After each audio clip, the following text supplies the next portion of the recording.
Yeah. Oh, honestly, I would probably, for most people, Mr. Comet, you're big. I gotta shrink you. Most fans of Saints Row says 2 is the best. 3 is a massive downgrade, and it. 3, I wouldn't say is a massive downgrade, but it's.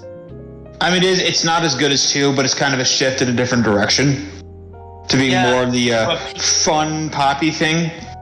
Yeah, but it's not bad at all. It's not bad at all. It's pretty good, but you should come in with a different expectation so you don't have tonal whiplash. My only question for Saints Row is, which game was it again where it has a Transformers reference? 4. Probably 4. Ah. I mean, 3 has fucking zombies in it. Well, and a fucking shield helicarrier. And the villain is fucking Bane. Bane. Also, Kangas. Spanish porn star Nacho Vidal, who likes aromatic candles shaped like male genitalia on Twitter, has been arrested on manslaughter charges following a man's death during a mystic ritual in which he inhaled psychedelic toad venom. Where did this come from? I wanted to make you laugh and make that headache even more painful. Oh, thank you, Nick. Thank you, Nick. This is why we're friends. I see. Hey! Let me just. You're gonna show that picture again. There we go. Our friendship described in one picture.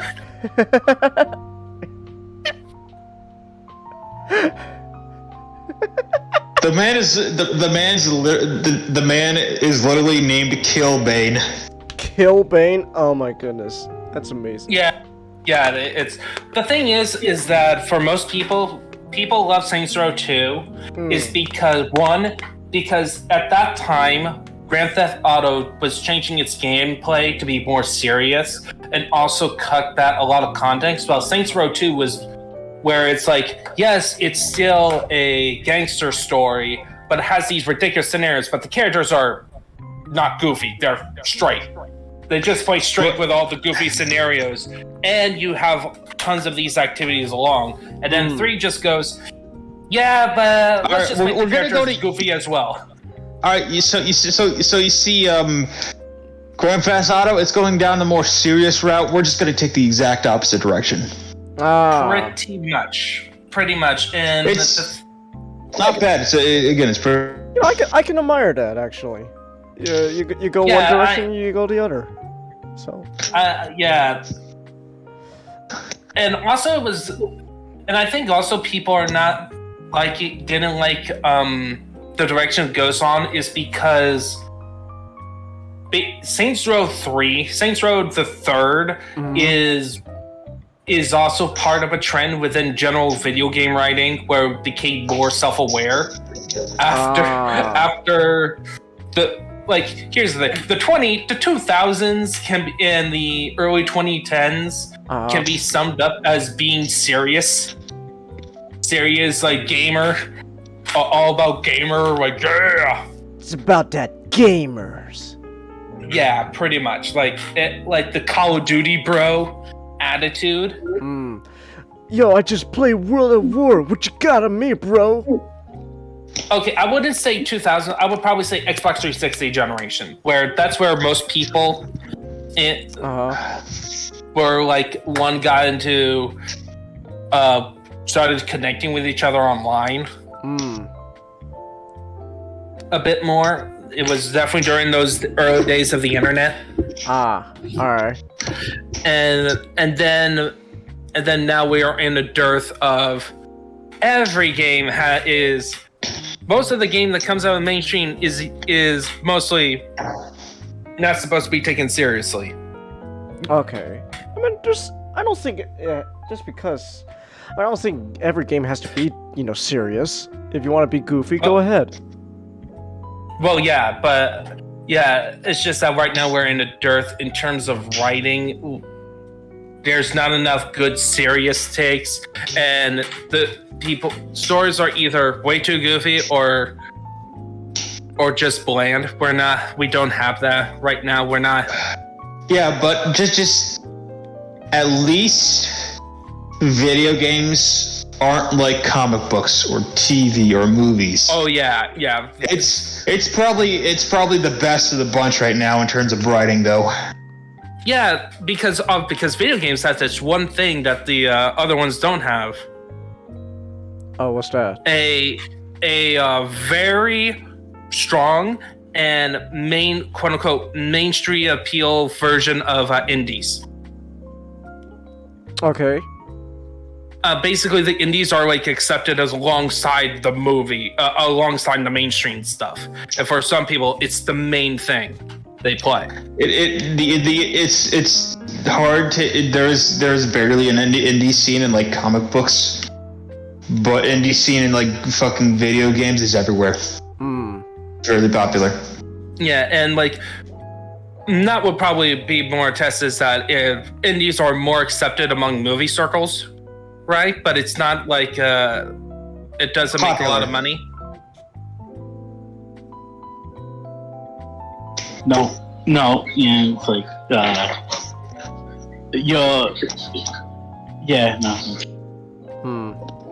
Okay. Well, the gaming independent stuff does make money and does get attention. Yeah, they're more likely to go viral and make a ton of money. Yeah, unexpectedly. which also causes a lot of the more mainstream quality. Oh. That's not. Oh. Your mic gave out, Matchstick. Yeah. Okay. Knocked out the cord. But it also causes some, not all, but a portion of the mainstream stuff to try to up their content to compete. I would also say video games has a more healthy foreign aspect to it. Because it has a big Asian scene too, not to mention the Polish, all the European stuff. Yeah. Polish especially. Really? Poland's big Polish? on. Wait, really? Polish? Yeah, Poland is a big center for video game companies. Really? Yeah, it has a lot of the indie stuff is from Poland. Really? So, We all know the big one, CD Projekt Red, but Ghost Runners is from Poland. I think Disco Elysium is from Poland. Can't think of other ones off the top of my head. Yeah, like Poland, and Sweden. Or like it's Poland and what do you call those Norway, Sweden, the Scandinavian countries?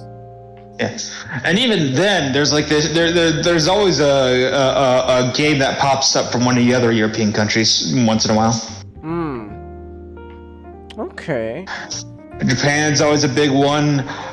China puts out a few, but fucking China. Yeah.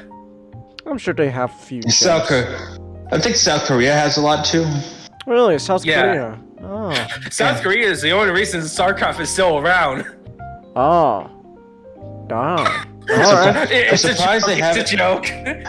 I'm surprised they haven't made StarCraft 3 specifically in South Korean. Okay. Well, have you looked at the state of Blizzard? Well, we don't like Fair enough. we don't like talking about Blizzard at the moment. They're Blizzard are making good long-term ideas. It's not right now they're not. They kind of lack that.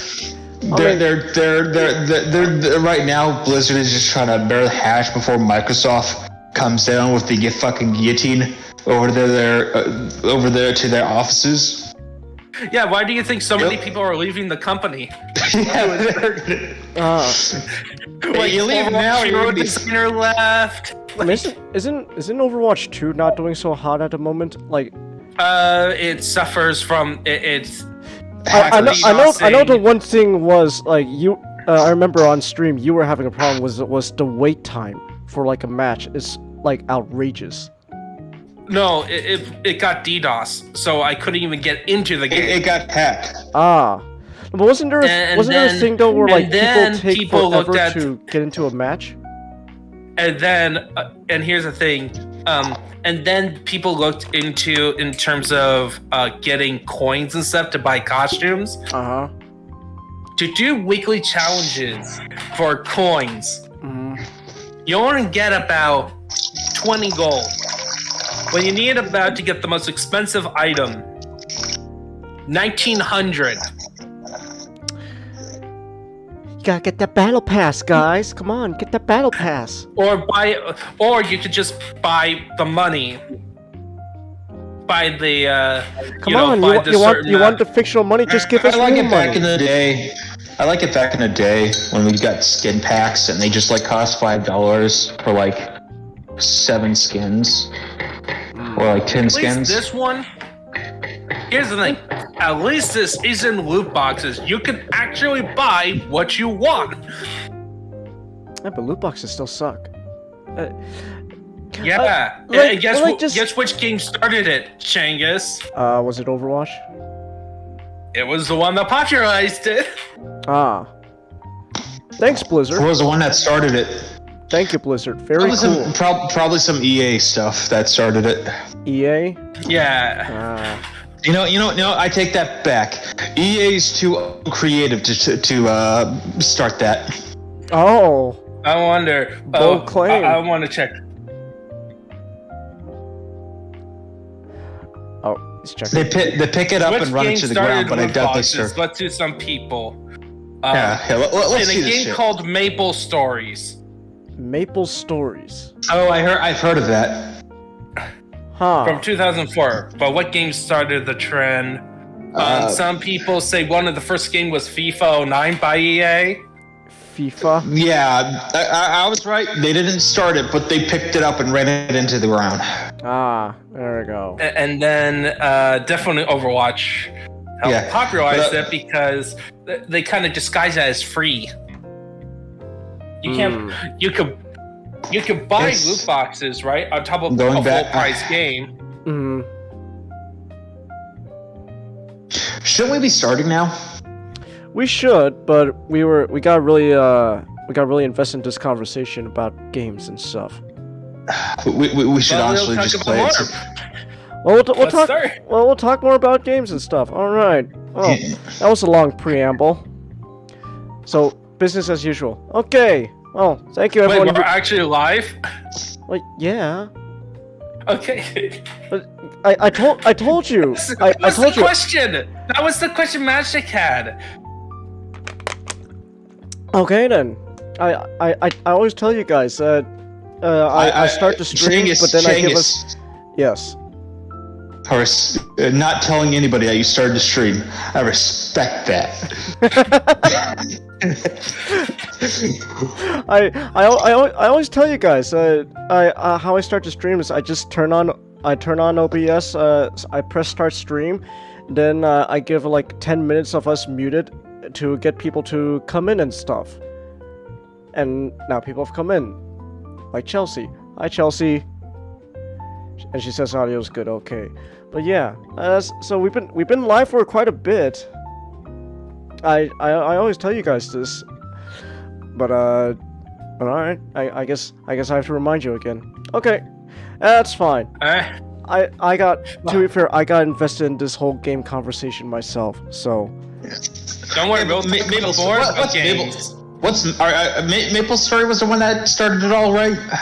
Apparently. yeah, Maple What's that Story's the about? one that started. I've heard like some of the Niji Sanji VTubers talking about it once. Really? Yeah. What? Yeah. Apparently they put like fucking $1,000 into that game. What? I think it was Rosemi. Rosemary? Rosemi was definitely talking about it. And I think Pomu too. Okay, Maybe let me- Fiona. Okay, Fiona. let me look at this. Hey, it's an original size. It was the original size score MMORPG. Yeah, it was Rosemi and Finana that was talking about it. Ah. Well, yeah, but guess which company makes Maple Story? Oh, South Korea. Nexon. And you Nexon. probably know him from another game, Dungeon Fighter, which just got a fight, which Never got heard a of it. fighting game earlier this year. That's right. That's a game. Isn't that a game you were recommending me, Nick? Gungeon? I think he was recommending me that game.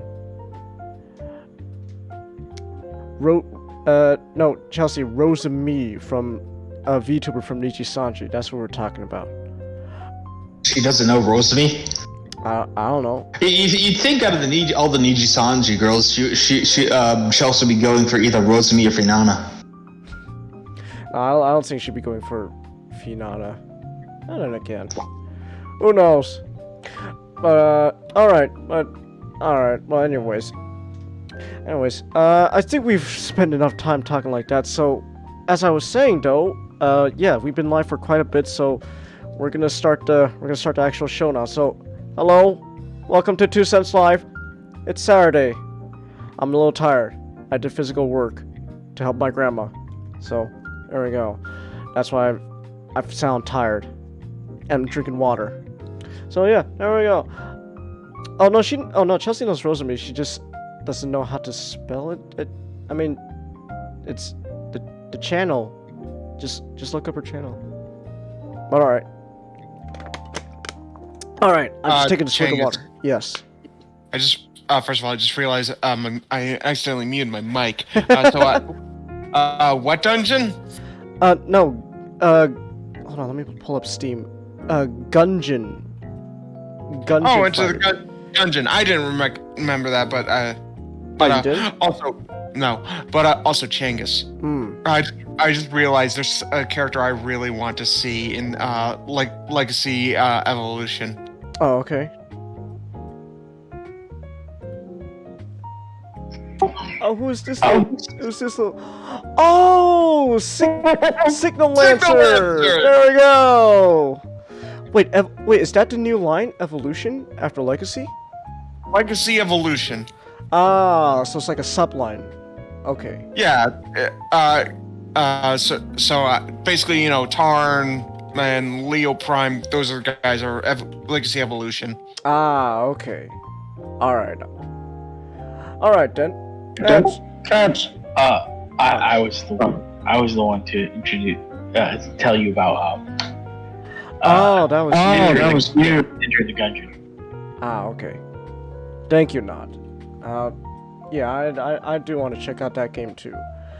Okay, but we could save that for another time. So, anyways, despite all that, we're gonna start the show now. We're gonna get into our subjects and stuff. Just real quick though, as a reminder, if you look at the top right corner of your screen, you can see we have a $50 monthly goal for tips and donations, etc.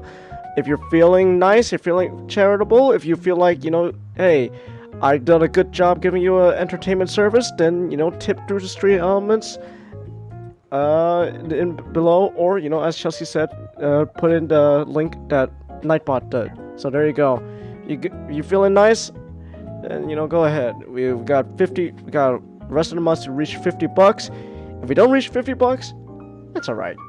Not the end of the world. Alright, so with that said, we can now go back to talk about video games.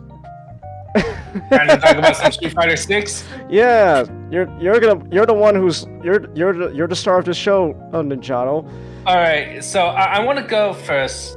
I want you to take you back, Changus, and go over the history of the franchise known as Street Fighter. Okay? Okay. Okay, so look back in the day. Street Fighter 1 came out and nobody liked it.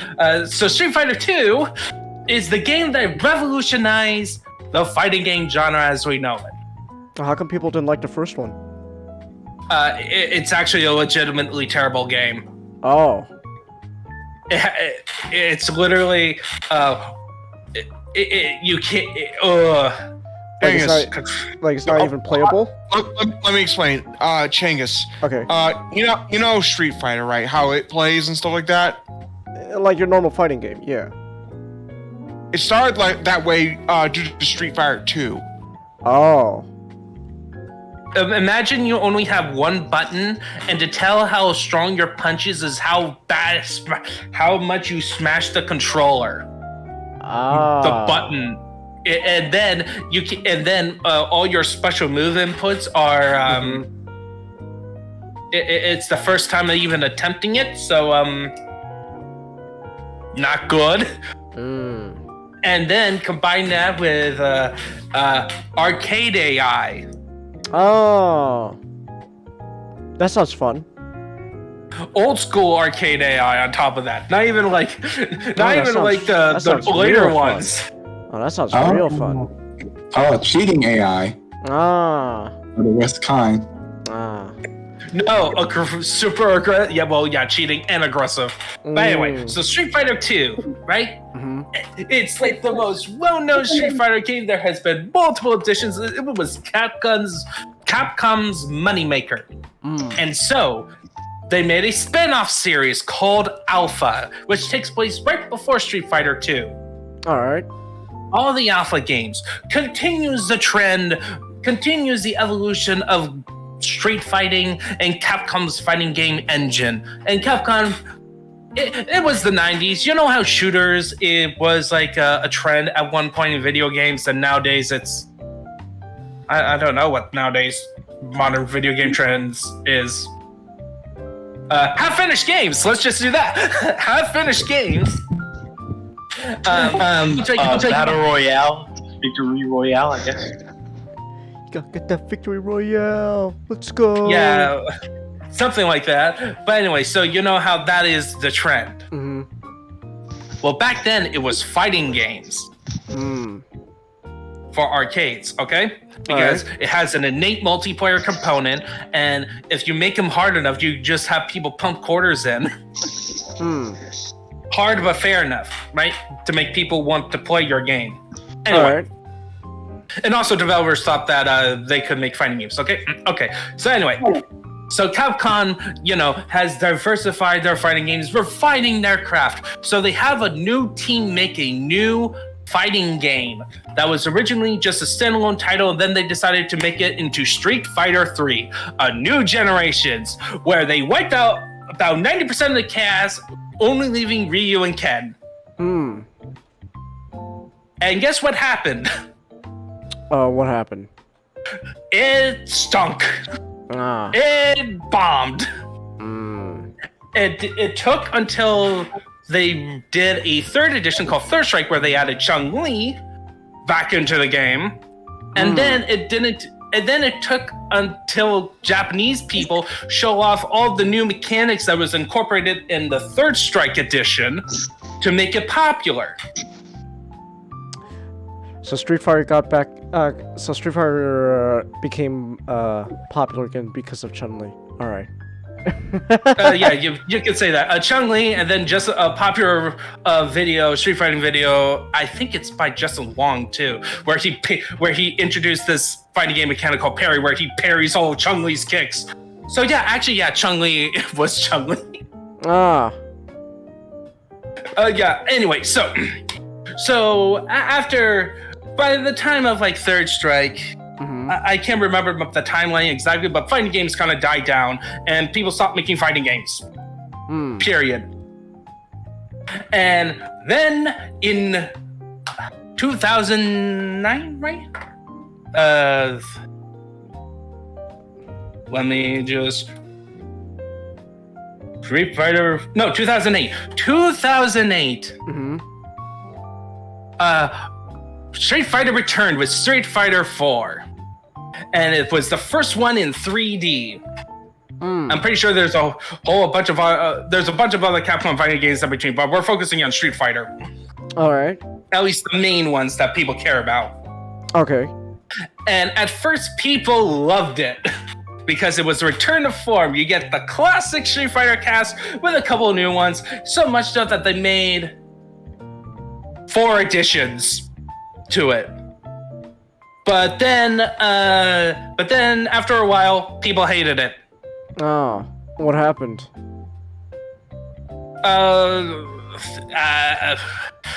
We'll go talk about Street Fighter 5. It kind of ties into it. It's by this one guy. Okay. This one developer. Let me... oh no, let me just... Alright.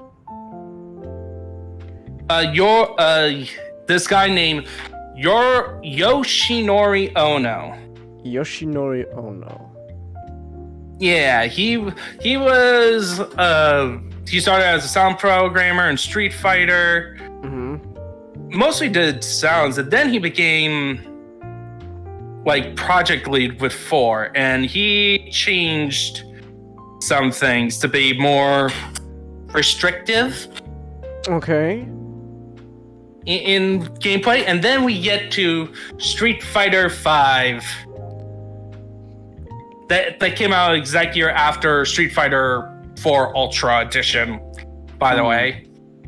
All right. And was it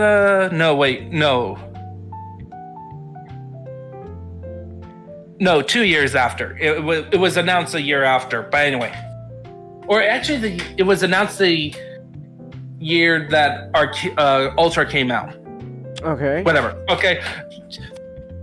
Anyway, in this timeline, Street Fighter V came out, and it was a disaster. Ah. There was a lot of things that went wrong. So, one thing. What do you expect in modes for street fighting games? Modes? What's the number one, other than multiplayer? I'm assuming arcade? Yeah, they didn't have that. Oh. What they had was survival mode. Okay. And little story vignettes for story mode. And then they promised to release a story mode, a full-blown story mode. That came out like a couple months after. Huh. And, you know how, Marvel vs. Capcom Infinite is terrible? I've heard about it. I've never played it. Yeah, we're dealing with that type of quality. Okay. Not good. It was... Yeah, it was not received well. Alright. At all. And then, like, in terms of general gameplay, it was very restrictive. And they changed some characters. Like, I know early on, people were mad that Vega, which was the guy with the one claw hand, they changed his moveset to remove charge moves. Okay. Which is a specific input. Is that like your special move, or...? Yeah, it's a special move. Basically, you go... It's a two straight directions instead of like half circles. Or quarter circles, where you go in one direction, hold it for some time. That is very different per game. And then you move it as forward as fast as you do it, and then you press the button, and it does what is called a move that is supposed to be powerful, but you have to charge it. And it's usually going back or going down. Which usually means it's more of a defensive launch move. Okay. But if you do it right, it's a very powerful weapon arsenal. Like Guile is the archetypical charge move character. Okay. So right there. Also, characters in the story mode were tied to the season pass, season 1 DLC. Oh. Wait, so... Yeah. So in order to progress the story, you have to buy DLC? I don't think it's progress the story, but it's like, oh yeah, you get to see these cool characters. Get some cool characters like Ibuki, third best waifu, and Shuri, second best waifu. So certain characters are locked behind a paywall. Okay. Yeah, because they're part of DLC. They're DLC characters. It is a cool concept. But anyway, then it was Street Fighter V. Been ever since 2016 has been like the Street Fighter game, and Ono left afterwards, and then basically the rest of the new generation of Capcom developers sort of fixed Street Fighter V. But it's gonna be a 2 cents topic at some point. Okay. But it's kind of hard. Remember that arcade mode? Yeah. They made a super arcade mode. Okay. where it's not just an arcade mode of Street Fighter V. You have an arcade mode from the previous games too, based on the previous games, where they remove some they only include the fighters that are included in that game. Okay. It's very cool. But that means it's very long if you're trying to complete it by playing every single character's arcade mode. It's gonna take a while. But anyway, so that's where we left off. And then, lo and behold, this mysterious they finally announced Street Fighter 6. People knew it was coming. But people weren't sure what they were expecting. And then the first trailer showed up and they go a radically different change of art direction. So let me just show you Street Fighter 4, like just a frame from the gameplay. All right. So you can see what it looks like for Street Fighter 4. All right, let's compare and contrast. Give me 1 minute. Okay, so I'm assuming this is 4. Yes. Okay, so that's 4. Now here's 5. All right. These two have been run on the same engine. And you could... this is a little bit small. I could just zoom in. Yeah, do you notice how it doesn't look very good? It doesn't really hold up.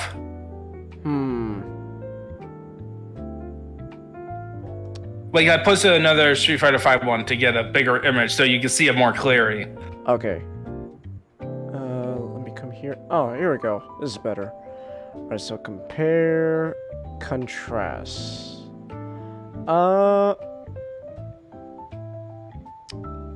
It looks like it's I think from just first glance, from what I can see, I think it's like a lighting thing.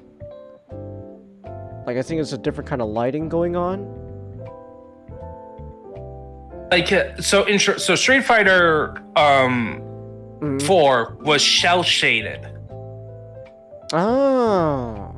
Was shell shaded as part of the character models. And then they removed the shell shading in the next game. Yeah, in 5. And you see that the meme about Ken having banana hair was a thing. So I'm assuming once they get rid of the cell shading, that's why it looks like there's like a completely different lighting going on. I would probably assume so. There's more to it, but anyway, so Street Fighter 6 decided to use the RE engine, and then this was our first teaser image, like teaser trailer image. This is just a image of the trailer. First trailer, like. Oh yeah, Jack Ryu. Yeah, you got Jack Ryu with a. Damn, Ryu's been hitting those steroids.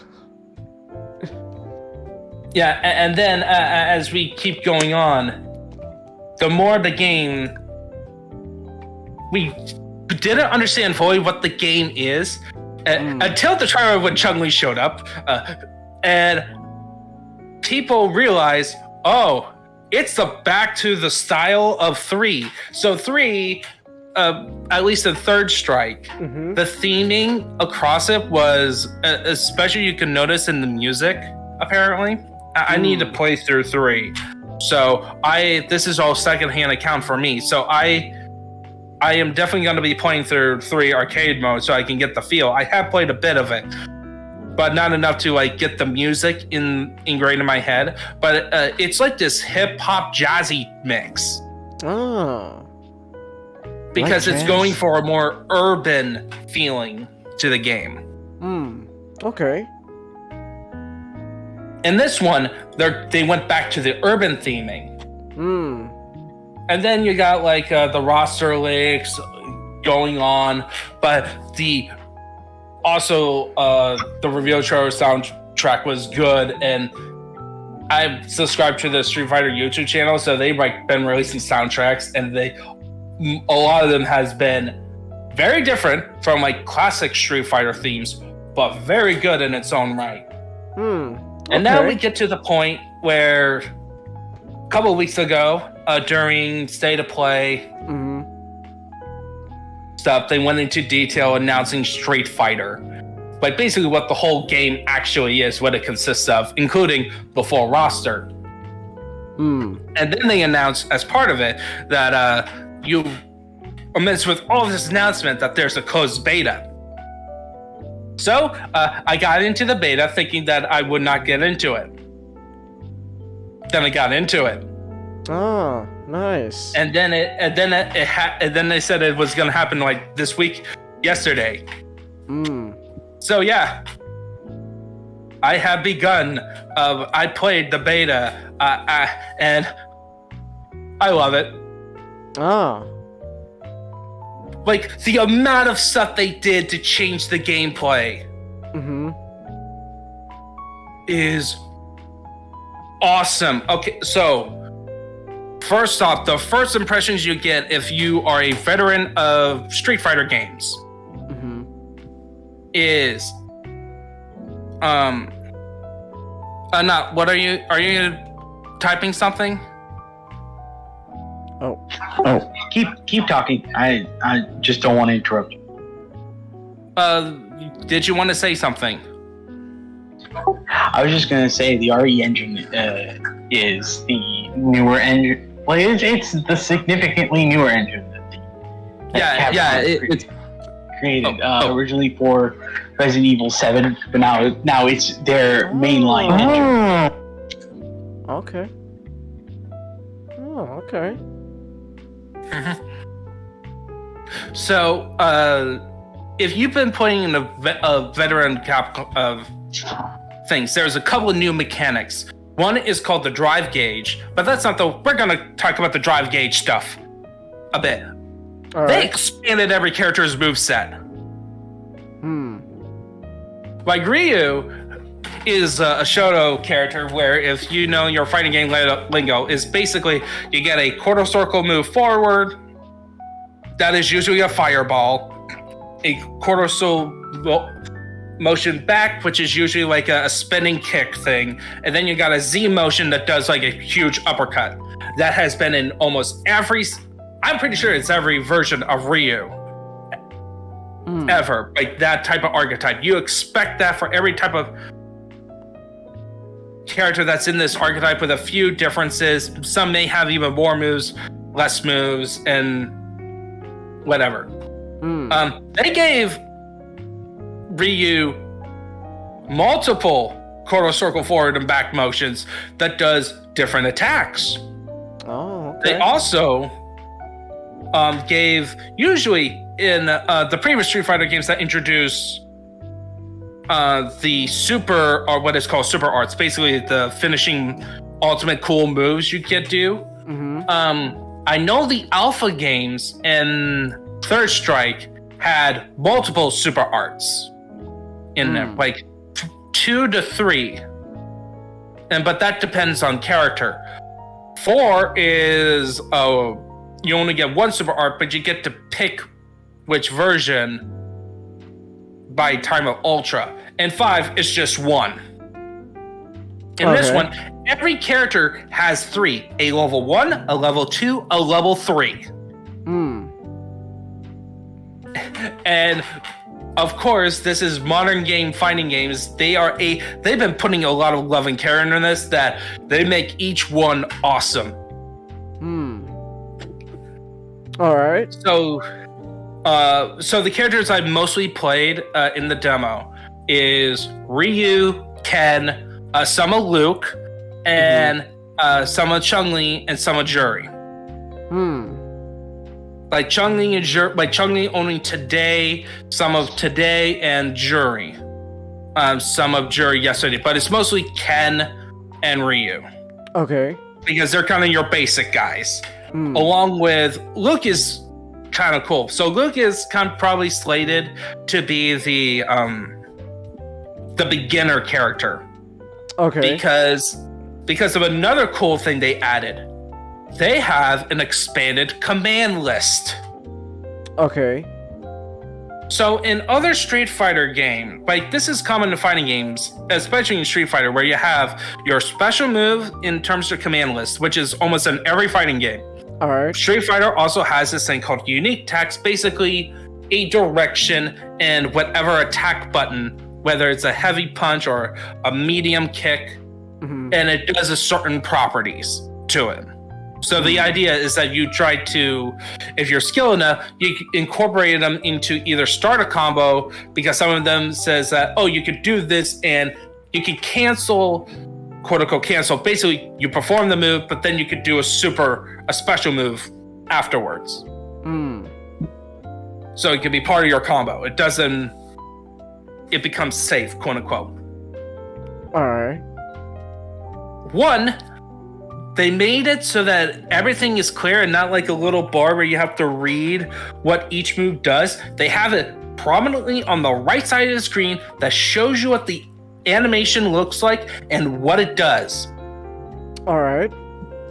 So you as a newbie can look at the list and go, oh, this is what it does. I'll keep note of that. And then if you scroll down, they have little combos. Just like one or two, depending on character. But they're basically stuff like, oh yeah, this attack links up to this attack, and that's your combo. Okay. In other Street Fighter games, they never told you what a combo of sorts. Huh. You have to make it up as you go along. You have to kind of figure it out by trial and error. Huh, okay. So, that is so easy. Now I can feel like I can do combos for once and not just feel like I'm wailing my arms, but smashing buttons. So Luke has the one that has the most, as far as I see it, the most understandable combos. Because he has like a standard light punch, medium punch, and heavy punch. And then he has two heavy punch moves, and then one that your most newbies will probably do, aka me, players like me. You know, I played a lot of fighting games. I would not classify myself, by the way, as like an expert at all. I'm like I mostly play arcade mode, not online stuff. So this is my real first experience. Yeah, I will classify myself as amateur in terms of fighting other people. That is not my best friend. Okay. In real life. So, you can do medium attack, and that becomes a 4-hit combo. Cool! Very cool. And then, they have another mechanic in this game. Oh. So, not only characters have an expanded move pool, and that they could do a whole bunch of stuff. Not only that the game tells you a lot of moves that you would want to know about what each move does in very clear sense. You also have this mechanic called the drive gauge. So, it's another gauge that goes below a character's health bar. That is like a bunch of green dots. Okay. And it can serve as a blocking stamina. It basically serves as a character stamina. Okay. When a person attacks, a bit of it, and if you block it, some of your stamina will go away. But that's not all you can use it. You can use it as your EX, but it's called EX moves. Okay. In fighting games where you combine two buttons while doing a special move, it's harder to pull off to get the timing right, but you basically trade off that stamina to make a move stronger. So that's kind of the cost. Cost benefits. So if you kind of pull it off, you get to do massive damage and all cool stuff. But then you also have this thing called drive impact, drive parry, and then a third one. I'm just going to call it drive sprint. Okay. So the most common one you're probably going to use, because it's the most easiest one and the most understandable one, is called the drive impact. What it does is that you activate it, you take about one or two, you take about up to like 3, I think, hits. So you get some armor. What it does is that it punches through you usually does it when a person is blocking or committing an attack. And what it does is that it goes through it, and it does either 2 things. It will either push the person away or temporarily break their guard that has a huge window All right. of opportunity for you to do a combo where they can't get out of it. Okay. So, but you can counter it by 2 ways. One, what is called a drive parry. You basically hold a button, and your character basically becomes Goku with just punches, and he's dodging. Ooh, okay. And if you do it precisely, it allows you to do a counter attack very quickly. Oh, okay. And some based on attacks on it. But we're gonna get. There is a downside to doing all these drive mechanics. But anyway, so you can do that to avoid the drive impact if you do it properly, or you can drive impact the drive impact. Oh.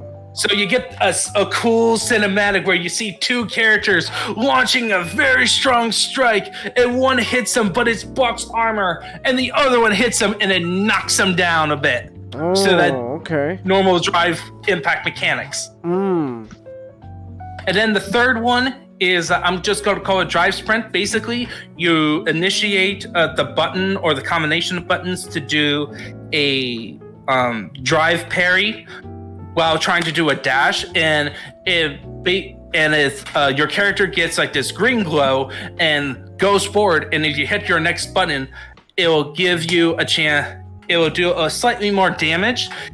Based what I see, it's more like a way to extend combos. So it's something that I really want to master because it's so cool, and it seems to does a lot of things, but I just don't know how to use it properly. Ah. Okay. But there is a downside. One, drive impacts makes the gauge go faster, and if you use it too much, your character will become fatigued or exhausted. And if a character gets beat up enough while in that state, the character will be completely stunned. For a couple of seconds, enough to do, guess what? Another combo. But then afterwards, fully recovered. Or if a person managed to avoid either drive impact or the parry window and attacks or does like a grab while you're doing a drive parry or a drive impact, precisely, you take more damage. And the drive gauge regenerates pretty well. So enough times that it becomes enough so that it's a secondary resource that both players have to think about, but it's not like a scarce resource. So you get to use it a lot. Okay.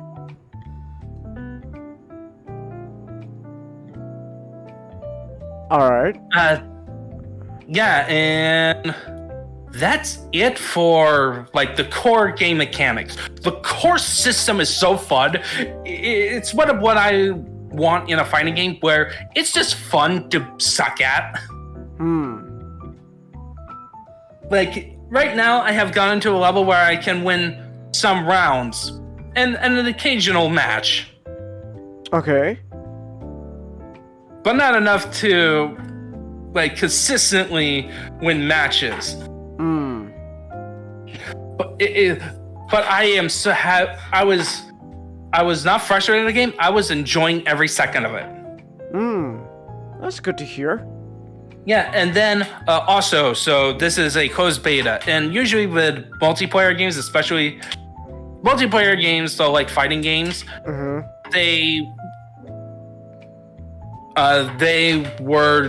make these betas to test out the network. You see how well the online is, and for me, I did not have any issues with the online features. Yes, I had like communications error, but it didn't really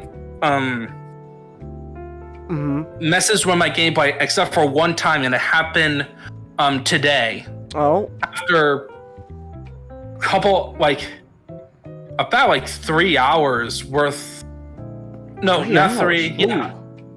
About 3 hours. Like I have put in 3.5 hours into this game. All right.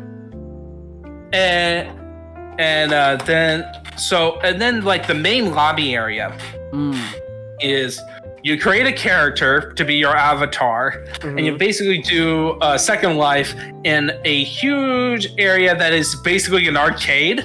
Okay. And what you go is you go to one stand, and then you go, okay, this is the character I do, and this is one of my nitpicks of it. Your character is automatically set to modern controls. You don't like that? Yeah, I have a hard time with modern controls just because I'm so used to Street Fighter, and I also think the layout is weird because they made the top center button, so like your Y button, your special moves instead of the bottom button. Okay. Like in Marvel vs. Capcom 3. Huh. And also, what I don't like about it, at least with some characters, you can't just do a light, medium, heavy. It seems like a lot of times it occurs you to smash one button. Oh, okay. And where it's like, okay, that's fine. I just want to have an option to do light, medium, heavy, so it feels a bit more like you have a bit more variety. But they're trying to balance out between giving a simplified control scheme for newbies to play at, but also trying to limit it so that veterans won't overtake the classic control schemes, which a lot of people who have been playing fighting games are so used to.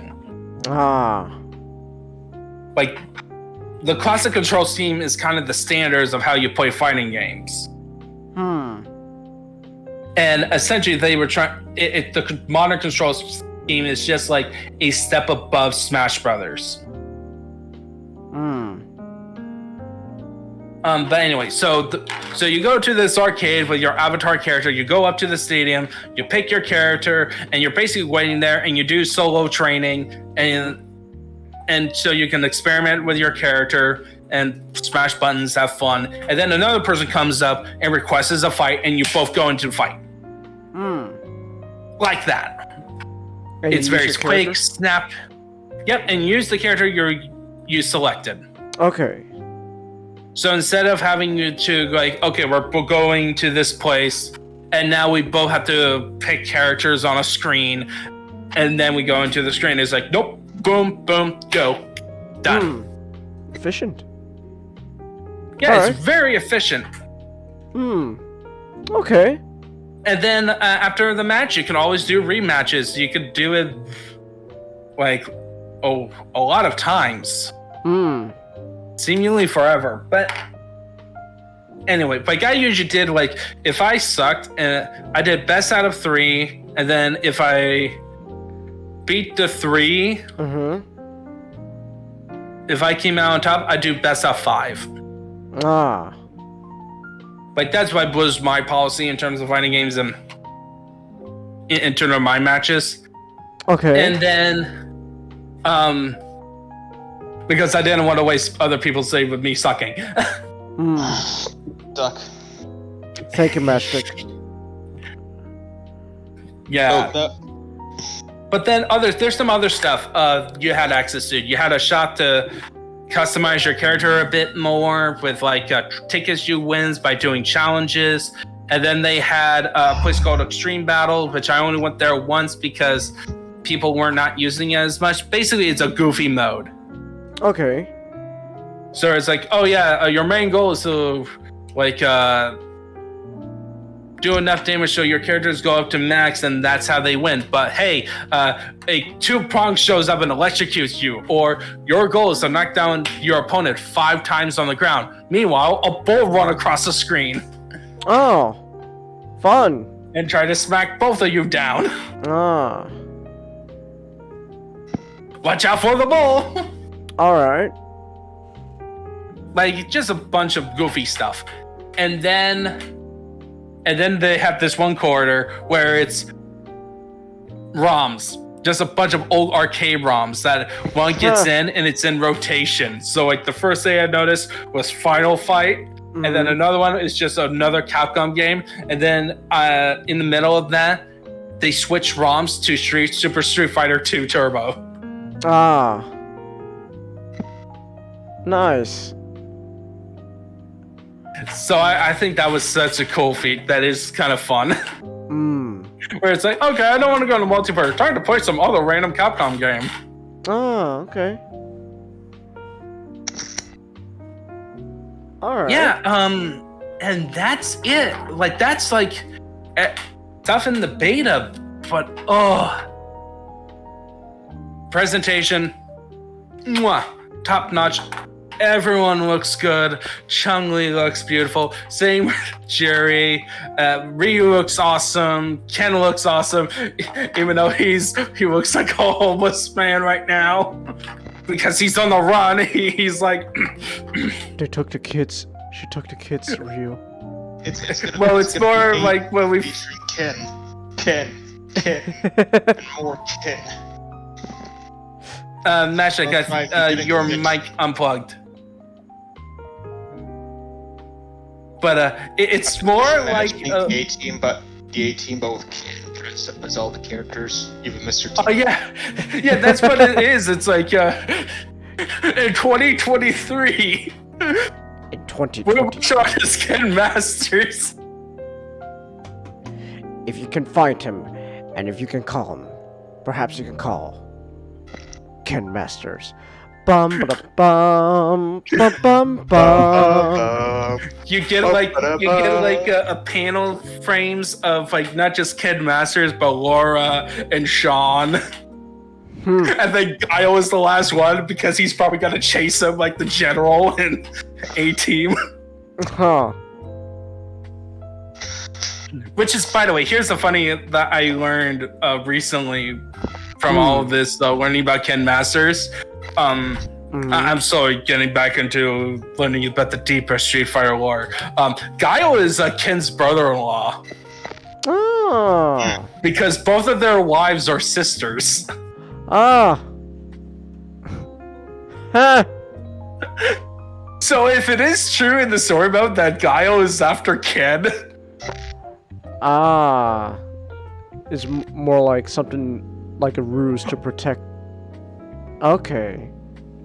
Either a ruse or awkward.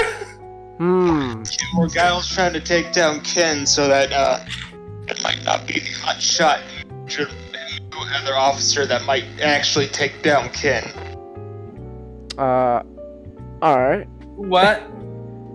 You scrambled. Okay. He took the job so that he could get Ken in alive, so that other people who take the job might not. Yeah. Plus, he's the only one who can whoop Ken, who could possibly whoop Ken. Ah.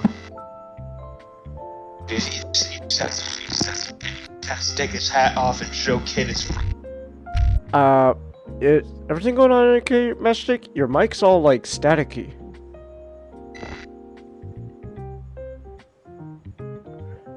What?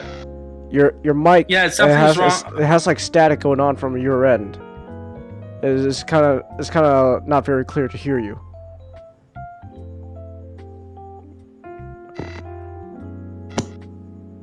Oh. Matchstick? Still bad? Oh, there we go. Okay, nope, better. There we go. Alright. Well. Yeah, Hmm. yeah, it's... And then the music, awesome. Like, since the demo's out, they have all the tracks for that possibly was in this demo is leaked online now. Ah. And just today, even though he was not part of the demo, part of the beta, Blanca's theme came out, and it's awesome. It's like it's quite hard to describe it. Okay. Like I put it in Soundwave's music box. Alright. And also another fun detail. So one of the characters named in the game, new character is Kimberly, who's basically think of a black girl who's a graffiti artist who is trained by a ninja. Oh. It reminds me of that old Zack from Power Rangers with his hip hop Aikido. His hip hop Aikido. Yeah, but she is actually trained by a guy named Guy, who is a ninja from Final Fight, who was in Street Fighter 4. So, and she uses her spray cans as basically bombs. Ah. And her ultimate is like, she turns you, if she defeats the character, she turns them into a graffiti art. That's pretty fun. But her beginning is that she cranks up her cassette tape up there to get into the beats with her corded headphones. And apparently, the lyrics that she listens to got downloaded. It's sung by DJ, who is a Street Fighter character who's going to be in this game, who was first introduced in Street Fighter 2 and has been in Street Fighter 4. Huh. And he's from Jamaica. Jamaica. Oh, okay. Jamaican Joker. What? Is that really the meme of him? Just be glad he isn't Brazilian Joker. Oh God. I mean, look at this. No, that's Blanca. Blanca's from Brazil. I mean, look at that. Look at his smile. As long as you don't go to vacation in Brazil, you'll be fine. I don't. Well, first of all, I don't know what this guy looks like. Comment. Okay, let's get once. All right. Yeah, I want to see this. Show me, Mr. Brazilian Joker. Oh, is that? I don't see Brazilian. I want to see. Alright, I'm showing you the Street Fighter 4 look. Okay. Here it is. Oh. What is that? It's like a black guy that took too much Joker toxin. What's with his smile? Hold on. That's the joke. Hold on, look at this. He did the Smilex. Look at this chat. Look at this. What? Why is his smile so big? It was because of the original sprite. And his eyes too. Like it's all like beady and like.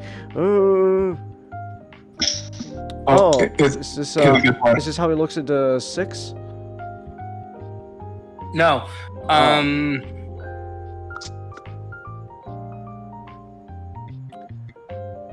You should see the skins they gave him. Ah. Apparently he's a singer, so he had... this is his 6 look. Ooh. Oh, that's an upgrade. Yeah, they upgraded every character in terms of designs. You know what it is? I really like... He's not staring at me with those beady old eyes anymore. He's got shades to cover it up. Don't worry, this is Street Fighter. They're gonna make costumes, including classic costumes, so you'll have the beady eyes. Ah. It's not like he's about to mug you. But I am looking forward. So for the So for stuff in the future, right, when it comes to release, because I think playing through this beta, I'm definitely probably going to pre-order it. Look at his teeth. His teeth are like popping out of his mouth. It's like his eyes look like they're rolled back. Yeah, that's also kind of the problem with the Street Fighter 4 engine. They use, I think, Unreal 3 or 4. Like, this is obviously concept art for 6, but I'm hoping the model doesn't have his teeth like pop. Like here, like the one that comment posted, it looks like his teeth are gonna pop out. I doubt that it's. I think it's because if you look at the concept art, which is like, you know, they did this as part of the official announcement for the cast reveal, and if you compare to the other characters, they look all good. Yeah, see, this looks better than whatever's going on here. Again, it's like his teeth are gonna, like, I'm trying to zoom in as best as possible. Like whoever did the design, like, or whoever was doing the model, like, again, it's like his teeth are gonna pop out of his mouth. Like, yeah, but in here in the 6, it's a little better. It's like, yeah. So this is the cast. So if you notice, there are 4 if you include Luke, who's technically was the last character in 5. So there's 5 new characters if you count Luke. 4 new if you don't count him. And then, right. Oh no, actually 1 plus 2 because of the big girl on the way back with the red hair that looks like a helmet. And the other guy who's clearly the evil bad guy. Why he has the mustache and white hair, and he looks like a douchebag. Oh, look at Guile. He's got the facial hair beard going on game. He got a beard game going on. Yeah, because it's also blonde, so you barely see it until you look up close. And he also looks younger. He's supposed to be like in his 40s. He looks young? He looks pretty old. He looks kind of older to me. At least more mature. I'll show you the. Show me Guile from before.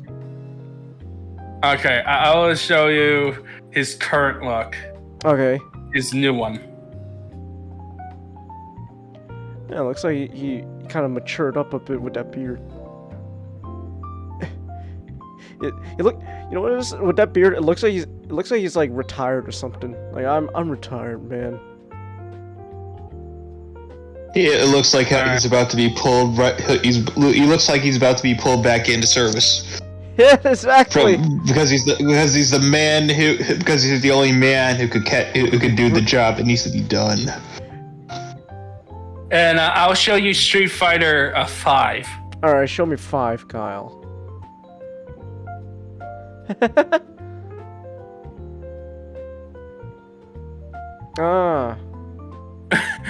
Bottom guy looks older. I don't know. I wouldn't. Nah. I think top one looks a bit older. Yeah, I think top 6 is a bit older. I think honestly, I think a facial hair makes a lot of difference. Like just some good old facial hair can, you know, it gives off that what is it? The look of experience. Like yeah, you're right, Mashstick. It looks like he's like being called back into service. Like, Guile, get your ass back in here. Guile's on a fucking farm, and then some officer just drives up. He's working on the farm, like cutting some wood. It's just like, Guile, you're needed. And then he just puts down the axe and just is like, all right. So, who am I hunting down? So fun thing about Guile. He styled his hair with a special order army hairspray. No, we all know. Well, That is possible because his main weapon that he doesn't use, he just does it to taunt, is a butterfly hair comb. Ah. And plus, apparently he also was used to sell hair gel in Japan. Here, I'm just gonna look up more Guile. I'm just looking up more Guile stuff. Yeah, he I really suck at playing him. He's one of the harder characters to play because he has charge moves as his main move set, and I just didn't have enough time to go into his meat and bones. Let's see, So for new characters, so in the future, when it releases, I'm looking forward to seeing, if you look at the image with all the main cast, I'm definitely interested in seeing what the Italian redhead big girl is. What's her shtick? And how much? And then, oh no, I'll let you finish. And then Then if you look at the way left next to below Jury, who is the one with the two, her hair is like the cat ears, and the pink hair girl. Oh, what the pink highlights? All right. Yeah, that's Jury. That's Jury, second best. That's a second best Street Fighter girl. Oh. I just got a dog collar. Yeah, she's sadistic. Wait, the chick with the wait. That's a chick, the one with the red hair. No, chick. Yeah. Well, yeah, the one with the red hair. That's a woman. And Man, she's jacked. Yeah. So. Yeah, she is. Yeah. Comment. What's your opinion of her? Black Comet. He's silent. He's secretly looking. Sorry, I had to leave and do something real quick. What's your come on, you gotta tell us what's your opinion of big muscle redhead over in the back. What's your opinion of her? I have to see her in game to find out. I'll tell you later. Also, a quick comment. Tabs check. Huh?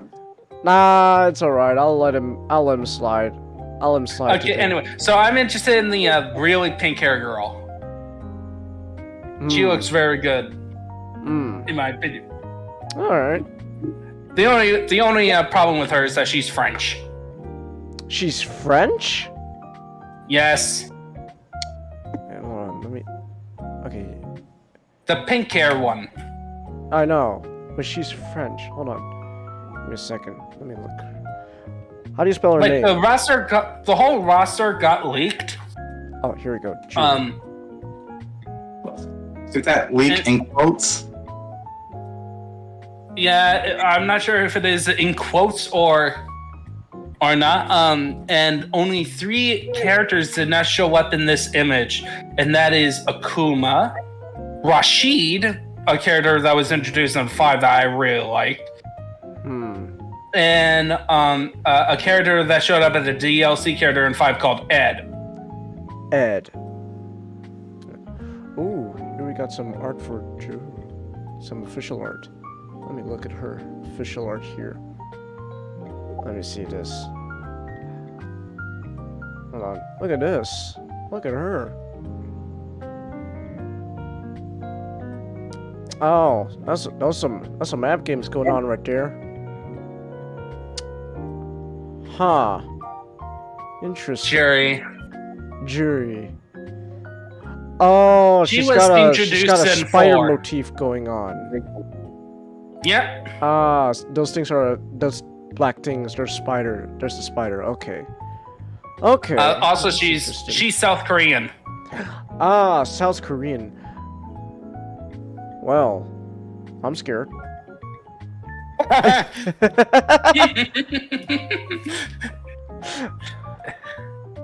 All right. Interesting. Yeah, I'm not gonna lie. She's got a pretty nice design. Yeah, she was introduced in 4. She was the breakout character in 4. 4? All right, Street Fighter 4 Jury. Let me see how she looks in there. Whoa, that's a huge difference going on there. Hey, Yeah, they redesigned and she her. came back. Yeah, that's a What? I'm just looking at the redesign. That's a yeah. They changed her hairstyle and all that. Yeah, she showed up in 5 as well, where she had like a more bodysuit and had a eye patch, because her story is that one of her eyes is not a real eye. It's actually called a feng shui engine or something like that. Basically, it's a special engine thing. Ah, here we go. I see her model now. See, I could tell like based on how she looks in 5 with a skin tight suit and all that.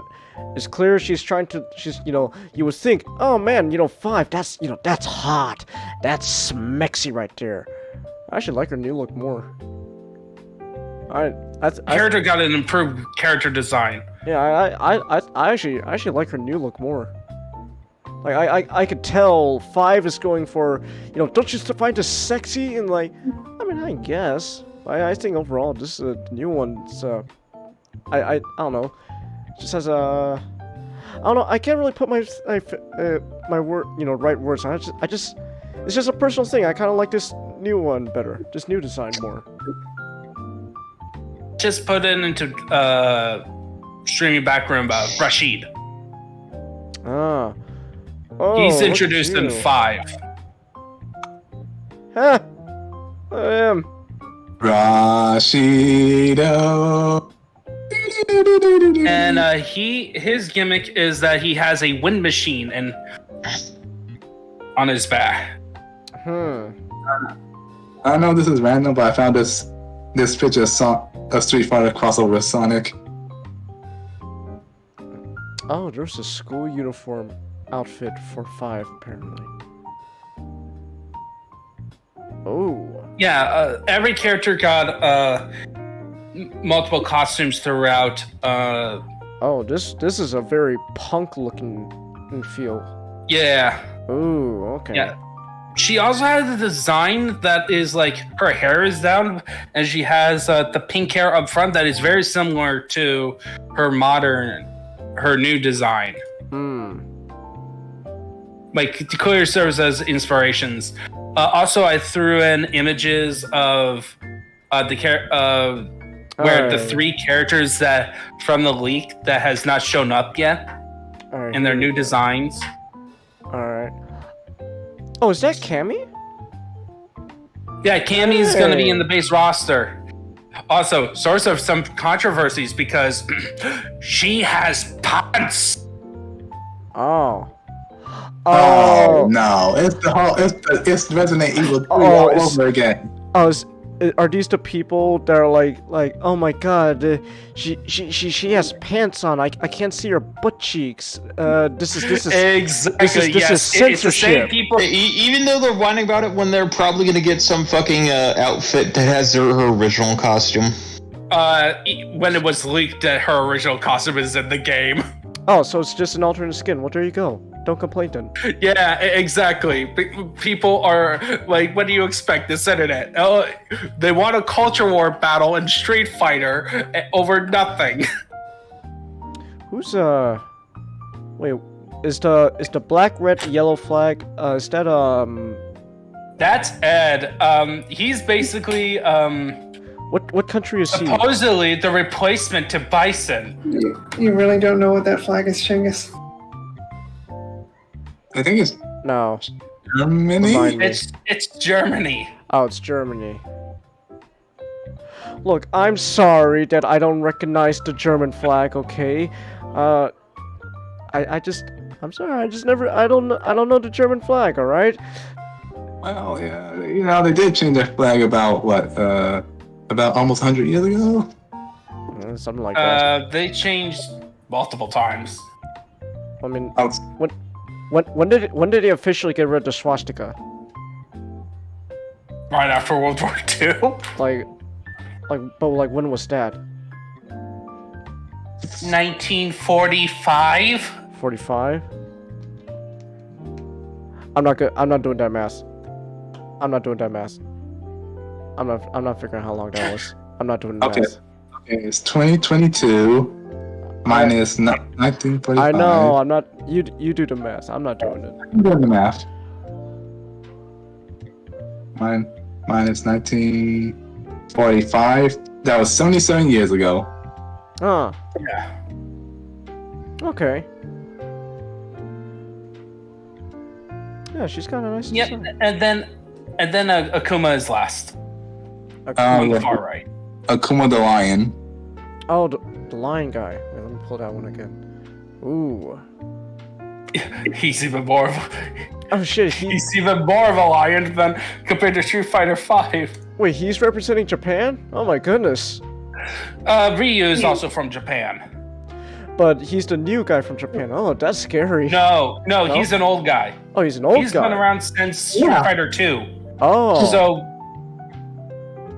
like Akuma, essentially, for most of the series, Ryu is trying to master the Sado no Hado, and there's a dark side to it, and that if he couldn't control it, consumes him and makes him evil and murderous. And Akuma is the embodiment of that. He was a master, brother of Ryu's master Goten, who was corrupted.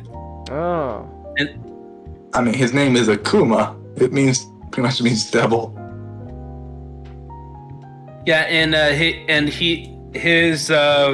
his special move, his ultimate that is famous is Raging Demon.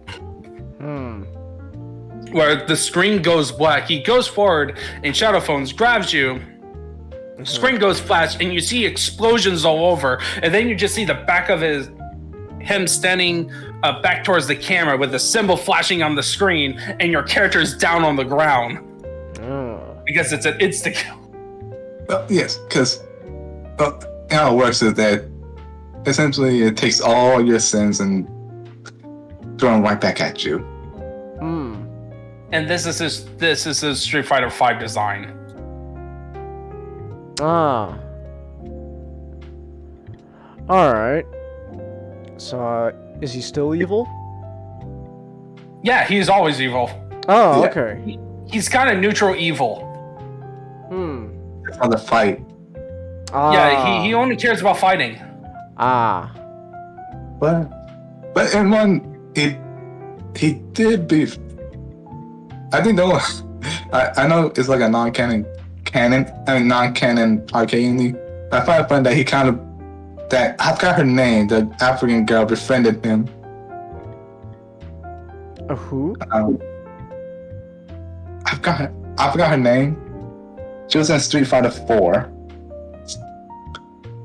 Okay.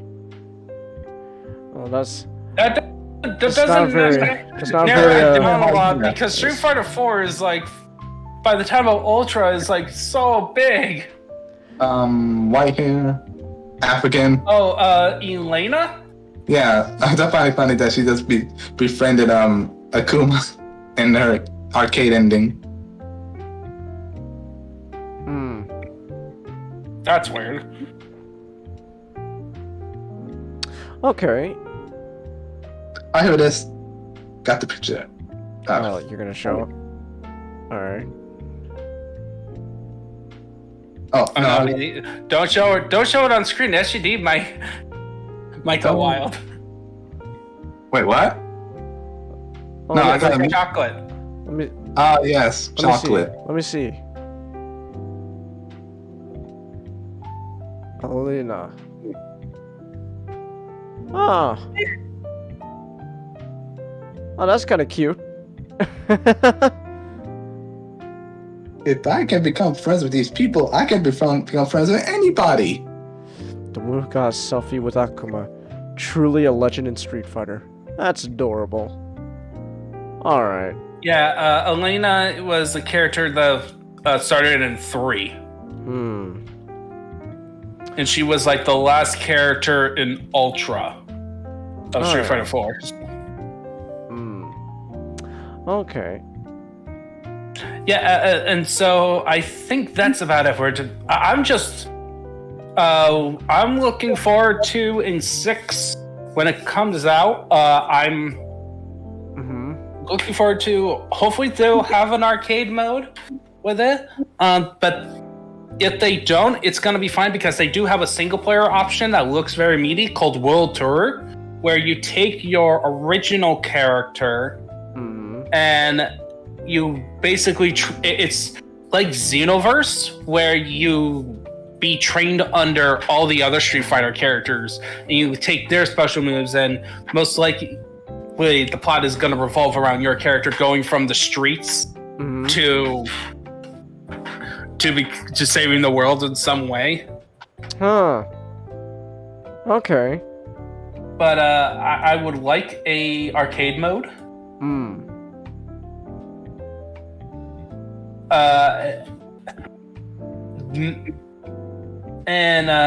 Yeah. There's also some other mechanics that I did not mention, like in training, you can do a bunch of settings, including trying to do a quick settings to set up certain situations in that you would see in fighting it in all your fights, so you can actually learn how to counter those instances. Okay. Oh, alright. Yeah. That's pretty neat. Alright. Yeah, this game looks like it's trying to go for making it good for everyone in the truest sense, where it has stuff for the hardcore fighting game players, but also trying to ease newbies into it. Okay. Alright then. Well, Yeah. Alright. Well, that's pretty fun. Yeah, and with that, I have to go to bed. Alright. I got work. Alright.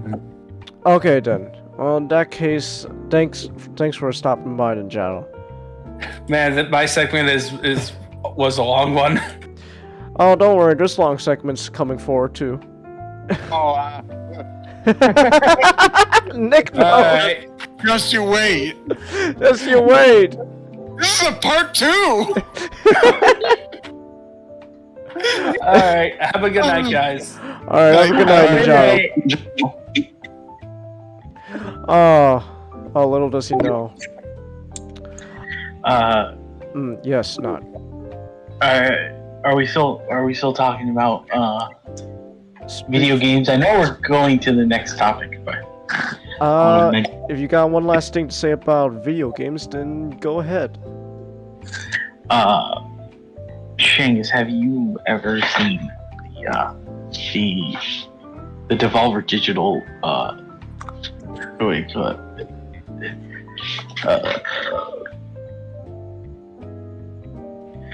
big fancy conferences? No. They're the best thing ever. Like every E3, they come up with basically a Tim and Eric sketch. Okay. And it's like, but it's also like a framing device just to talk about the games. So it's like 2019 it was my favorite year because it just talked about how the actors they got to play the talent relations of Devolver Digital when she died back in 2018. This is a joke. So she got killed in the 2018 conference. So it's like they brought her back like RoboCop.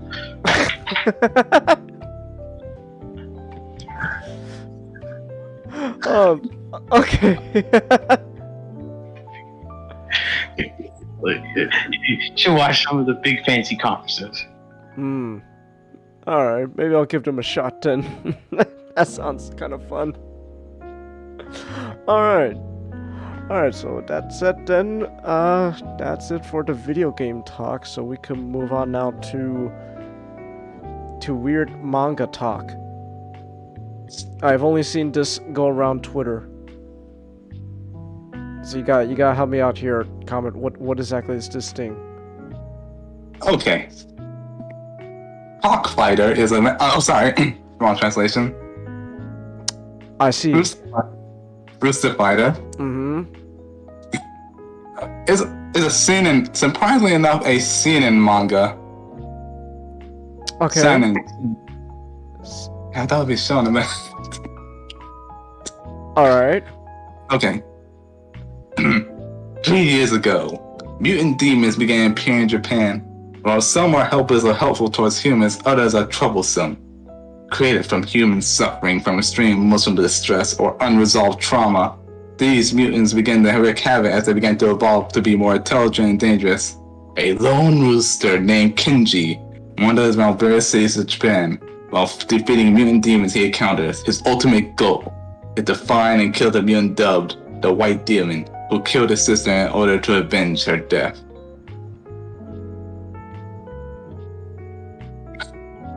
It's essentially the plot is about a rooster. Okay.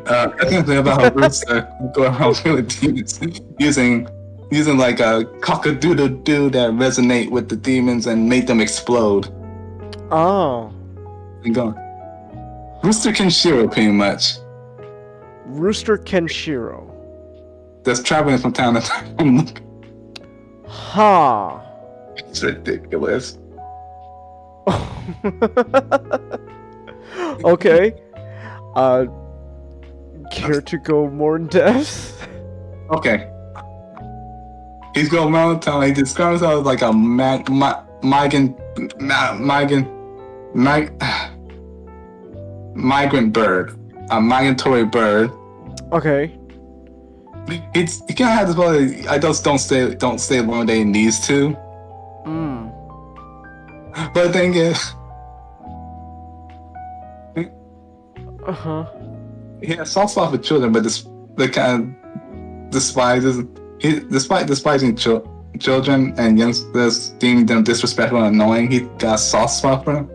And that is kind of funny that he's like, I don't stay longer than I need to. But then he always leave a kind of tend to leave a chicken behind. Mm-hmm. Like it does like once say like, I thought you loved me. No, I'm a migratory bird. I just gave in to my instincts. It's mating season. Oh Wait. So you're telling me in this manga someone did it with a bird? Isn't the main character a rooster? Yes. So someone did it with a bird.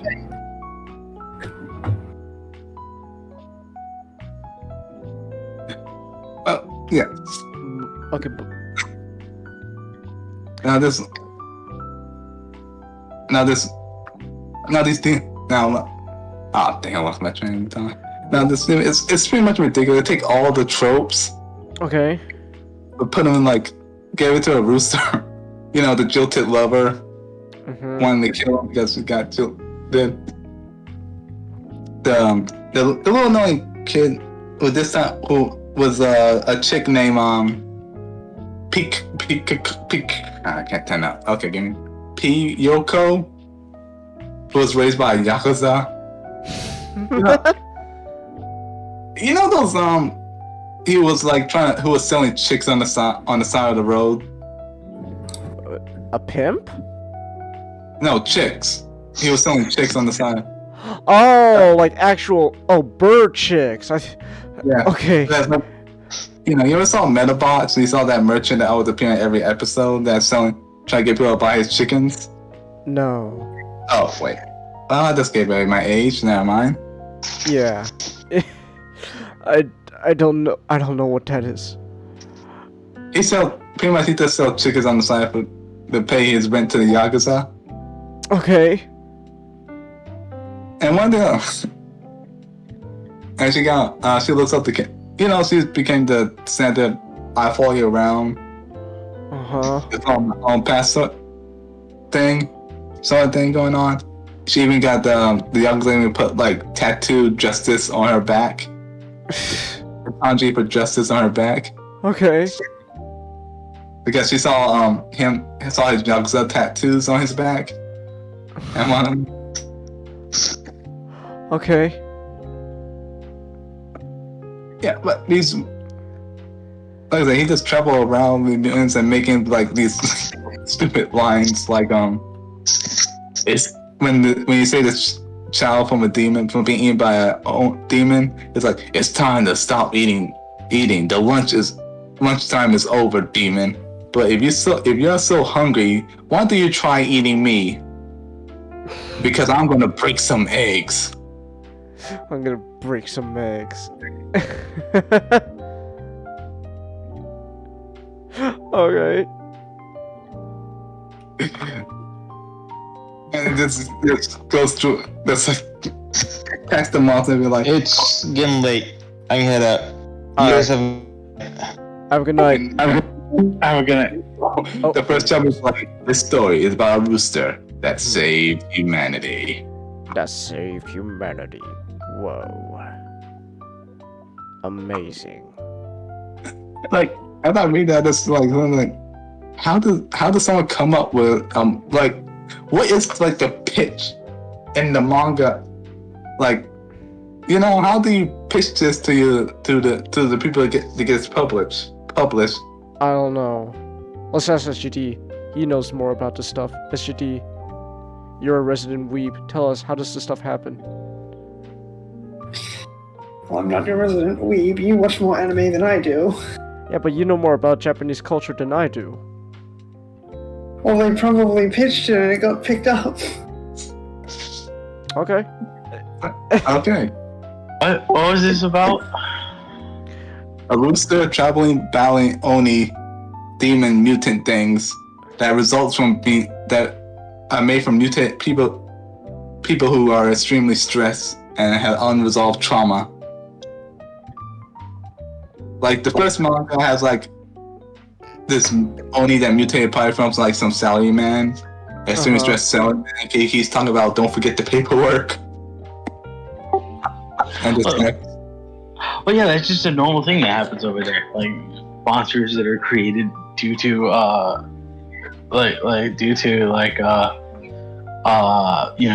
your stresses and your fears and your stresses. I'm half joking and I'm half serious, like because that is actually what is more related to like yokais. But Wait, comment. You watched Kamen Rider. Wasn't that the plot to Revise? It's a common trope because certain emotions would turn things into yokai. Ah. Would that's kind of the plot of Dino? Yeah, or kinda with the memories, kinda. or I guess by that logic, then also the greed from O's. Yeah. It's a common trope. So, but why a chicken? I don't know. it doesn't. I think like the chicken. Like I think it's. I could be getting this wrong, but I think like the chicken or like the rooster just is a metaphor for like endurance and strength. I think it's one of those things where there's so much media in Japan, you need to stand out. Huh. So, like, And side note, there's also like he developed this friendship rivalry with a sea turtle who hates birds because, well, when he was really young, he hatched out and tried to run for the ocean at night. Then he turned back and saw all the seagulls picking his brother's sisters apart. Seagulls are brutal, man. Well, that's just nature. You should be glad it wasn't a dolphin.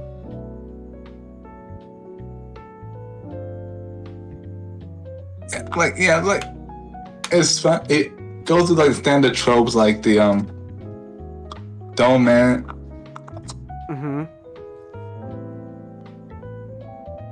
Like just in one chapter where the toucan was taken from his home. Didn't like it very much at first, but as he grew older, he enjoyed his time in the zoo because it made people happy. And he died at the end of the chapter trying to save everyone. Ah. Yeah. Alright. And Kenji developed stomach sickness because he ate the wrong grasshoppers.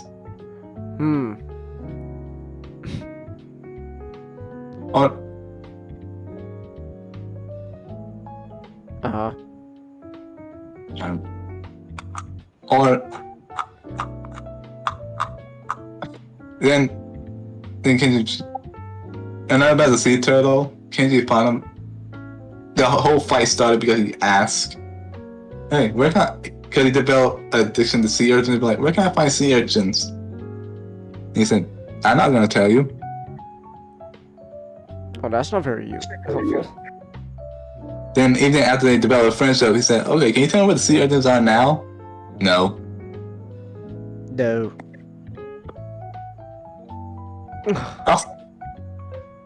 Alright, go ahead. Like I said, like these monsters are created from stress and such. Like this one monster in the sea turtle chapter where they get like based on dollar got dumped after 10 years. Ah, sucks to be that guy. And that girl. Oh, it was a girl that got dumped? Yeah. He got dumped like, wait, that bastard waited 10 years to leave me. 10 years? You've been together for 10 years? Oh, and then you just leave her? Wow. Talk about a dick move.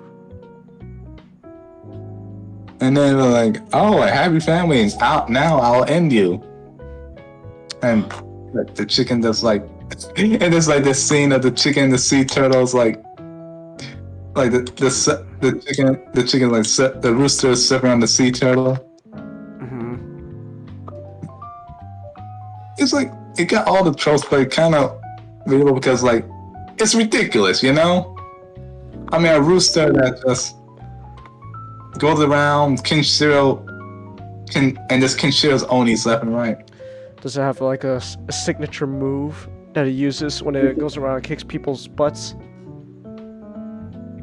He just like he cockle-doodle-doo them to death. Wait, so what? How does you gotta help me describe, like, cause give me like, help me form a visual aid here. Comment. So like what? So like does he just go around like pecking people to death? No, he cockle-doodle, like, you know how like you know that stereotype roosters do in the morning. They what's the word? They do their call. Yeah, do their call. That's how he kills them. Crow. Yeah, crow. So he crows his enemies to death. Yes. Yeah. Ah. And the explanation is like it's all like how like he changed the frequency to the monster, and it does explode. Here we go. We got a visual aid right here. Okay. Okay. Are we back? Are we back? Hello? Hello? What's happening? Why is our PNGs not working? Okay. Okay, there we go. I think we're back. Chelsea says we're back. Okay, there we go. Oh no, what's going on with Not's avatar here? Let me fix that. Here we go. Let me sit right there. Okay, there we go. You see me? Okay, there we go. OBS crashed on me. I don't know what happened. It crashed. I tried to pull up the panel that Comment was talking about, where the rooster crows someone to death, and I tried to window share and it wouldn't work. So OBS just decided, fuck you. So here, let me show it now. There we go. He just he crows someone to death. All right. There we go. I don't know what happened. OBS just crashed for some reason, and we lost 2 viewers because of that. That's fine. Yeah. And then like in the manga, they meet Elizabeth shows up, who was raised by like a old rich couple who got a chick raised her. Then she met Kimchi, blah blah. They hit it off, blah blah. And he left. He's like, "Why you leave me?" It's something that only I can do. See, I'm a hero. I'm a hero. Nice. Oh, I forgot to mention. I think some of these translations are questionable. Okay. Kind of English translation, some of these English translation kind of off a little bit. Well, line here and there. But yeah, there's this thing she does like train and hunted him down just to get revenge, get back at. Back at him. Then next time she let it go because old feelings die hard. Then they both go on their journey to hunt these Onis together. All right. Yeah, but go ahead. I just got funny that she's like she well, Kenshiro was just walking around looking for the Oni. She was like, "Oh no, I got this useful tool used by the humans called a phone." Whoa! No way! And she just like pretty much pulled up the news site to be like, "Huh," and used it. And that's how she finds her. She pretty much just used the internet while Kenshiro have been just walking around. And so he's like, "Huh, that would have made it a lot easier." All right.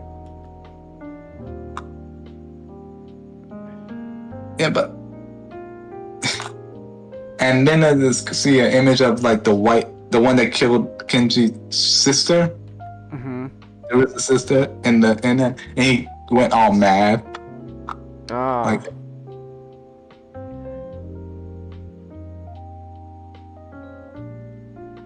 all right.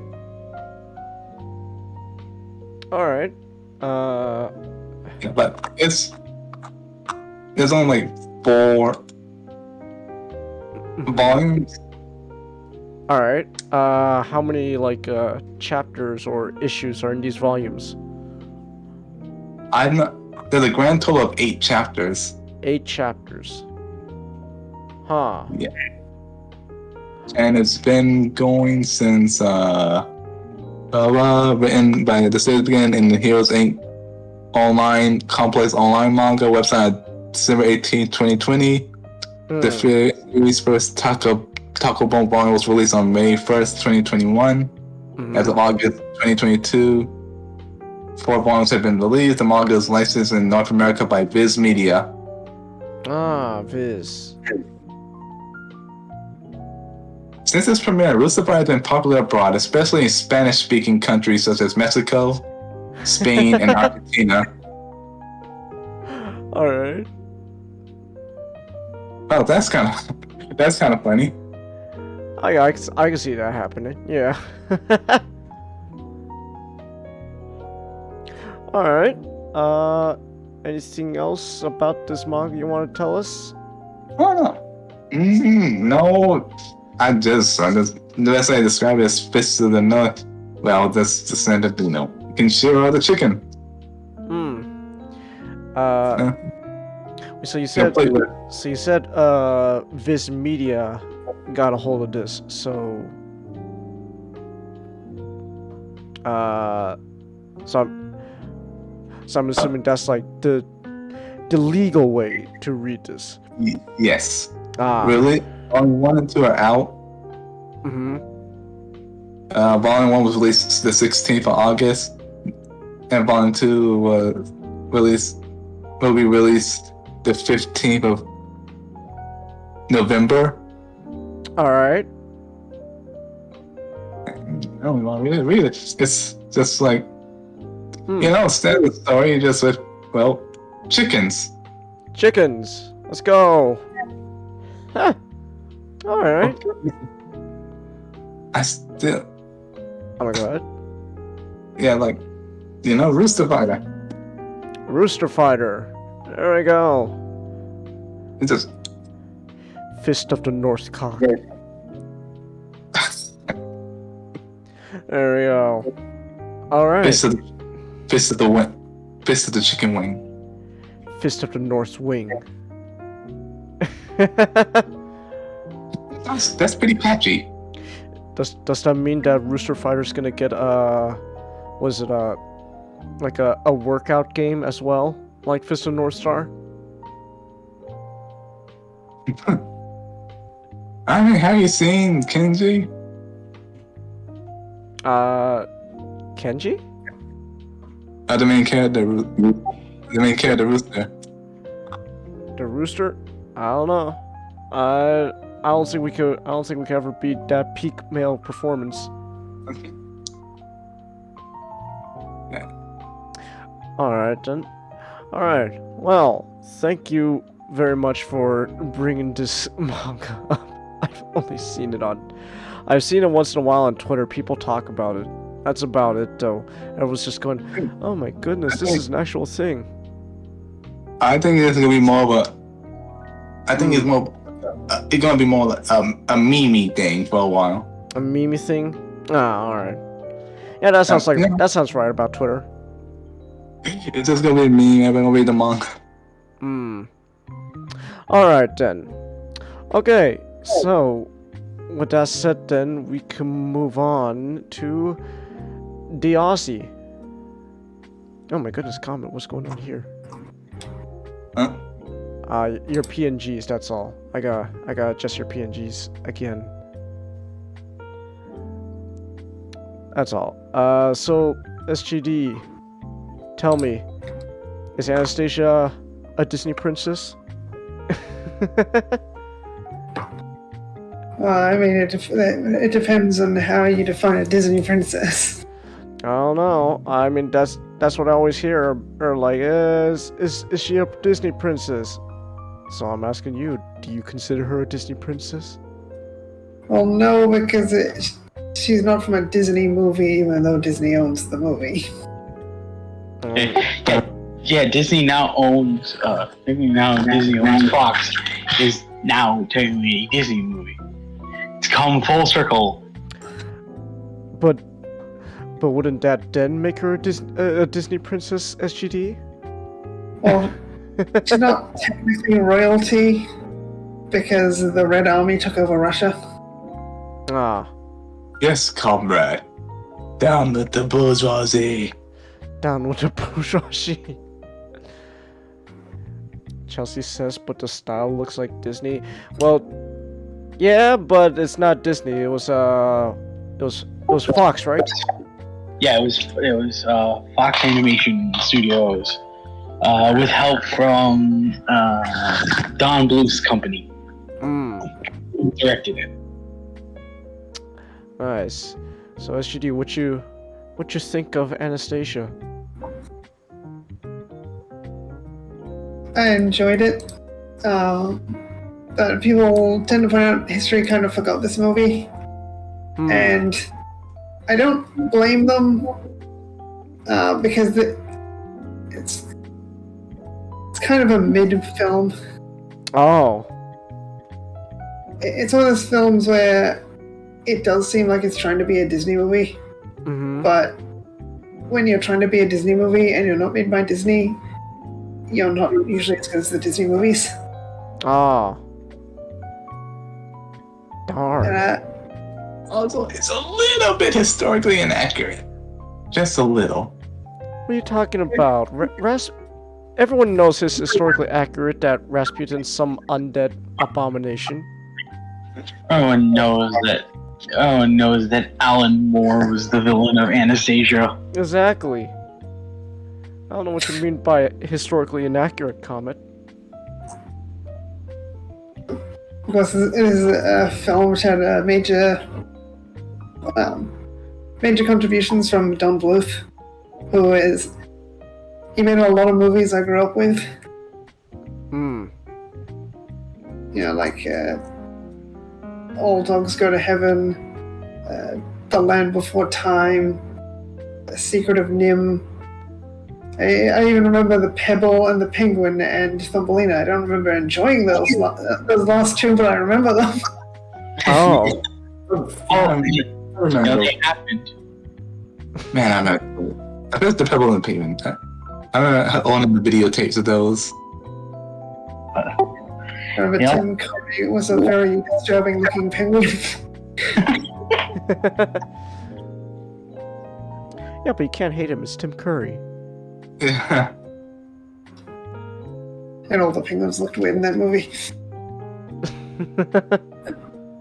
But because the Anastasia is a musical about the amnesiac daughter of the Tsar before the last Tsar of Russia, because in her childhood, Rasputin decided to pull a Beauty and the Beast, and he cursed the whole family in the middle of a party, and they just let him walk out after that, and then he did his curse, and of course that inflamed tensions in their country even further, and Anastasia hit her head trying to escape the country and became an amnesiac that went by Anya after that. And what's interesting about the film is it's mostly just about Anya getting to Paris, because that's where her grandmother is, but she doesn't know her grandmother is there, but we know because we saw the opening of the movie. And Rasputin really isn't that present a villain. Central conflict is mostly just about Anya getting to Paris. And then there's a couple segments where Rasputin tries to stop that from happening. But you could largely cut him from the film and it wouldn't be that much different.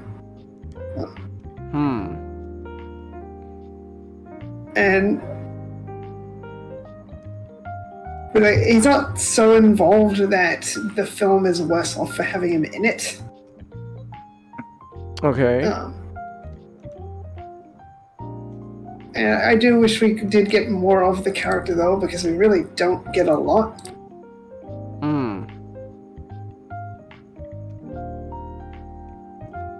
So I mostly just follow Anya, Dmitri, and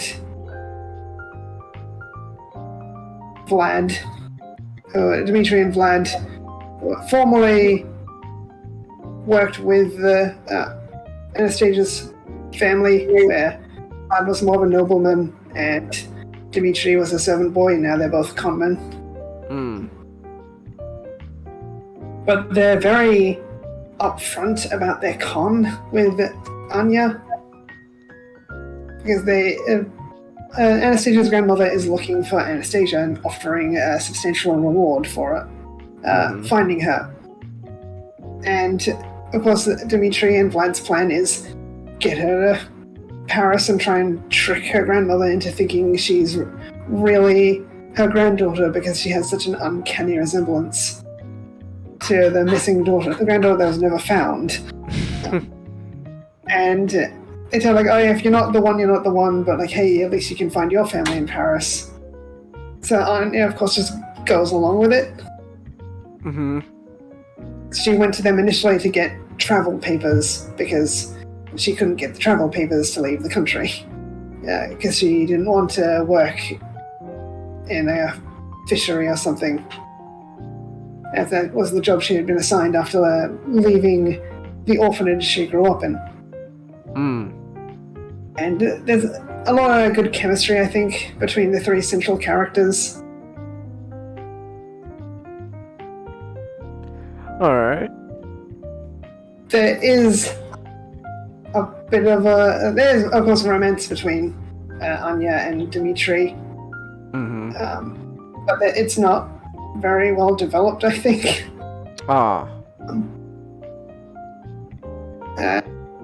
Vlad is delightful, especially interactions he has with Anya's dog.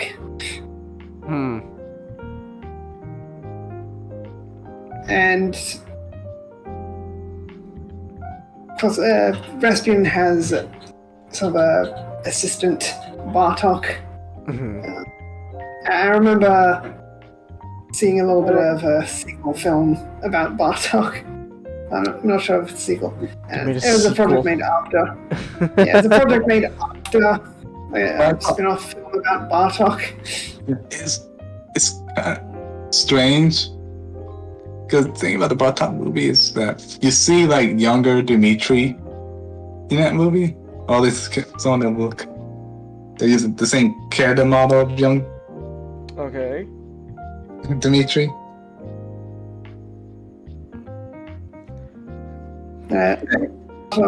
So the comedic relief, and I don't think he's that great of a comedic relief.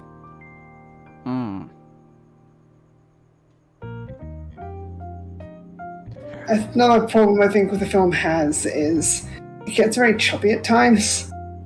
Like it feels like okay, we're missing a few in between frames. Like the motion seems a bit sudden. Not a very good transition between certain parts.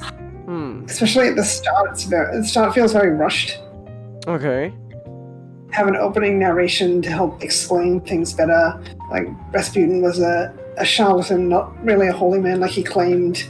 So the Tsar kicked him out, and then he came back into the party like, I put a curse on your family. And then he leaves and he sold his soul. To what? I don't know, he just sold his soul and also took all his flesh and everything but his bones. He got to keep the bones. And then he got a new body, which is exactly the same. And he curses the family, and that led to the revolution. And when Anastasia and her family are fleeing their home, like Rasputin just jumps on them, and then suddenly the ice underneath him breaks and he falls into the icy water, and they get on the train, and we don't see Rasputin for a while after that. Oh. And it's just really rushing through things.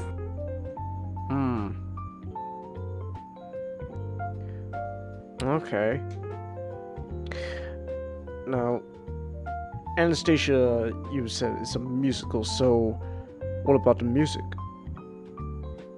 I think it has a few good songs. Okay. Once Upon a September, I think, is pretty good. In the Dark of the Night is good. Although what's weird about In the Dark of the Night is they have, the Jim Cummings do the singing voice of Rasputin. And it makes me wonder, like, why didn't they just get him for Rasputin in general, instead of having Christopher Lloyd voice Rasputin for the most of the film? I think Jim Cummings' performance had more personality. It makes him more of a standout. I think it would have been more of a standout in the film had Jim Cummings been the main voice actor. Okay. But I guess like they were trying to go for a more serious tone, and Christopher Lloyd fits that better. I think. I also think. Well, it's like because Jim Cummings provided the voices for a lot of serious villain characters. He was Robotnik in Sonic SatAM, and he was. What color is my heart? You don't have a heart. Exactly. I think the casting of Christopher Lloyd more than anything was because of sort of the juxtaposition between wanting this to be a Disney film, also sort of copying a lot of things that Disney was sort of doing, because at points it really feels like Anastasia. It really feels like Rasputin the way Christopher Lloyd kind of was acting like him reminded me a lot of just like how he acted for like Judge Doom, but a bit less, a bit more toned down. Yeah, because we get to see a performance of both characters as Rasputin and Jim Cummings seems more bombastic, while Christopher Lloyd seems more subdued. I see people talk about this movie sometimes, like, why can't we get movies dark like Anastasia? Like, compared to Don Bluth's other work, I wouldn't call Anastasia a dark film. Yeah, there are a couple of parts where you see Rasputin's skeleton, and one part he sort of extends his hand, sort of throws it in, it's still connected by sinew. That's like a couple seconds worth of scenes in a whole movie.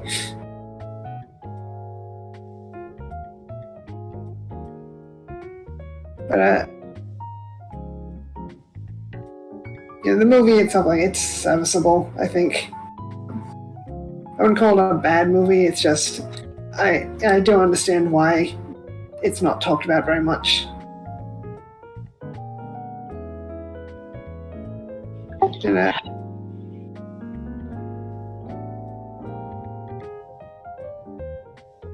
think it's definitely one of those films, like, it could have done without, like, it could have stood on its own without Rasputin. So just having this conflict of just trying to get Anya to Paris, I think, would have been enough of a conflict without just having to try and ambush a train with green demon monsters.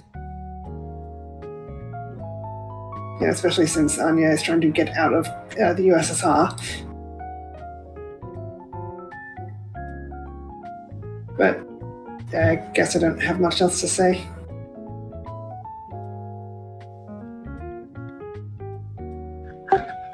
I really think like that late period between the late '90s to early 2000s, was a kind of an awkward period for a lot of other animation studios, because it was so neat, neck deep within like the Disney Renaissance. So it's like you get so much things going on with there, and so many other companies weren't really thinking differently. They were just like, oh, we should copy the successor. So it's like Anastasia feels a bit more standout, but like in the same coin, Anastasia kind of feels like something. That feels like the same with like something like the Quest for Camelot. Quest for Camelot is terrible. It's a lot more terrible than Anastasia, but it's like it's those types of movies where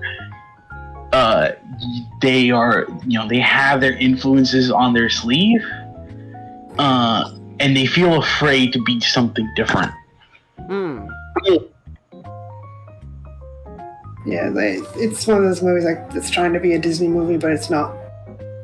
It doesn't have the strength to really uplift itself in that identity, I think. Alright.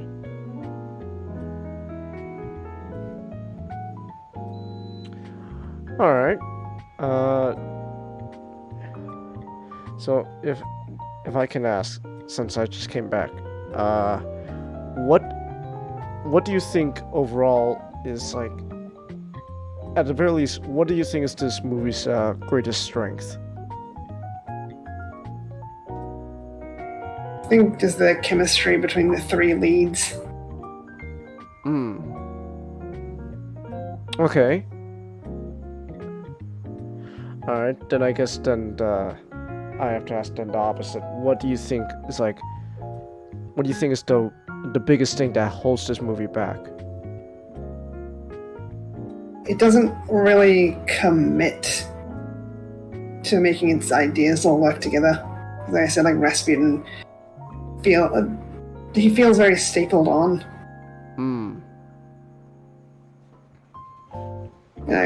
This really isn't sort of a relationship between Rasputin and Anya. Like, Anya is an amnesiac, so she doesn't even remember Rasputin for most of the film. Mm-hmm. And Rasputin doesn't really directly interact with Anya until the end of the film. His whole thing is like, I just want to kill Anya so then all of her family will be dead and I get my payback because they cast me out before the events of the film. And there really isn't a lot of exploration of Rasputin's character.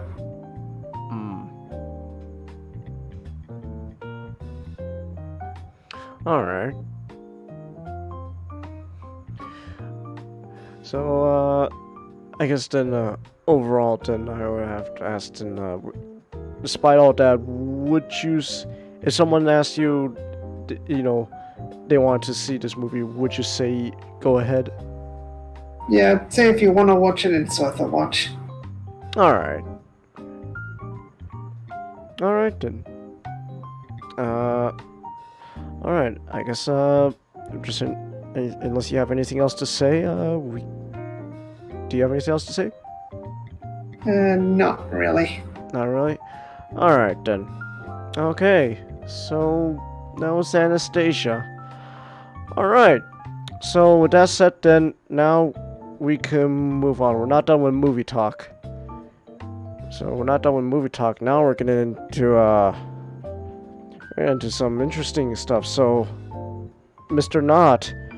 So apparently you're in a Cronenberg mood. I am Chingus. This was originally supposed to be a topic I wanted to do last week. But you know what happened, like within last week, stuff happened. Right.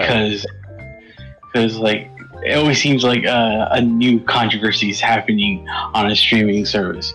Really quick, Chingus, do you know about the controversy surrounding the new Jeffrey Dahmer show? No. So, most of it is kind of stupid, but there's a nugget of like, oh, this is no, this is bad. This is whoa. Oh, what are you doing? What do you call it? For a brief period of time,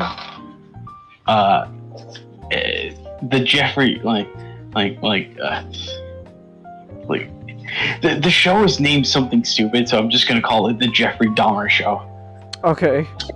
So it's like the Jeffrey Dahmer show, for a period of time, was put under the LGBT genre tab. Okay. Is it not LGBT? Do you know who Jeffrey Dahmer is? Remind me. His name sounds familiar. Oh boy, can I explain this? Go ahead. Okay, so Chingus. Okay. I'm scared now. Oh, you should be. So, Jeffrey Dahmer was some guy back in the 90s, I believe, who basically was a serial killer. This is far off. I thought you were talking about a comedian. No. So, not only that, he targeted men. Oh, that's why. And it's because he was gay. Okay.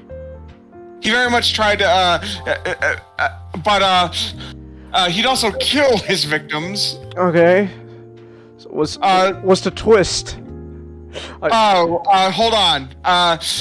He would do things like, at one point, like he tried making them like sex slaves or something like that, but oh my not goodness.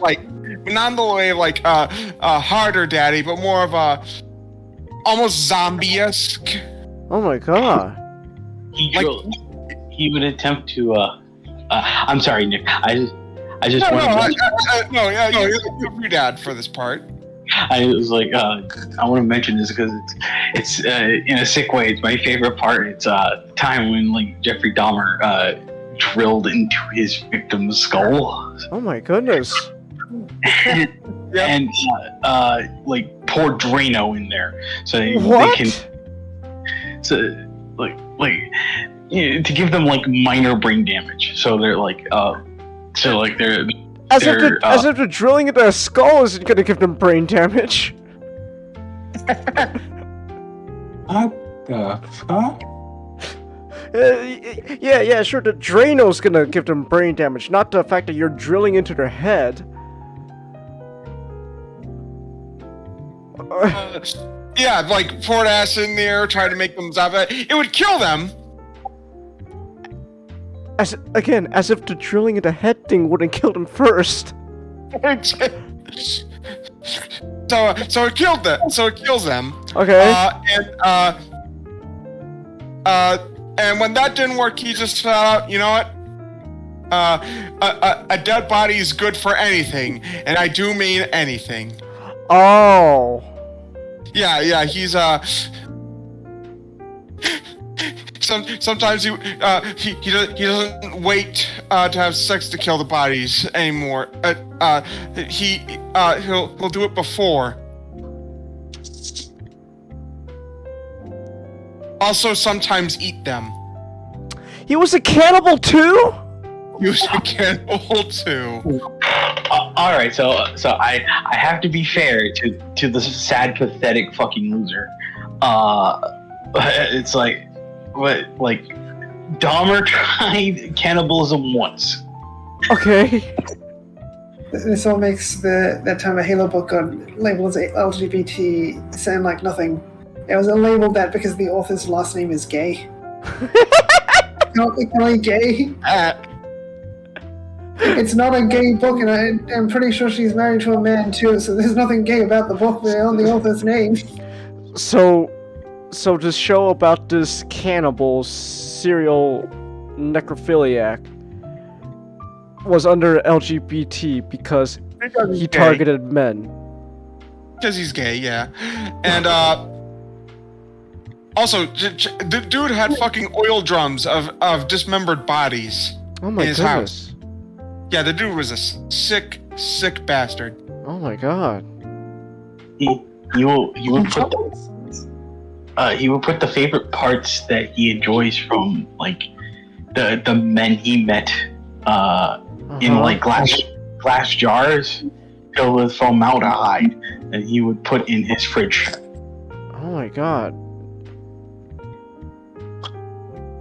And what he would get off of that?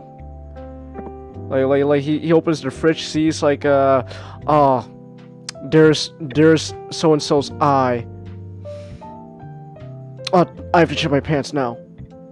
Is that the case? I think he just did it because Jeffrey Dahmer is. I have to keep mentioning he's a loser because he's a loser. He is. He's a failure in life and he's a loser. He didn't want he was extremely controlling. So it was like all of his relationships he wanted he wanted this one way relationship with everyone. Oh. So it's like it came down to the point where it's like, yeah, when he started doing like the murdering, it's not that he enjoyed murdering people, it's just it was a means to an end.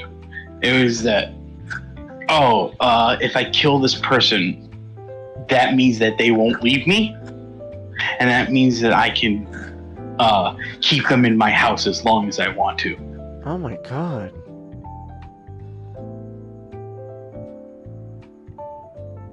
Is that why you're in Cronenberg all of a sudden?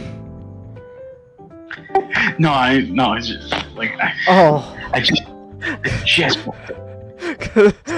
I was assuming like, so how's this sounds fucked up. How does it relate to Cronenberg, who's another type of fucked up? might as well say, obviously, they got him in prison, thankfully. Oh, And, yeah. And in prison, he Well, did he continue to do his shit in prison? the opposite, actually. What he did is he kind of realized, yeah, I'm a monster. I'm just gonna, devote my life to, basically doing better, go back to Christianity and all that. Basically, he's trying to. I mean, hey, it's God's job to forgive, not us. Yeah, you know what? Yeah.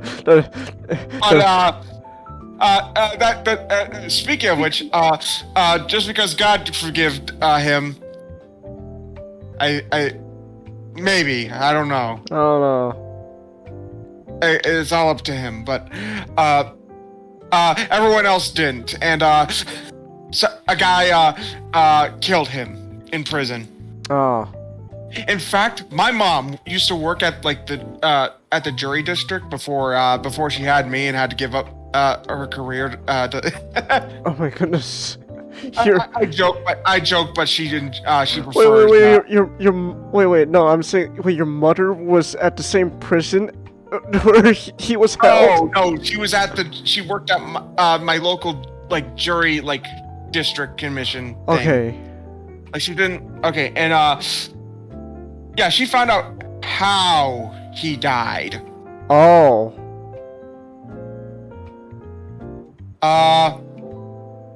Let's just say it involves a broomstick.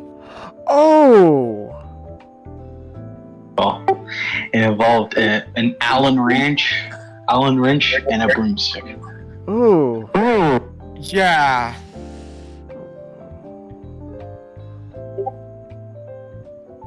Well, you know what the Bible says. It's up to God to forgive him. Yeah, we don't have to. Because I won't. Yeah. Imagine if we go to. Okay, this is obviously just a joke, but imagine if we go to hell because the moment we stepped into heaven and we saw Jeffrey Dahmer and Hitler side by side, we're like, "Fuck you, God," and he just sends us to hell because of that. I think he was beaten to death with an iron bar from a piece of exercise equipment. My mom, she actually saw the photos. Oh! He was, So he was beaten to death, but there was more done after. Oh. yeah.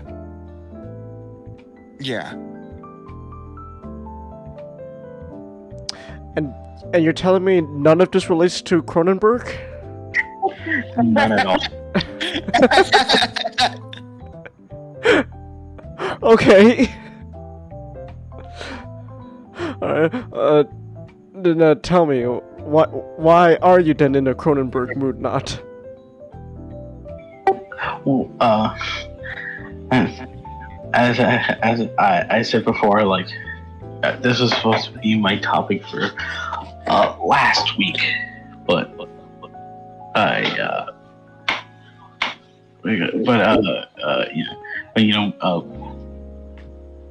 of course, Netflix controversies. I dived into, so now I'm doing it. I'm introducing, finally, after technically 9 days, I get to usher in Spook Month by talking about one of my favorite directors. It's time to grab my hand off the bed now. Alright, have a good night, Comet. No. I did not think I would go to bed end of the night talking about serial killers. What happened? You're welcome. Have a good night, Comet. Have a good night. So I'm deciding to talk about the films of Dave, who lives in Canada. Mm-hmm. It's like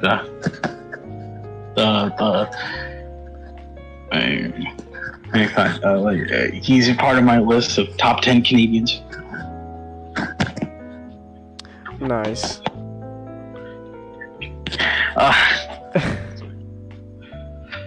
But in all seriousness, yeah, like Cronenberg's my favorite director, and I actually wanted to do this. I actually wanted to do this for some time now.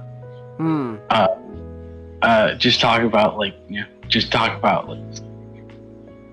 back to back 2 cents on a retrospective of one of my favorite directors. And so I decided for the spirit of Spook Month, it was going to be him. So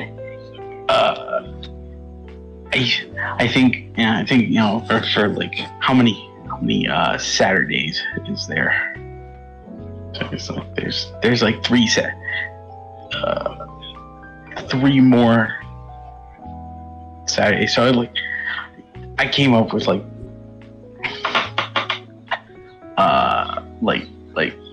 3 arcs to get through, because to try to condense it, because it's like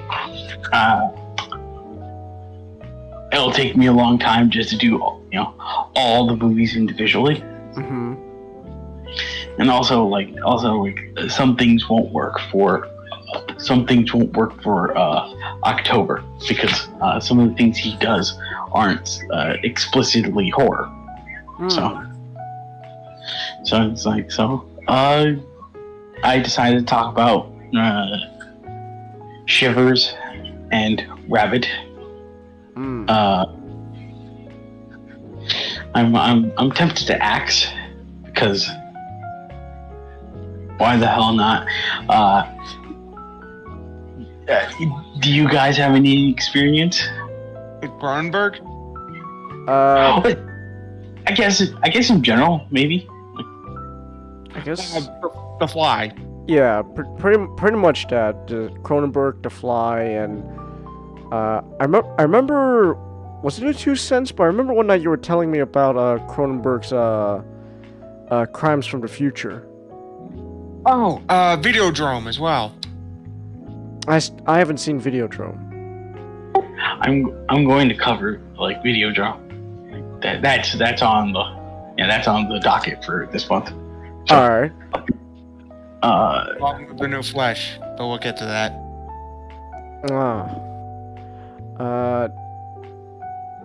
But yeah, besides that, that's all I know of Cronenberg.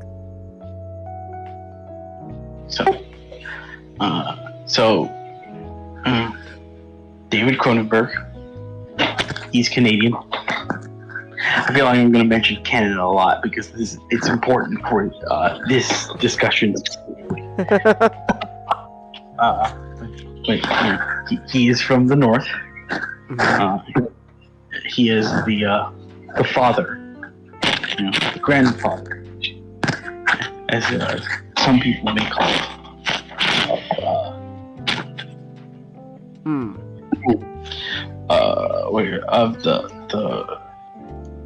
Of the genre, the genre we know as the body horror genre, which is just like good old family friendly fun there. What's going on in your end, Not? There's like some like a scratching noise.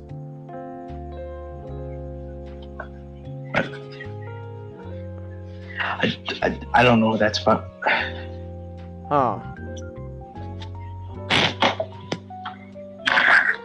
Alright. I was about to say, did Jared get out of his cage?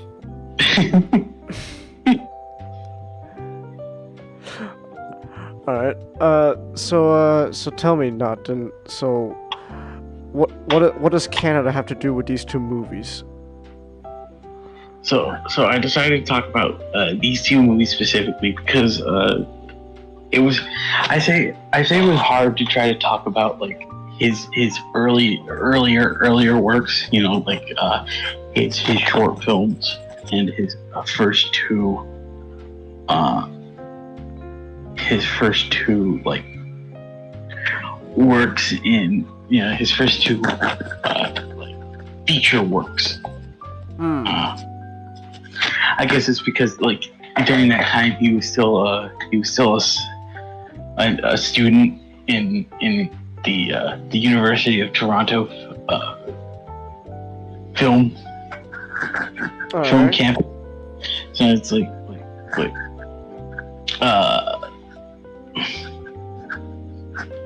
and it's like so they are very rough.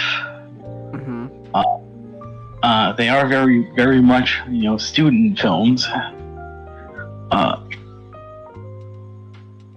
And like to take from another phrase. Wait, I want to switch over. 1 second. Sorry. All right. Was he on his phone?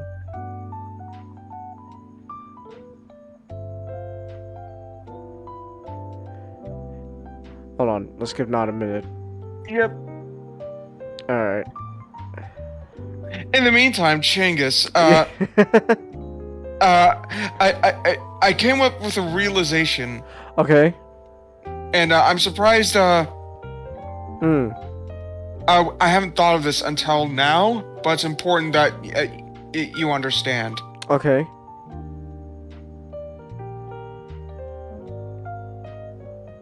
Oh, let me see.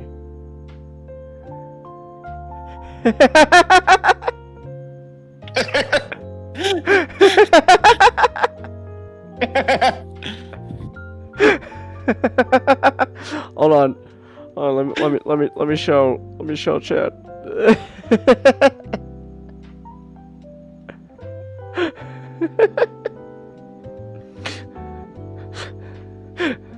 Don't you know, Shockwave? Your drag's old, our drag's new.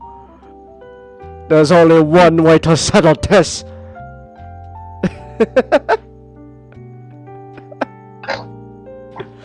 Oh, Mr. Nod, are you back with us? Yes. So I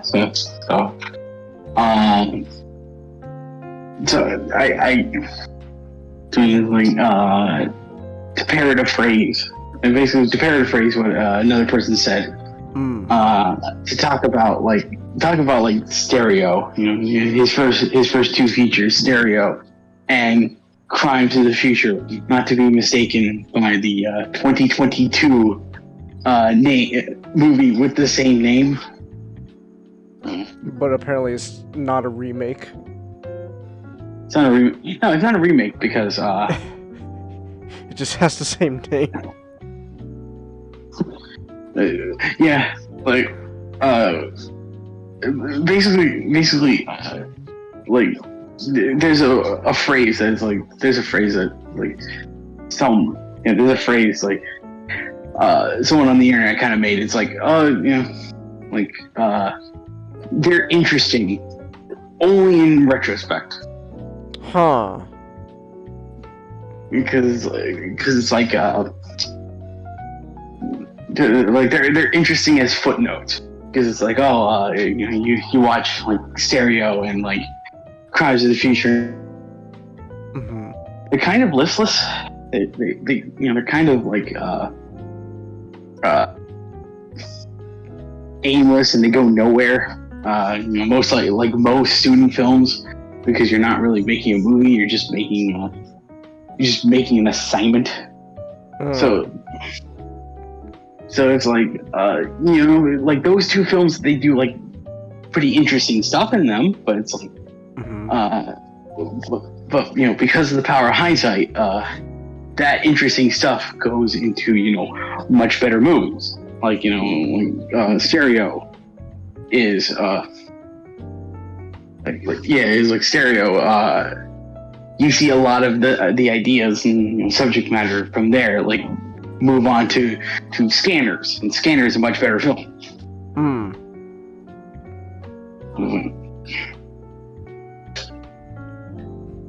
All right.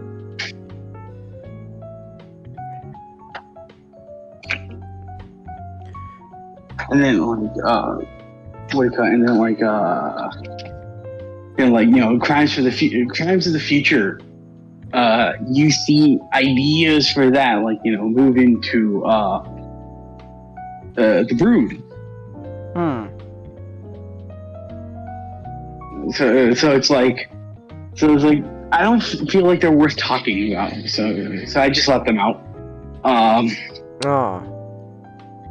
So I am going to watch Shivers, and I am going to talk about Shivers and Rabid. Shivers technically being the third feature film by Cronenberg. Because technically, like those last two films I mentioned, those were like feature length. So it's like those are considered his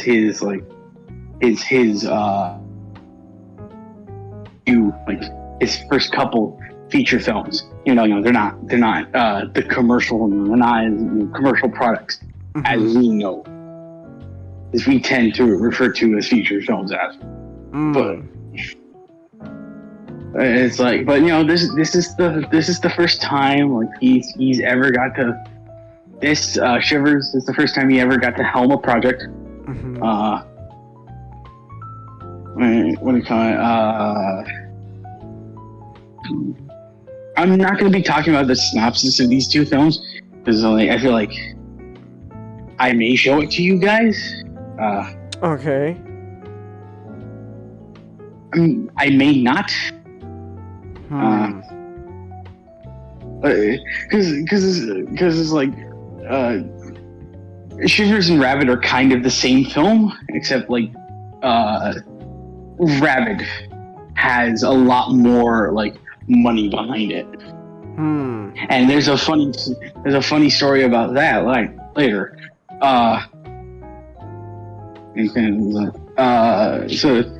So it's like when a young David Cronenberg decided, hey, I don't want to be a novelist anymore, but I strongly want to continue doing film and shit. I like film and shit. And it was like he was like, oh, I'm gonna be a filmmaker. I'm going to make horror films. Not because it's like, oh, he was a fan of horror growing up, but that's just those were just the films, those were just the stories he always said would come out whenever he typed something out. So it's yeah.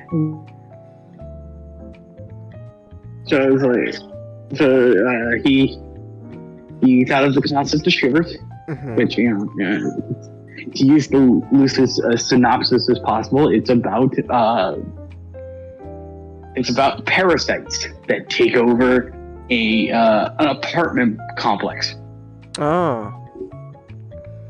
So it's like he brings this story to a company called Cineplex. Oh, Cineplex.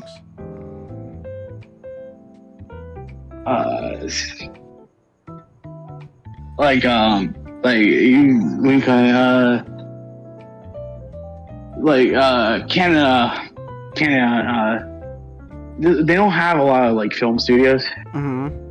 Shanks. So it's during that time, especially, they didn't really have a lot of film studios. So it's the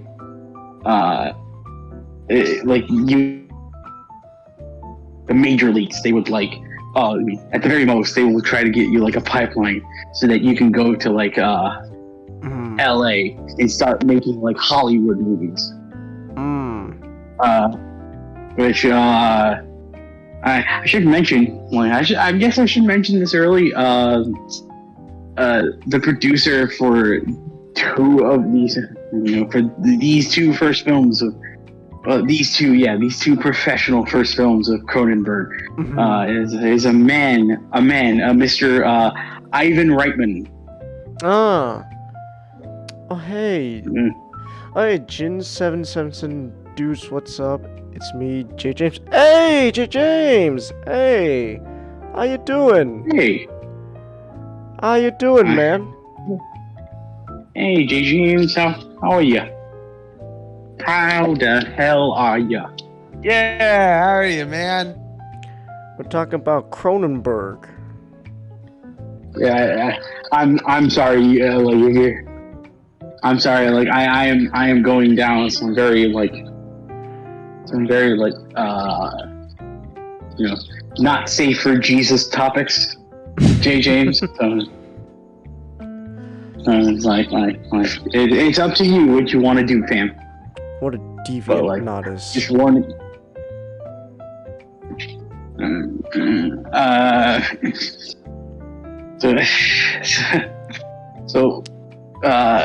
He shopped his idea to Cineplex,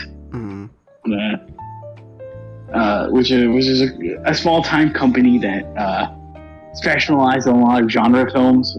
Specifically, they were very very well known for the time, just making softcore porno comedies.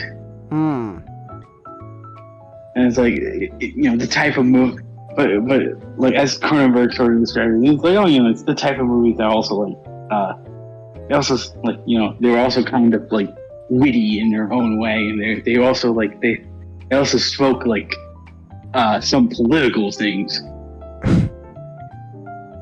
So it's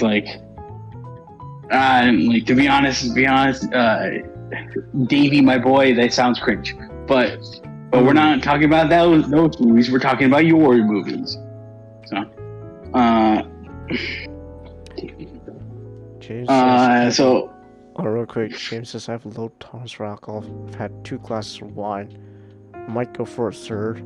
Oh man, don't get drunk again, man. Let's hold back on that alcohol a bit. Come on, man. We all love alcohol. Let's drink responsibly, man.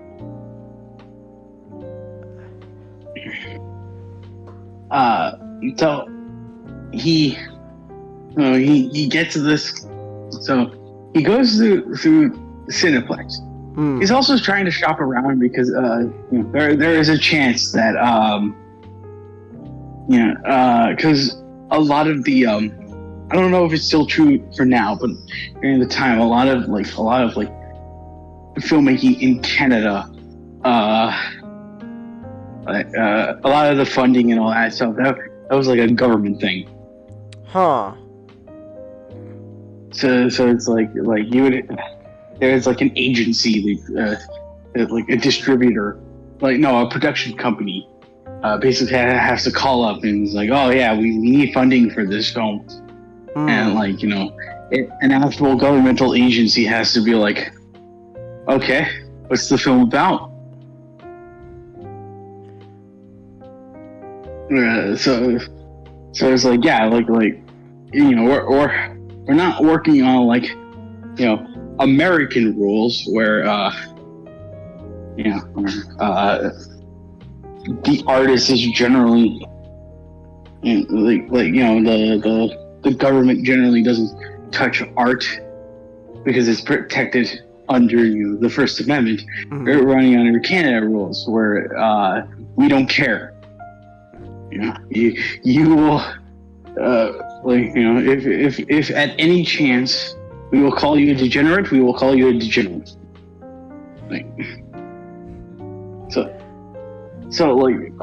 Shivers. So he tried trying to go to California. Be if push comes to shove, he's I might need to become a Hollywood filmmaker. Thankfully for him, he managed to reach his lifelong streak. He managed to go through his lifelong streak of just making movies exclusively in Canada. That's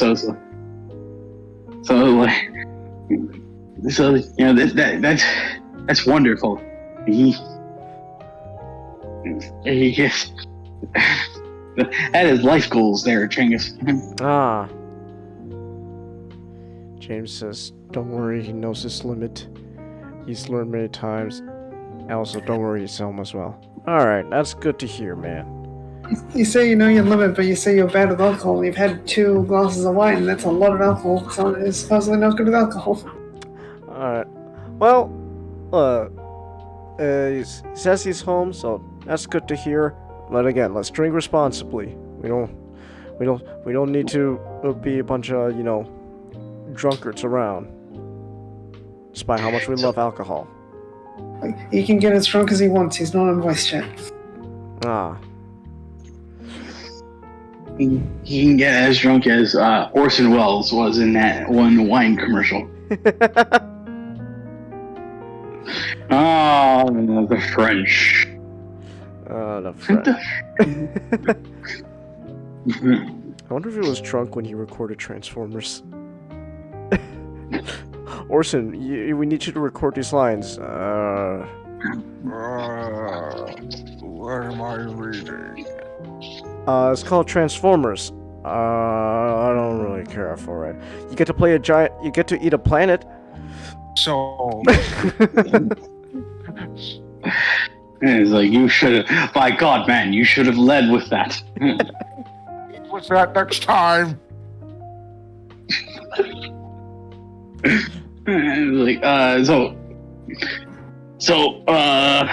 Thankfully he did secure his funding from the Canadian, I think it was like the Canadian Association of Film Corporation, I think.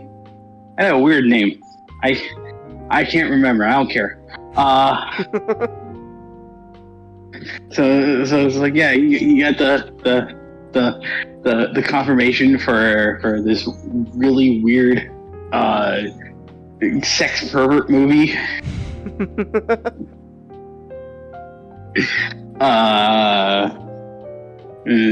So it's like a very interesting thing. Like so like Shivers and Rabid. In general, these films kind of just feel. These films feel very primitive. Okay. They feel like a step up from like his student films. So it's like because obviously he's working with a considerably bigger budget. He's also working with like professionals. So it's like there's something there, but it's like Shivers specifically. It looks like a film. It looks like a film from the 70s. Okay. It's not one of those like films from the 70s where it's like, oh man, this looks like in HD. Like you can like rub this. You can polish this up and it looks like a movie that came out nowadays. It's like no, it looks like a film from the 70s. Okay. It looks kind of dated, but it still holds up.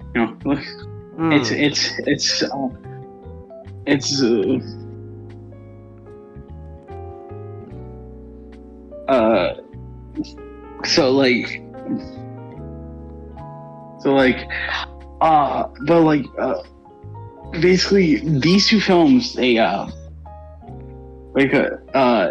primitive because it's like. What like Cronenberg now, with like scanners, and video, and The Fly, and The Brood, and the Dead Ringers, the movie with not one but 2 Jeremy Irons. So it's like. Those like films, those famous films of his that him for. He's a bit like far away from that point yet.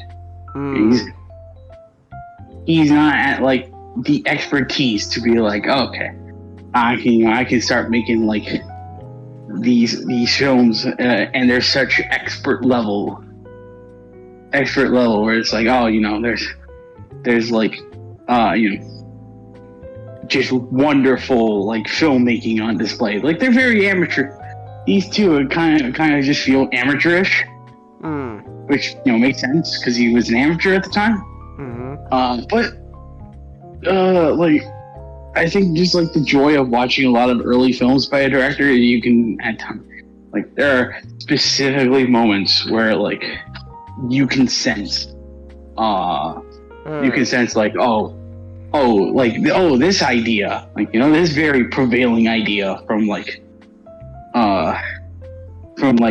director's later works, like, you know, like the minute like the main love interest in Shivers starts talking in what I like to call Cronenberg speech, which is like she starts talking in this weird, like, vague abstract idea that revolves that must include the word flesh, sex, or eroticism. And it's like, oh, like, and she must be sounding like she's a madman. And it's like, yeah, like that happens in the film. And the main character, a Chad known as Roger, just decks her in the fucking jaw after.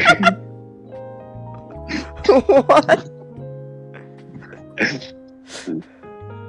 He just punches her. Just sure. Like he decks her in, like he decks her right in the jaw because like she's going through like this strange this strange mental breakdown, and he realizes, oh man, she must be infected by the parasites. So it's like, oh, like she must be affected by the parasite. So he just uses like the greatest weapon to a male in the 1970s, your closed fist. He just gives her jaw to one. Oh, you must be infected.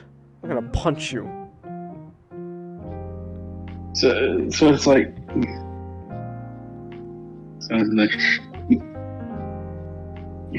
So the parasite just makes it go insane? No.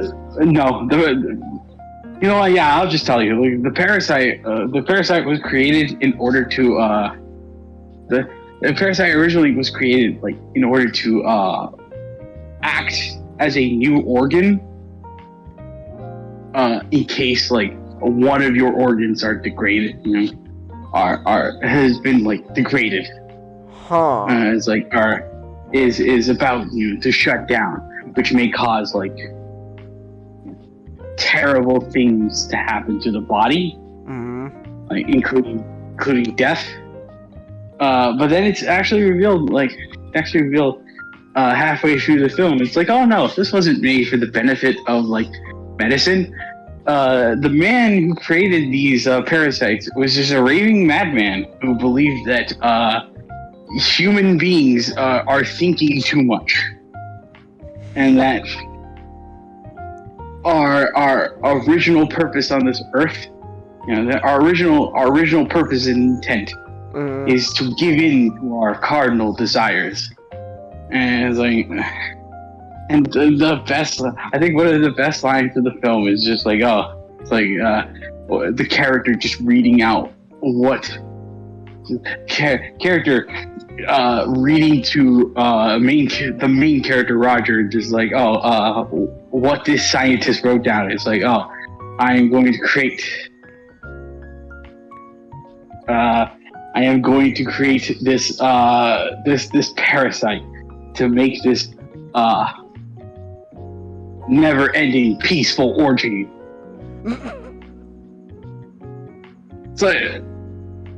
It's like, man, this man is deranged. And you know what's the best part about it, Chengis, is it fucking works.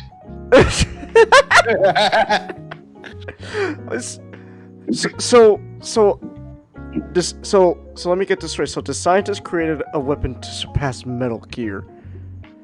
But its whole purpose is to just make everyone horny as fuck.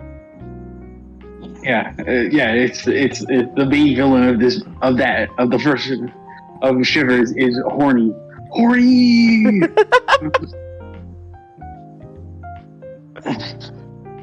So it's like, yeah, like that happens.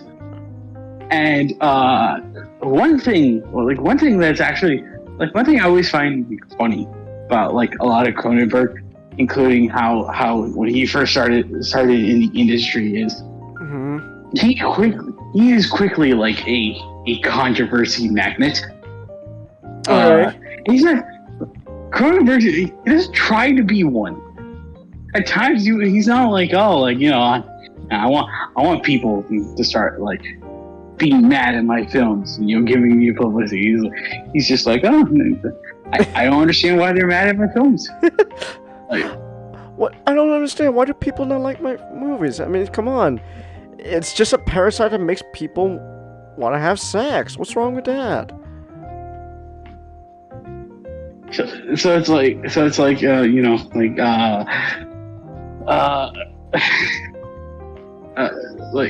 he was basically the interviews that he's done during the time. It's interviewers would sort of describe how film reviewers are just describing how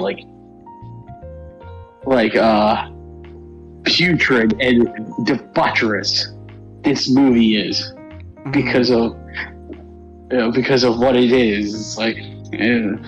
It's just okay, whatever.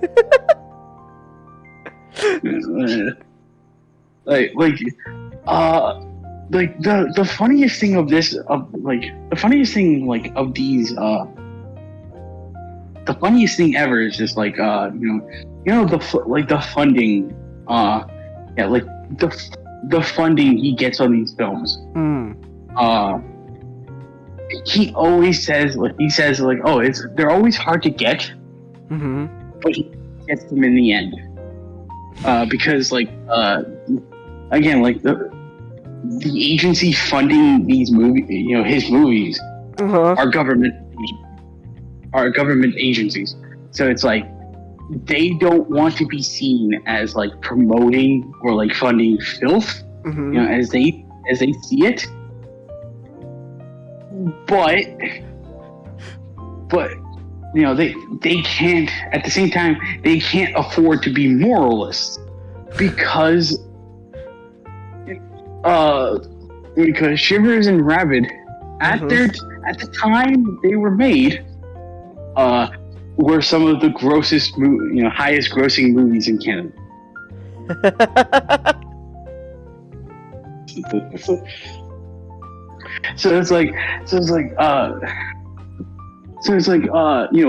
Film reviewers would often just whenever they're insulting the movie, they would just make this claim. It's here's this putrid, disgusting film, and it was made with your tax dollars.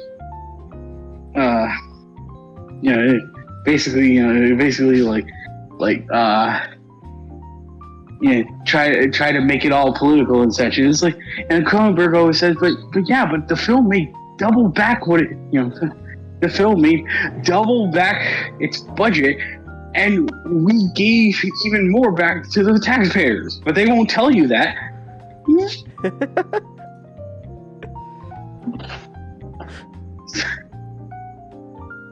So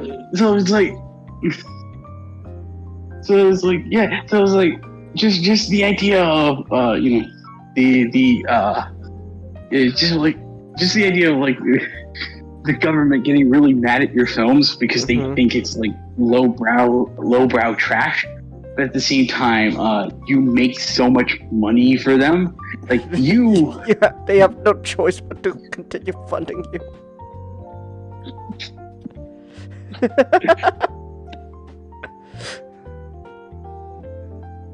That's amazing.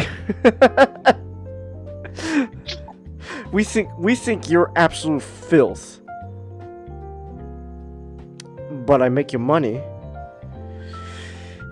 Fuck, he's got us there.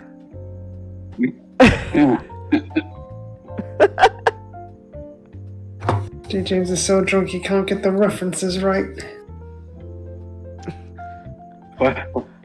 I don't care who to. What references? I don't care who the IRS sends. I'm not paying taxes. James said government instead of IRS. Ah. It's okay, J. James, we understand you're drunk. Drink responsibly, man. Well, it works. It works in this case because there's no IRS in Canada. It's all the government. Oh yeah, that's right. There's no IRS. James, you have an excuse, unlike Chelsea. Oh.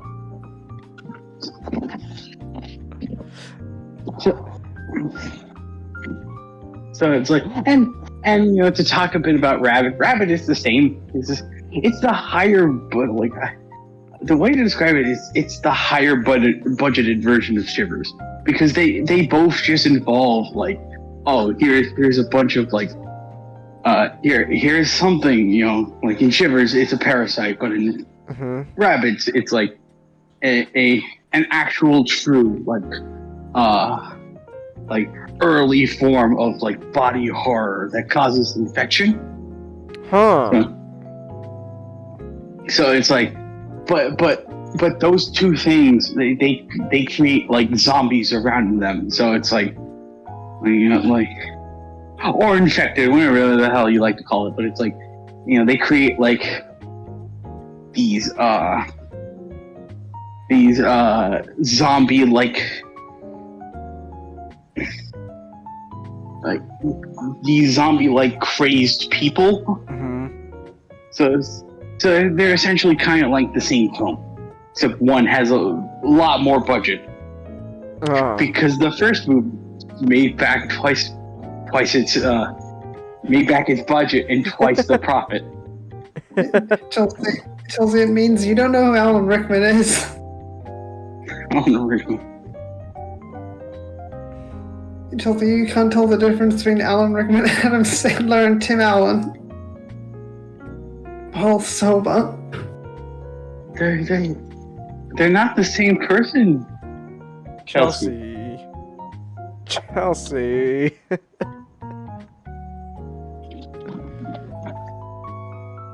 She says she loves body horror, though. I guess that's nice. That's nice, James. No, I'm sorry. That's nice, Chelsea. You can watch Rabid, where a porn star Marilyn Chambers gets wrecked into gets into a terrible motorcycle wreck, and so they just, through the use of her experimental surgery, she gets a tendril coming out of her armpit that infects people, and she must sustain herself through blood.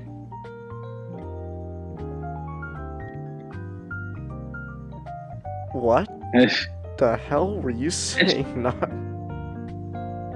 That's Rabid. So I was able to understand because I understood Cronenbergese. So she turns people into zombies with her armpit? There's a little there's an orifice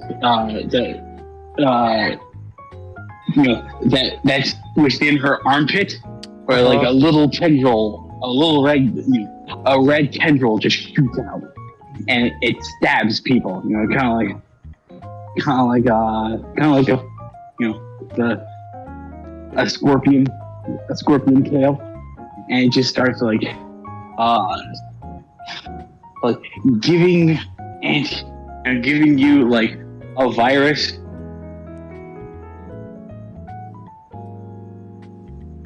Like she can also use it, you know, to suck the nutrients out of people. Oh, so she's also a vampire. Yeah. Oh, okay.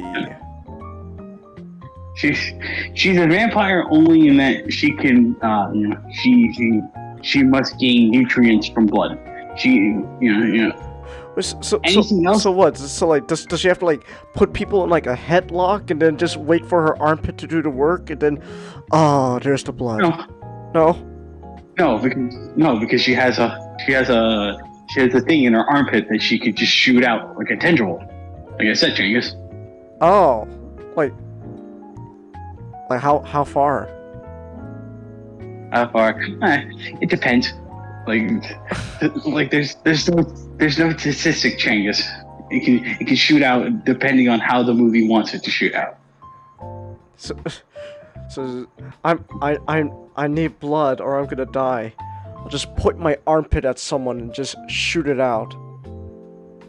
And now they are zombies.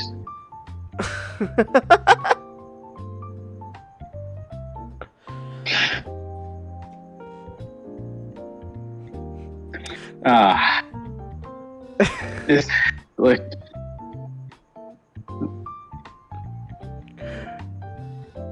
that Cronenberg fascinates me not.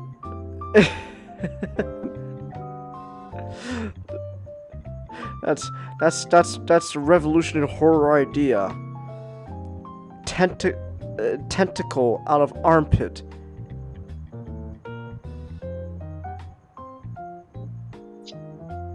As you wait, Changus, this a sneak peek for the next 2 cents. I get to start talking about the tumor gun. The tumor gun.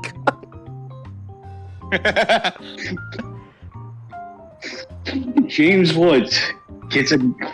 Gets a gun fused into his hand that shoots tumors.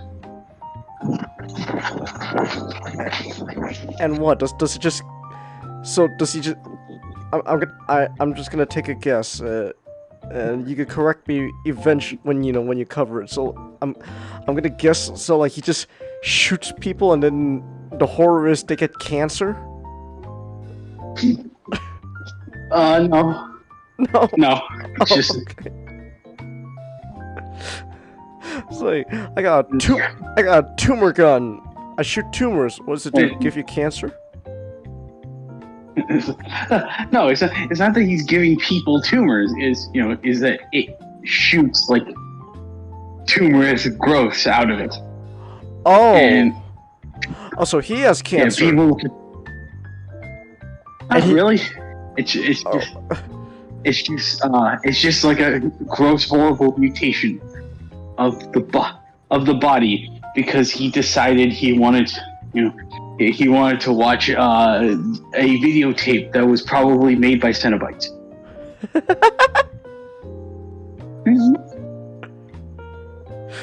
Videodrome's gonna be wild, man. That sounds great, but I kind of like my idea a little more. He just shoots people and gives them cancer. With the gun fused to his hand.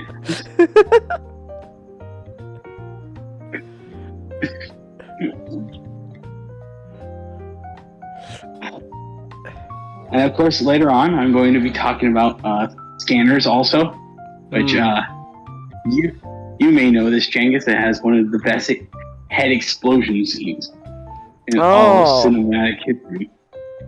Oh, okay.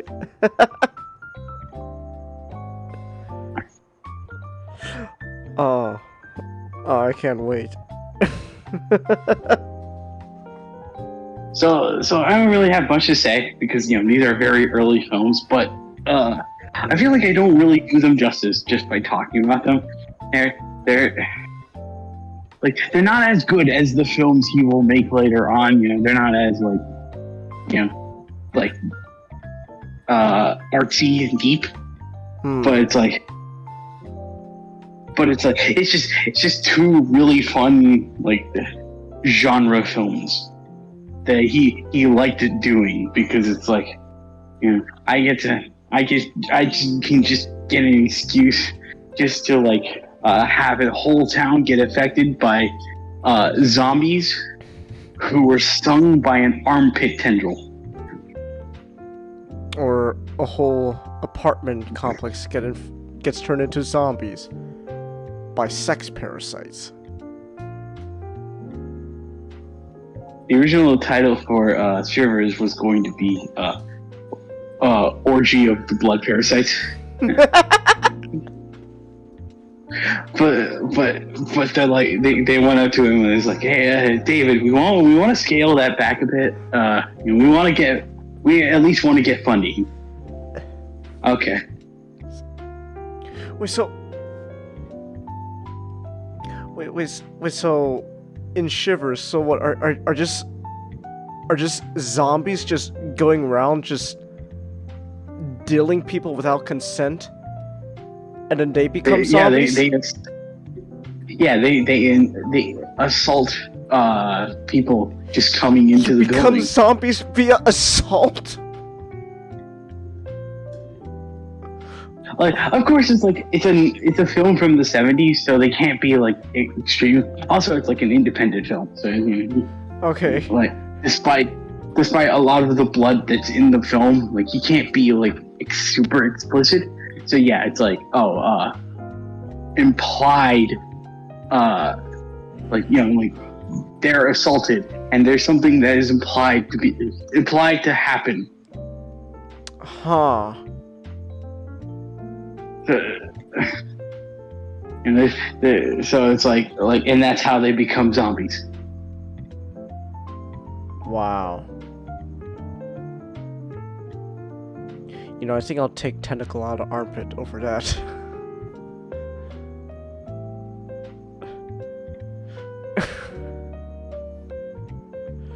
Okay. Wow. Cronenberg is a man. Is definitely a man, alright. He's a director. Director. Oh. Remember, Cengiz, this was the man who Martin Scorsese was afraid to meet. until he met him at like cons, and he was like, oh man, this man like dresses sharp, he speaks eloquently. So, you're not who I was expecting you to be. Why do you make such fucked up movies?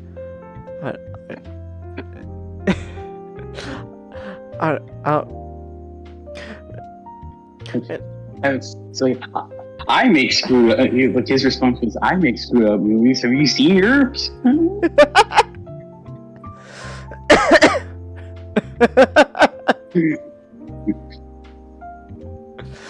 That's amazing. James, are you drunk, man? Are you drunk? Come on. Is James, just give me a your little. keys. Just a little, for real. Oh my goodness, James. All right, James. Let's drink responsibly, man. Let's start drinking some water instead. Let's drink some water instead. Water will help. Okay, man.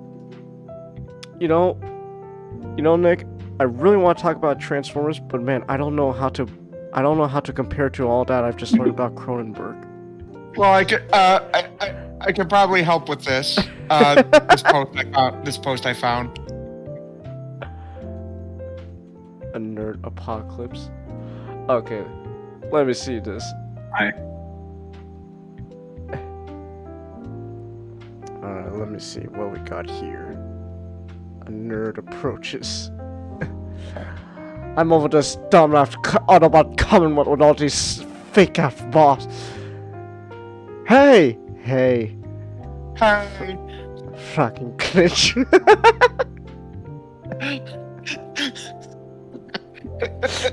Shocker during the 50 years when everyone thought Megatron was dead. This is what if comedy Shockwave was part of animated. I'm always this dumbass Autobot Commonwealth with all these fake ass bots. Hey, hi, fucking bitch. Fucking bitch. Oh, that's great. Alright, well, In that case, this brings us down to our final topic. We love talking about Transformers so much, we had to bring it back twice. Oh, are you gonna head out now, Nod? Yeah, unfortunately, I'm gonna head out. All right. Have a good night, Nod. It was fun. Yeah, it was fun, guys. Yeah. Thank you for telling me more about Cronenberg.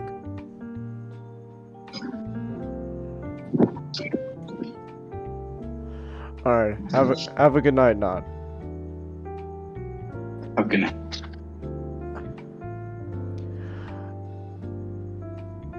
All right then. Oh, and there he goes. All right. Well, and then there were 3. Man, that was great. Anyways, we like talk about Transformers, Nick.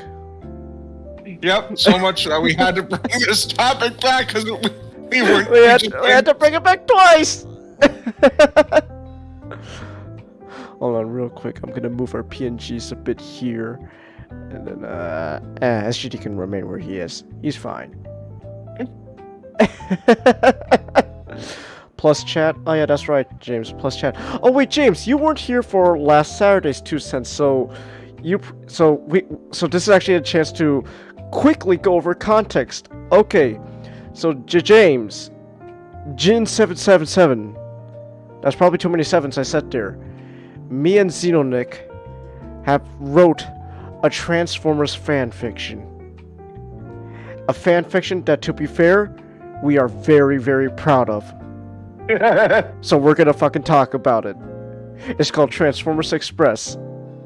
It was originally just gonna be a working title, but it's become associated so much with how we describe our Transformers ideas that we just go, it's Transformers Express. Does it get steamy? I mean... Yeah, I think the Transformers are powered by Energon, not by steam. No, to be fair, there was that time where Swerve did wear a woman's swimsuit. He didn't know any better. No, actually, no. Wait, no. What's better is he knew, but his response, I look good in it. No, I think he didn't know, but either way, he still would have said, I look good in it. How does it compare to My Immortal? Well, I've never read My Immortal. I only know about its infamy, so... It doesn't. Don't compare this to My Immortal. There you go. There you go. So James, we wrote Transformers Express. It is a fan fiction. Well, it's fan fiction, but really, it's me and Nick's own Transformers show that we wrote. We wrote a Transformers show. No, Chelsea, the My Immortal J. James is talking about is completely different from the song by Evanescence. It's a Harry Potter fan fiction. Yeah, Chelsea. So we wrote a Transformers show. So the working name is just Express, but again, we've said it so much that we honestly just associate it as Express. And as of right now, let's see here, our Word document is 70 pages. 70 pages! And it's ever growing. Ever growing. Like, okay, so Changus, an idea I recently came up with was the Long Arm and Moon Racer thing. Yeah. Changus, I also figured out how we could still have Long Arm, leave at the end. Okay. Just have a throwaway line of where Optimus goes, "What about Moon Racer? She's still packing. She'll meet me there." Oh, okay.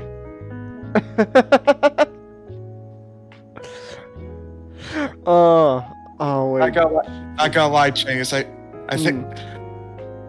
So I put the Long Arm and Moon Racer's names into like the random quote generator. Gotta be honest, what came up made me really, really want this to happen. Oh, okay. Since we're in a relationship now, your clothes are my clothes too. Don't ask me why. Hey, I have your shirt on. This is our shirt. Fine, but when I come in strutting with your fuzzy socks, I don't want to hear shit.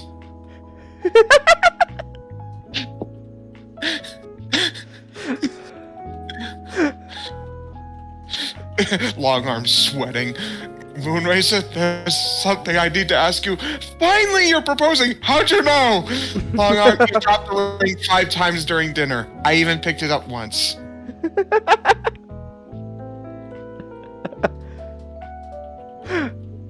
What are you in the mood for? World domination. That's a bit ambitious. You are my world. Aww. Aww. Oh. Okay, I'm going to get the wedding cake. Perfect. While you do that, I'll check on the ring bearer. You mean ring bearer, right? Mooney, look me in the eyes and tell me you're not going to bring a dangerous wild animal to our wedding.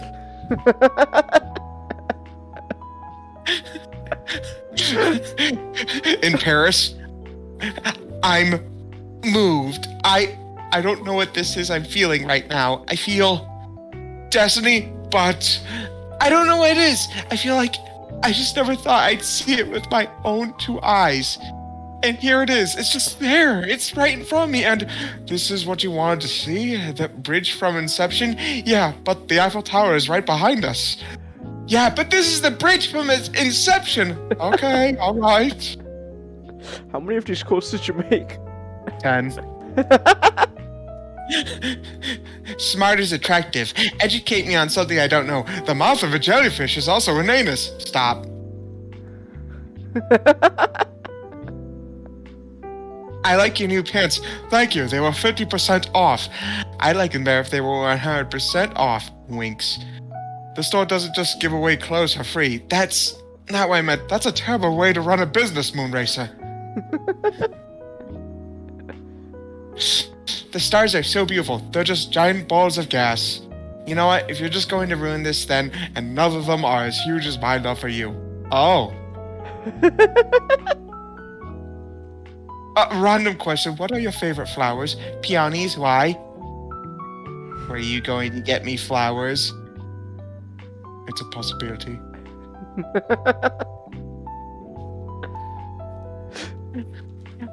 Wow, Moonracer, you want to hold my hand before marriage? How awfully lewd of you. We literally slept together yesterday. That's nothing compared to the lewdness of holding hands.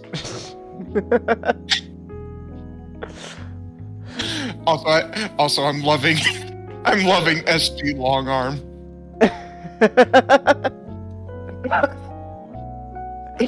Oh. The absolute dweeb we made, in comparison to the monster the prime counterpart is.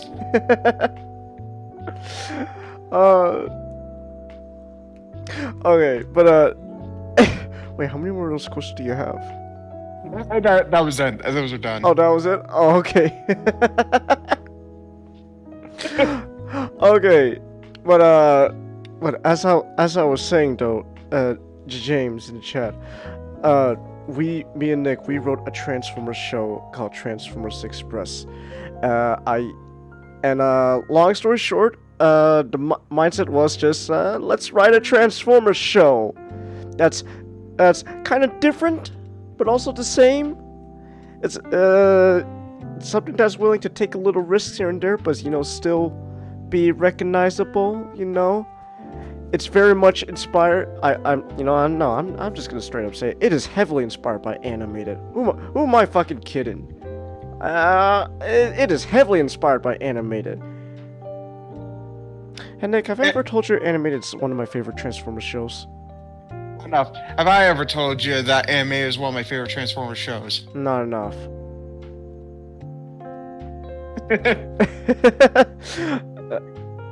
Do you have an animator?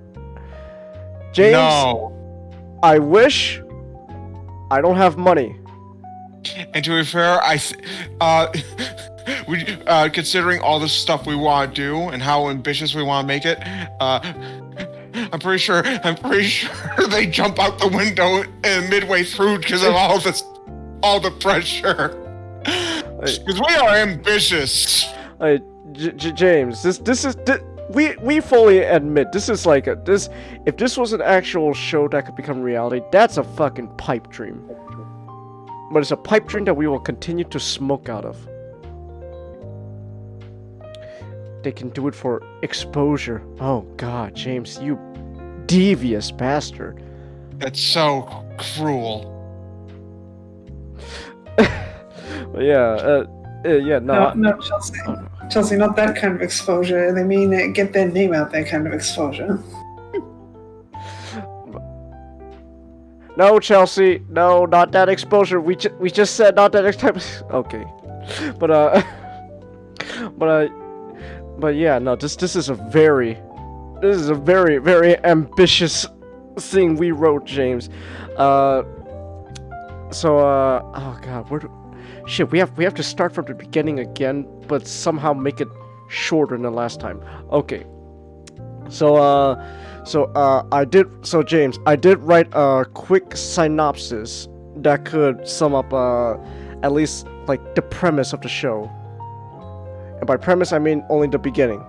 Alright, so under the orders of Ascenta Corporation, Optimus Prime leads a ragtag crew of delivery Autobots to deliver the all-powerful Allspark into the hands of Cybertron's most notorious governing leader, Megatron. But when they go against their orders and take possession of the Allspark themselves, Megatron and his Decepticons retaliate, stranding the Autobots' Earth, now living among the human population. Now they face off against enemies, human and Cybertronian alike, as the Decepticons begin to make moves that will change both Earth and Cybertron forever. James, I'm not gonna lie. When I first saw that last week, how you just basically wrote just a brief synopsis, I got giddy. It's like that's exactly how like a TV guide summary of the show would be.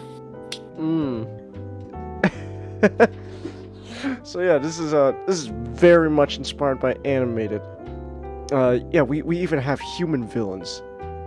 We are heavily inspired by animated.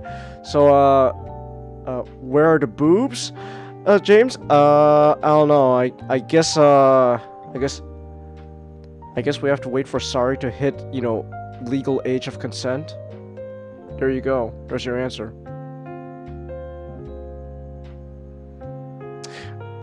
Wait, Nick, I have to ask, are we keeping Sorry just, a kid? I imagine there'd be a time skip later on somewhere or something. I don't know. Alright. Well, yeah. Also, in searching for a certain for a picture, I ended up stumbling on stuff I didn't want to see, so I have to deal with that now. Oh, okay. But yeah. Let's see. Trying to. No, I don't want that save as. I just want.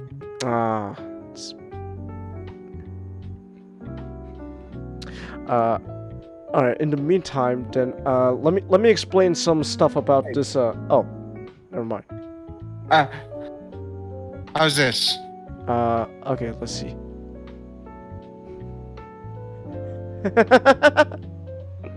Oh, I see. You know what? Never mind, I know what you mean now. Say no more. I know what you've seen. What are you wearing? It's called a virgin sweater, Megatron. All the hip girls are wearing it. But you're not. A man can dream. A man can dream, Megatron. A man can dream.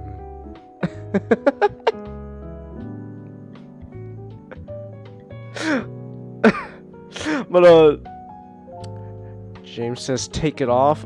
Well, we know what happens if he takes it off, but I don't think we can show that image.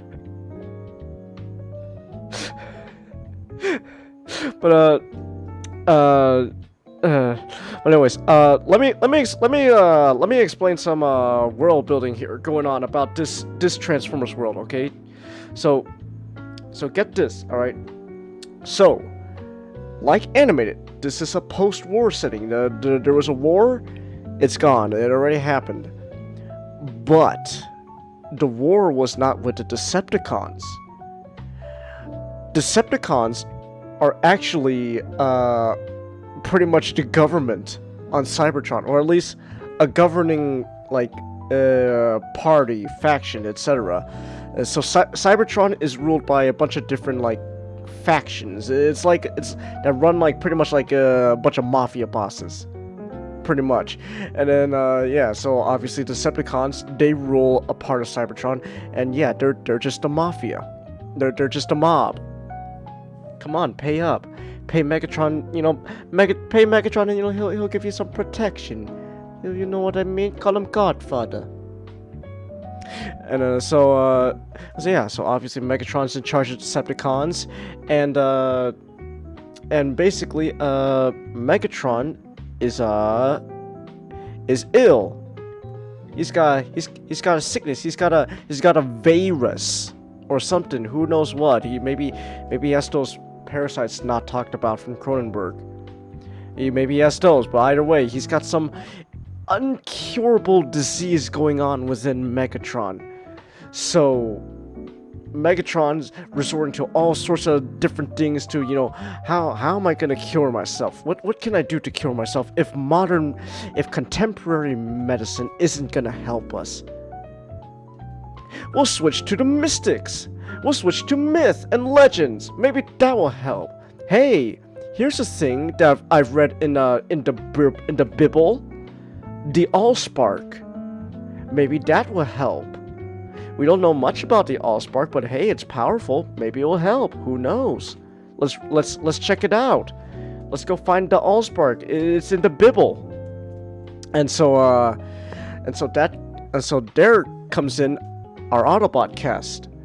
So our Autobot cast is a delivery crew. They are a bunch of delivery bots. So we got Optimus Prime, obviously, and we got Ironhide, we got Jazz, we got Bumblebee, Bulkhead, then we got Nautica, then we got Swerve, then we got Longarm, then we got Powerglide, and we even have a dog. His name is Sawback. Everybody loves Sawback. Exactly. And so they're a delivery crew, and so they have a delivery ship. It is called the Axelon. Like Beast Wars. Oh, I get it. It is the ship named after the Maximus ship in Beast Wars. Yes, thank you, Indian guy from Family Guy. And but also as a reference to G1, while the ship is called Axelon, it is an Ark class ship. See, we're being... Oh yes! It is reference to the fact that in G1 the ship was called Ark, but actually not called Ark in this. Oh. So in this delivery crew, on this ship, Optimus is the captain, Ironhide's co-captain / security, Jazz is the communications guy, he's the radio operator, Bumblebee and Bulkhead, stock boys. Nautica and Swerve, they're the engineers. Swerve also has a metallurgist degree, so he's a dermatologist as well. And we got Powerglide, he's the pilot. Sawback, dog. And we got a new crew member, a new replacement member. His name is Longarm. He's new. Wonder what that could be about. Who knows? But yeah. So these are our Autobots. And long story short, they work for a Centacorp, or a Centacorporation. their delivery company that is just Weyland Yutani from Aliens, the Alien franchise. And it just so happens that this company is owned by the Decepticons. What? Yeah.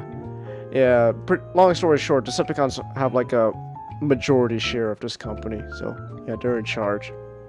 And so, technically, our Autobots are actually... they're pretty much working for the bad guys. Technically. Obviously, they don't for the rest of the show, but, technically at the beginning, they're technically working for the bad guys. And so that's our Autobot cast. Long story short, under Decepticon orders, technically, they go and find the Allspark. And they decide, you know what, knowing Megatron and the Decepticons, and, the reputation they have, it's probably best we don't give it to them. And then Decepticons attack them. Chance, the line about kind of unknowingly work for the enemy, I kind of just got reminded of this thing I found earlier. Of like, what if Sam and Max began teaching at the Ghoul School? Here we go, Max, the finest establishment of learning this side of the swamp, meant to educate the next generation of ghouls, monsters, cold-blooded things from beyond, and living dead. All tips and tricks of the trade so that they terrorize an unsuspecting populace. So this is where they teach politics.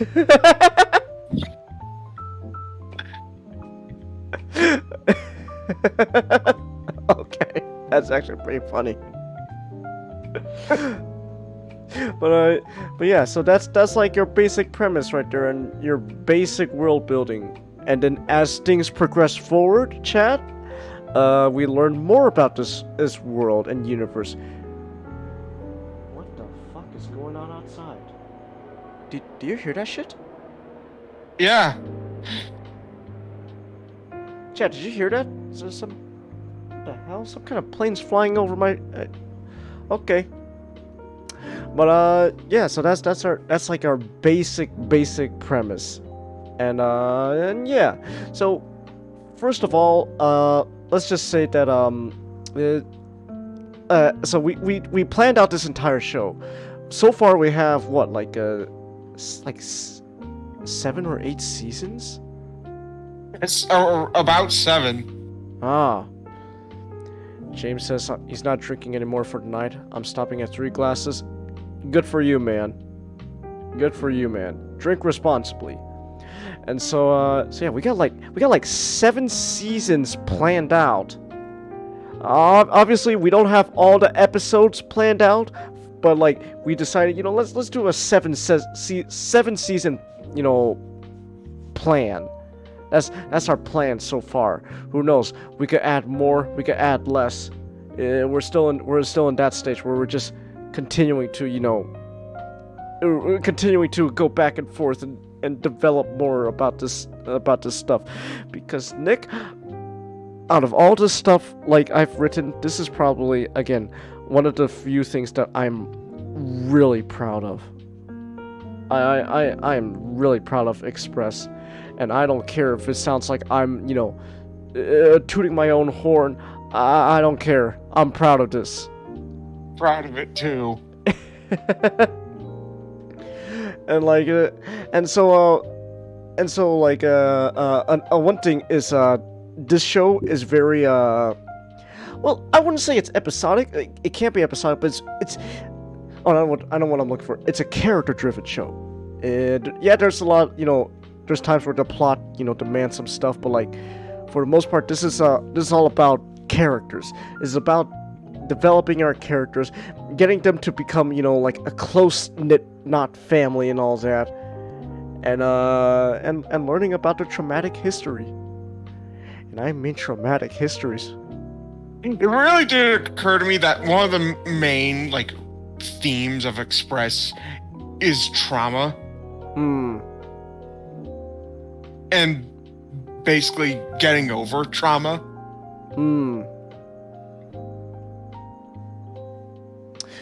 Well, I wonder whose idea that was. Well, I take full credit, but you know what it is? I do horrible things to my characters. Because when the good things happen to them, all the more cathartic. Yeah. Let's see here. Okay, you know what? Fuck it. For example, let's go with the big OP himself, Optimus Prime. This is an Optimus Prime that is both like your typical Optimus Prime, but also not.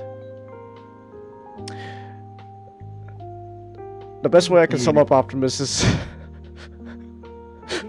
Alita. Alita, I'm depressed. This is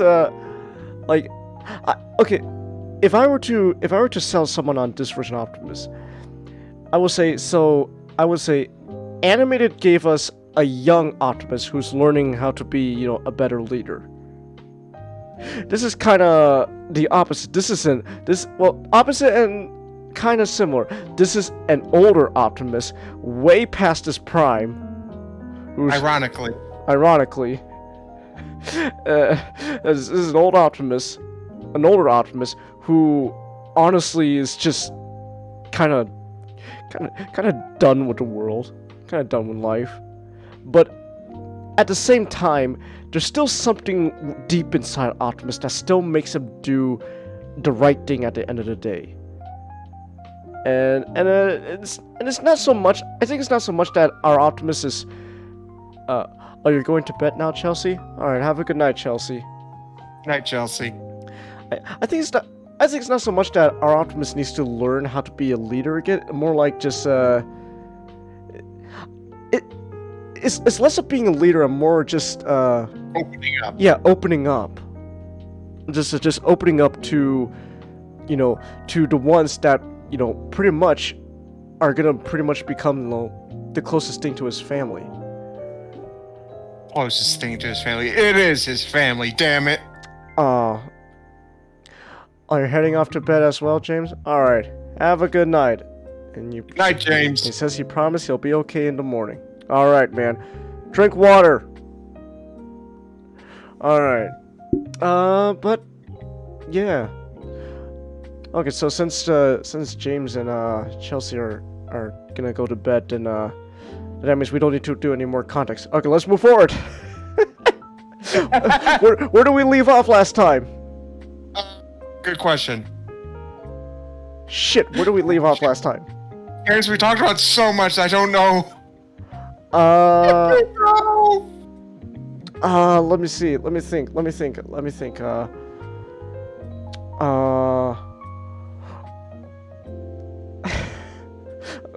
Okay, real quick. I stumbled upon. I'm scrolling through the Word document again, and I stumbled upon Optimus Party's episode. It's just the face you gave me. Hey Optimus, you want to go to a party? What?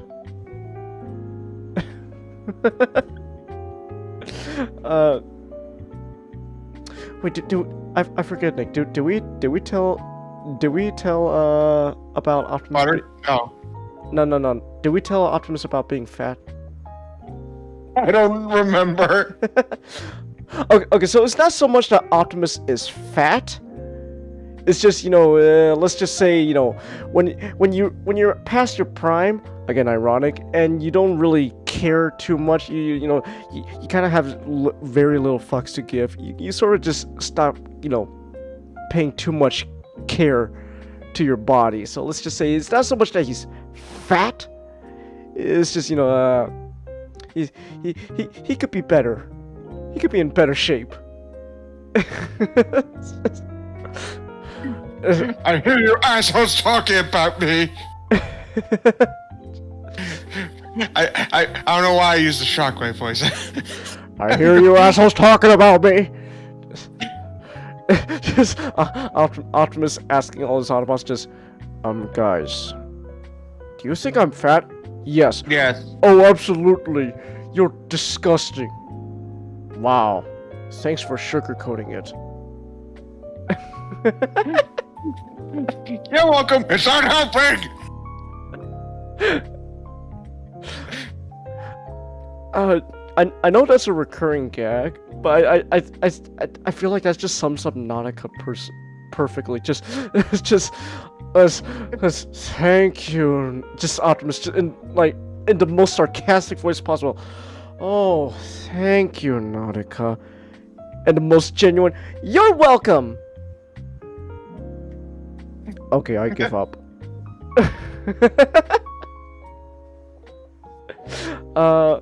Let's see, I'm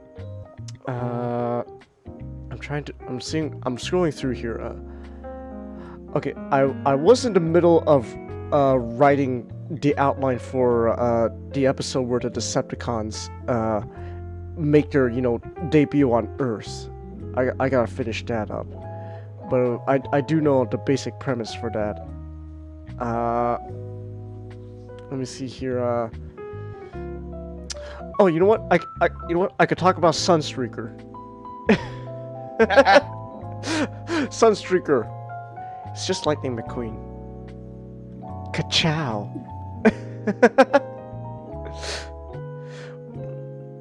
How expensive do you think Owen Wilson would be? Very expensive. He's officially an MCU star. Oh, that's right. Then let me rephrase that. Nick, how much do you think we could get MCU star Owen Wilson from the hit show Loki to be on our Transformers show? I don't know. I imagine a lot.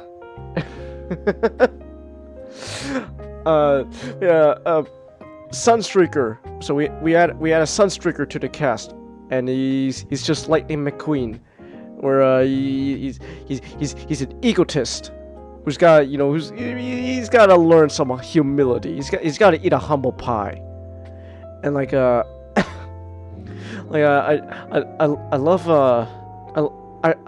love telling you about his debut episode, Nick. Where it's specifically my favorite part has to be where he's kidnapped by Decepticons, and then when you added that Brawl as a fan, it's like, who are you guys? We're Decepticons. Now we got a few demands for you to ask. Yeah, what Barricade said. 1. Can I have your autograph?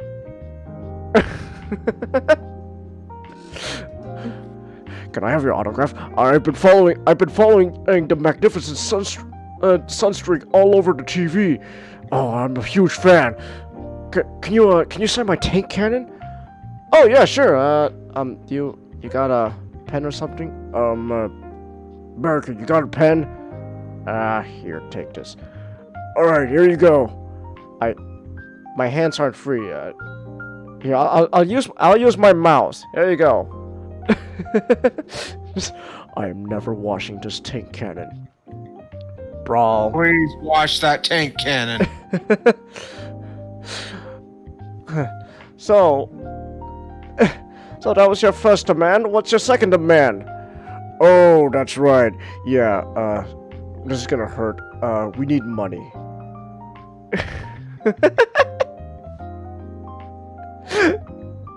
They get Brawl and Barricade kidnap Sunstreaker for money.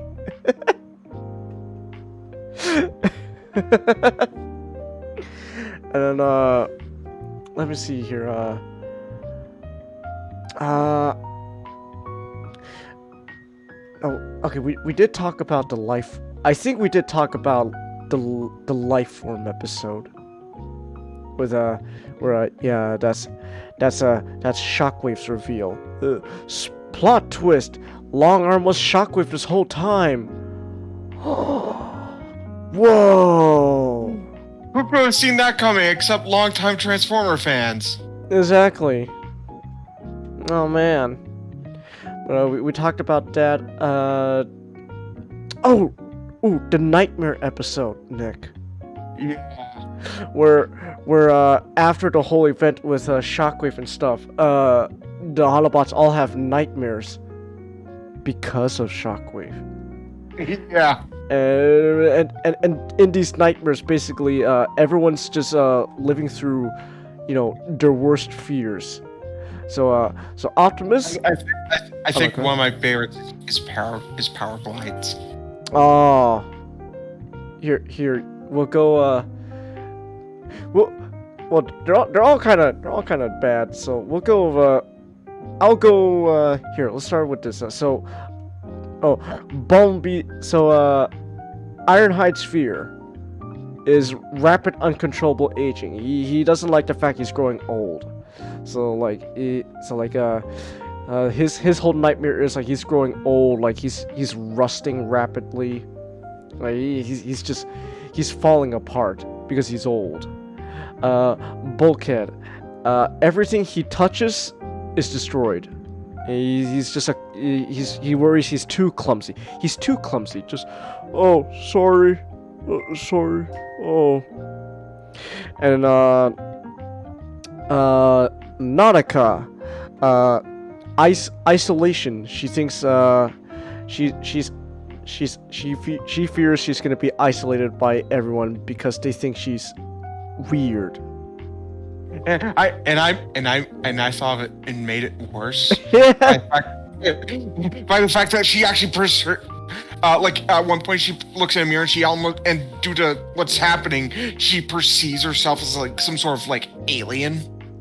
Like unrecognizable monster. Yep. Swerve. Everybody ignores him. Like he's becoming irrelevant. To the point that like slowly he's like fading out of existence. He becomes like an actual like ghost.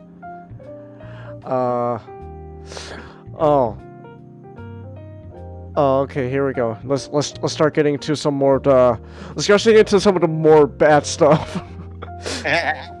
Bumblebee. His nightmare. Everyone is Shockwave. He can't trust anyone. He is like, are you Shockwave? Are you Shockwave? I have trust issues now. So that's pretty bad.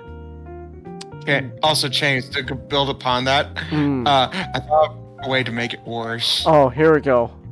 All right, I got the document. Let me type this out. How you want to make this worse? Okay, it would have to. It's not in the episode itself. It would have to be a build up to it. Oh, okay. Here's what it is. Okay. You know how Prime Larv's kind of a jerk. Mm-hmm. What if, as an intentional red herring, he pretends to have character development? Oh. And forms a bond. Oh. Oh. Oh, I like that. I like that. Let me write that down real quick. Alright, let me write down Shockwave / Longarm has been pretending to soften up to Bumblebee up to the life form episode. Semicolon. They weren't like quote unquote close, but they were, it felt like they were getting there. But it felt like they were getting there. There we go. At least that's what Bumblebee thought. Yeah, that's what that's what Bumblebee thought.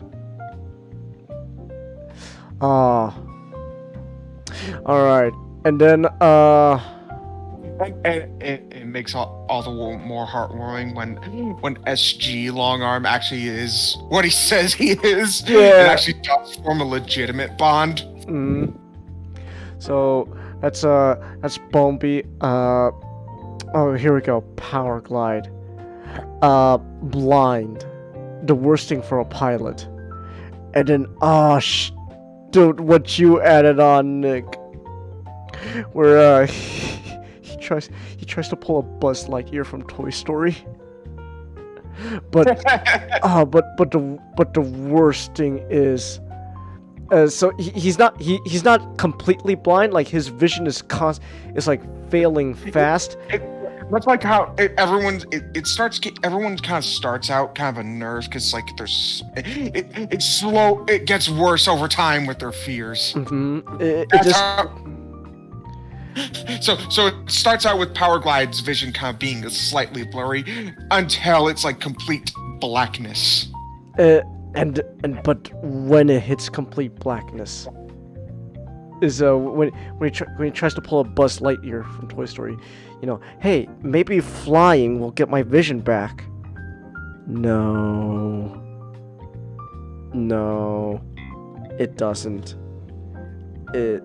Again, these are all nightmares. This is all in their head, but they don't know that. As far as they know, this feels very real. So there's that. And then Jazz, Yokotron sees him as a failure. So yeah,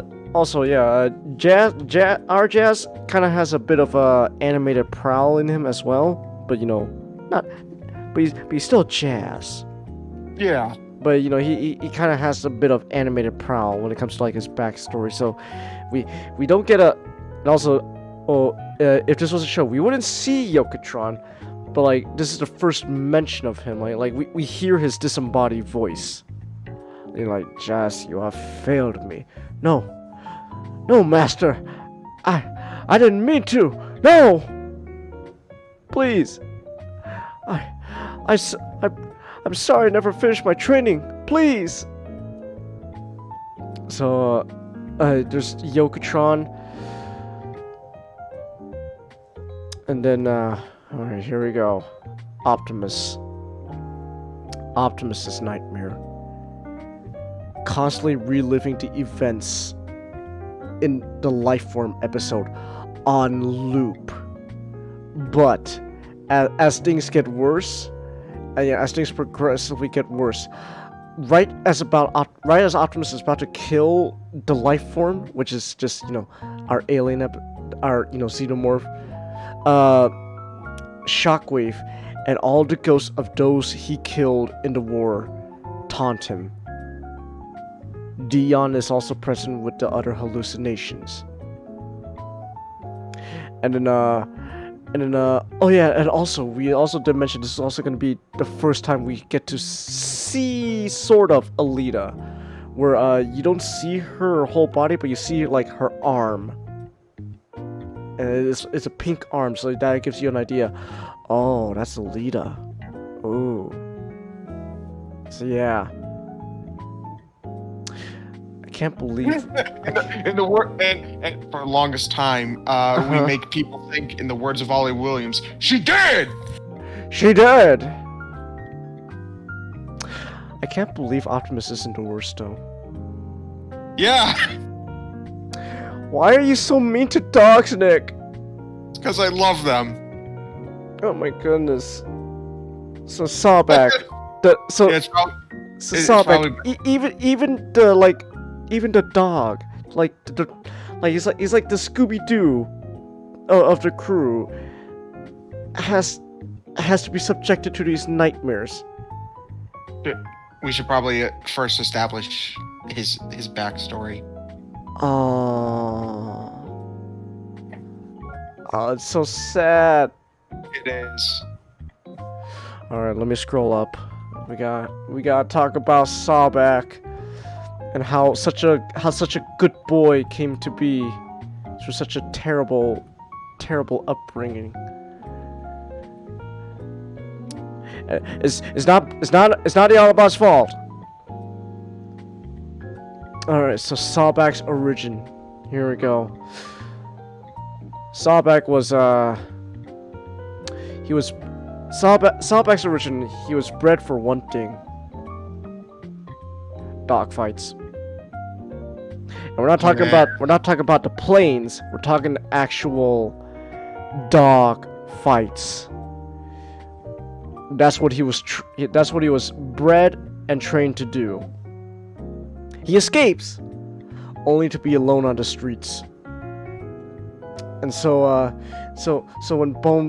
Bombi, you know, he meets Sawback on, you know, one of his little delivery jobs, like just hey, who are you little fella?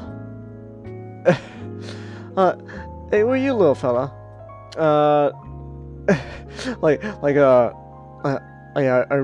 We also did say that no, actually no, we didn't say it, but we did make that Sawback's hello, you're my new neighbor. You just moving? Oh, hello. Randormy has just followed. Hello, thank you, Randormy. Welcome. We're talking about our Transformers fanfiction. Imagine that. Imagine they suddenly unfollow that way. And he says, I'm in. Alright, welcome Randormy. Yeah, we're talking about our Transformers fanfiction. Right now we're talking about how for our Autobot cast, we added a dog. Because dogs are man's best friend. So Indeed.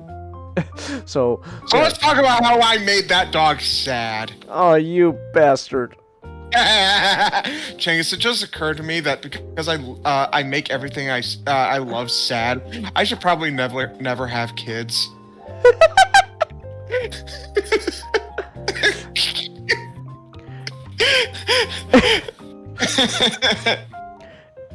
Randomly says giant dog transformer. I mean, technically, well, actually, no. Like, I told Nick this. Like, if we were to like put this to scale, like let's say Optimus Prime is like in scale with like a 6-foot human. Sawback, which is our dog, he's about the size of you know what? There's a picture. Let me just look up Hulk the Pitbull. I'll just look up Hulk the Pitbull, and you'll understand what we mean by. Oh yeah, you know, he's gonna be a big dog. Randormy says, the dog is shooting a laser out of its mouth. The first thing you hear, what the dog doing? What the dog doing? All right, here we go. This is Hulk the Pitbull, the world's largest pitbull. Look at how big that boy is. Oh my goodness. Look at him. He's huge. Oh, look at him. Look at that. Look at it. All right, let's compare and contrast. Look at that. Here, there's a little blurry, but like it's like, oh my goodness, that's scary. And you go over here. That is adorable. Get him. Look at his little smile, his tongue sticking out. That's adorable. I love him.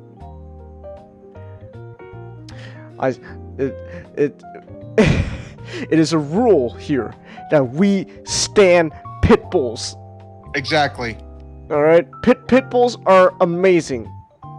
Anytime someone tells you that pit bulls are, you know, dangerous, no. The only time a pit bull is dangerous is because those people didn't treat that pit bull right. They are sweet boys. So let's talk about a pit bull that wasn't treated right. God damn it.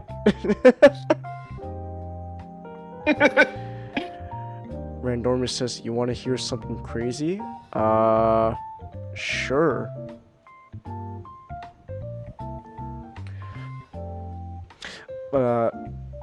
In the meantime, so how'd you... Oh.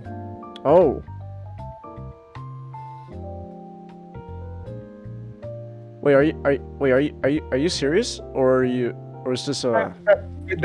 They would have no reason reason to lie, but 100%? Oh.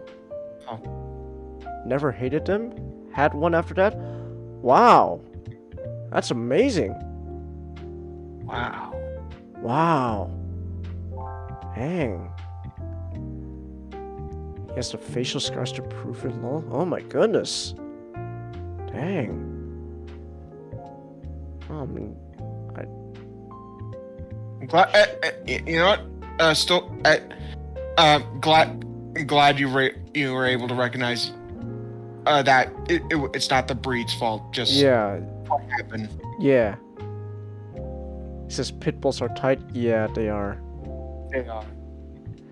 Yeah. Yeah, but I love pit bulls. I was 1-1. It was a fighting dog. Ah. See. Yeah. Speaking of, we gotta talk about it. So,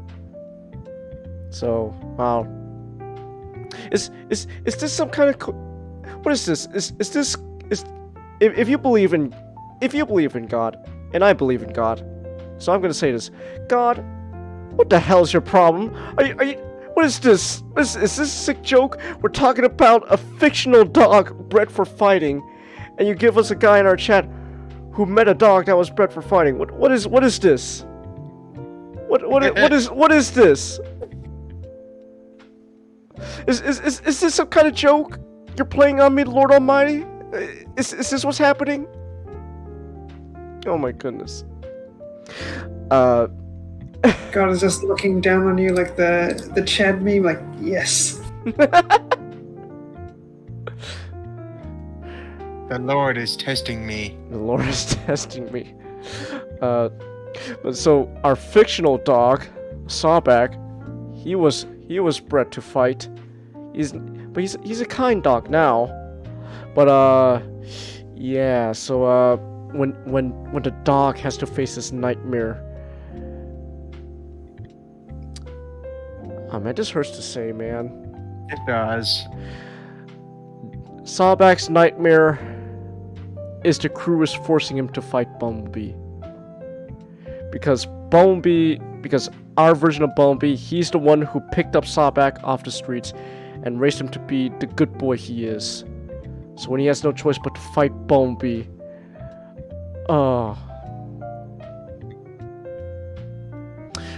But that was your idea, Nick, though. Somehow, I was the one this time to make it worse. It's not just that Sawback is forced to fight Bumblebee in the nightmare. He has the urge to fight him.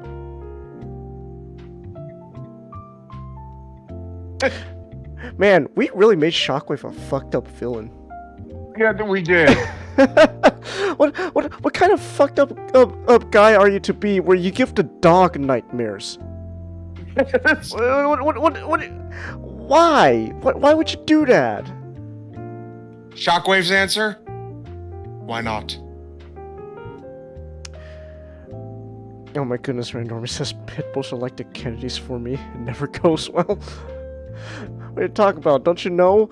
Nothing bad ever happens to the Kennedys! Oh.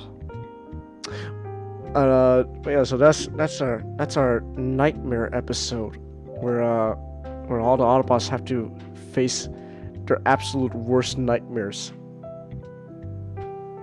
However, we did end it on a yet somehow, despite all that, we ended up on a Family Guy we end this episode on a Family Guy reference.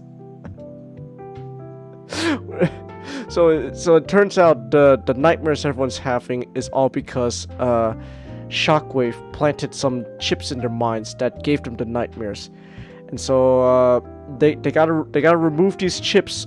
They gotta remove these chips, and let's just say they tested it out on Swerve first, but they kind of messed up. Perceptor, he was the most expendable. Oh yeah, Velocity and Perceptor are part of our crew here, and they are the only ones not affected by these nightmares. I saw the IRS. Oh! What? Pitbull Lovers 763 tips $3. Oh hey, thank you. Yo! Thank you. Thanks for making me laugh, and no problem, man. Yeah, yeah, pit bulls are great. Thank you very much. But yeah, it's funny how we ended this on a Family Guy reference. They tried to take the chip out of Swerve, but then they kind of messed up, so his entire left side is numb temporarily. Nautica, can you come in here and give me my energon? Hey, come in here and give me my energon. Nautica. What the heck? What the heck is this? I'm giving you your energon. This is my paralyzed arm. My good arm is right here. Give my energon here. That's better. Drinks the energon out the cube only for it to fall out of his mouth.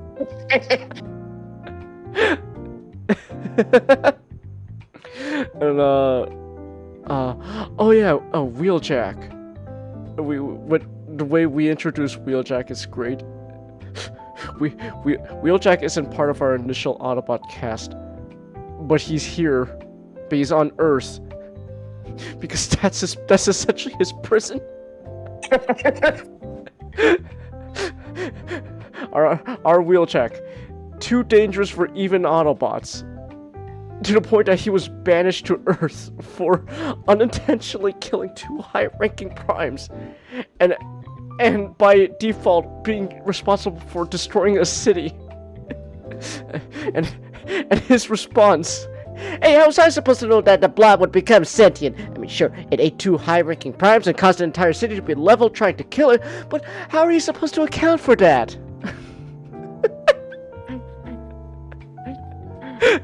Why are you on Earth anyway? I blew up Icon. Everyone just takes a step back. You know what? Yeah, that's probably a good response. You know what? Don't blame you. Oh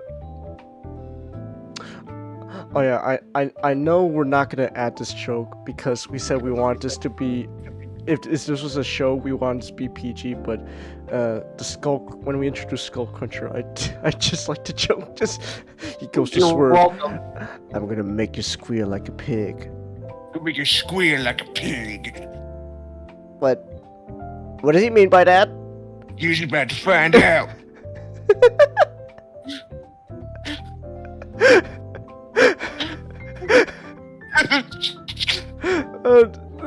Oh man, we got so much stuff we wrote here, man. Like let's see, we got Wheeljack episode. I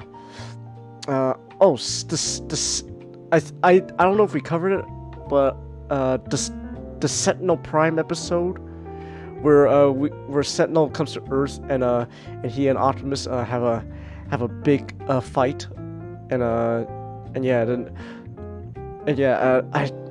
honestly, Nick, somehow writing with you somehow managed to make Sentinel actually somewhat likable.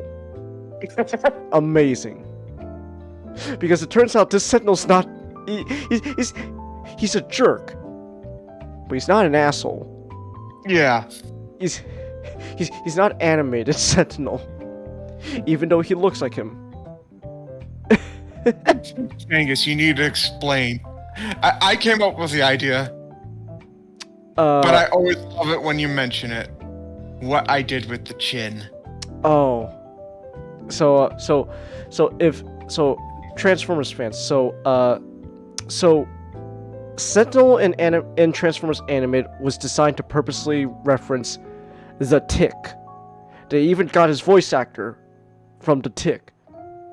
Our Sentinel takes it a step further. He Stan Smith from American Dad. but it gets better because Sentinel's chin is also a hidden missile launcher. It's the Family Guy Chuck Norris joke, Nick. Just underneath that beard, it's not a chin, but another fist. Terrence, I don't think it'd work for Express, but man, I love the idea that at one point instead of a missile, it's just a whole fucking arm.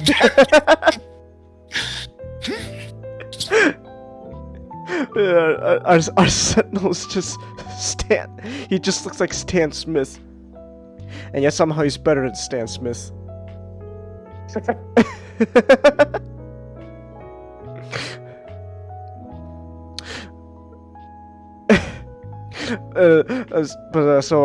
Our Sentinel Prime, he's a jerk, but he's not an asshole. And the biggest thing is he and Optimus are not on friendly terms, not because Sentinel is an asshole like an anime where he was willing to throw Optimus under the bus, like how Nick threw me under the bus in that one game of Among Us. Let be known, that was the opposite that happened. No, wait, no, you're referring to the other time I threw you on. That other time where I did throw you on the bus. Yeah, he's right, yeah. Jenkins, who else could it have been? Oh my goodness, really?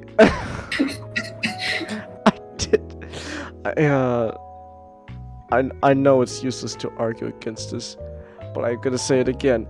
Let me explain the logic that went on in my mind. I didn't see him do it, so my mind went through the process of going on and like, well, I guess if I didn't see him do it, he probably didn't do it. Another person in that room.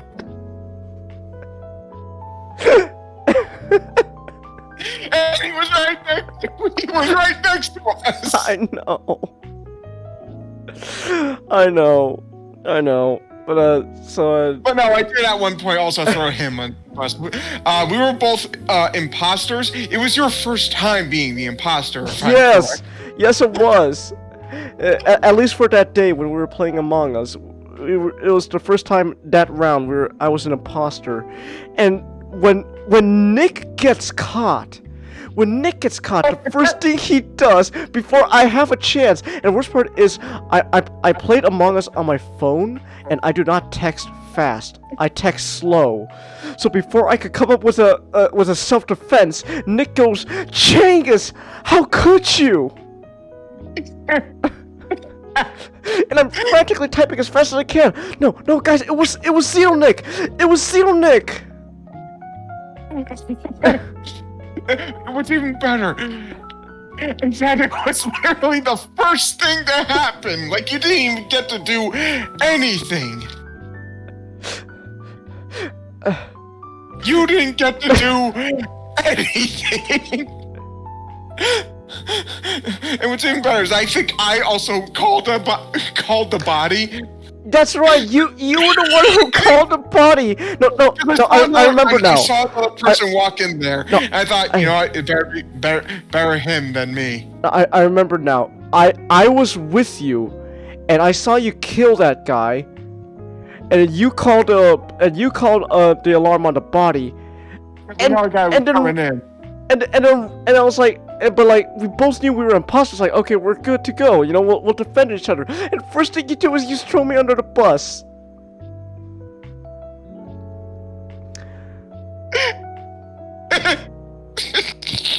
You know what? Let me find the image again. The one. I was about to fucking post it. The one. Yep. Let me post it. I got it. I got it. I just had to scroll up.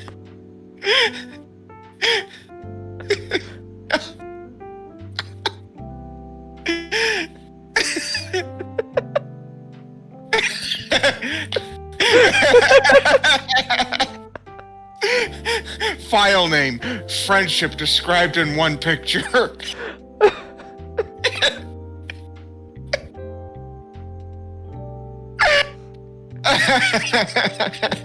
Remind me again why I'm friends with you. Transformers Express. Oh yeah, that's right. I sealed my deal. Bionicle. Oh yeah, that's Bionicle. right. Oh, yeah, that's right. And where'd you put those Galgaigar DVDs? I keep them next to me. There you go. I remember that. I remember the day. They arrived. I just got the. Oh my gosh! You were like, oh my god, how much for these? And I waited until the voice call was like, and you were like, and you're like, how much were these? What are you talking about? Yes. Because I was like,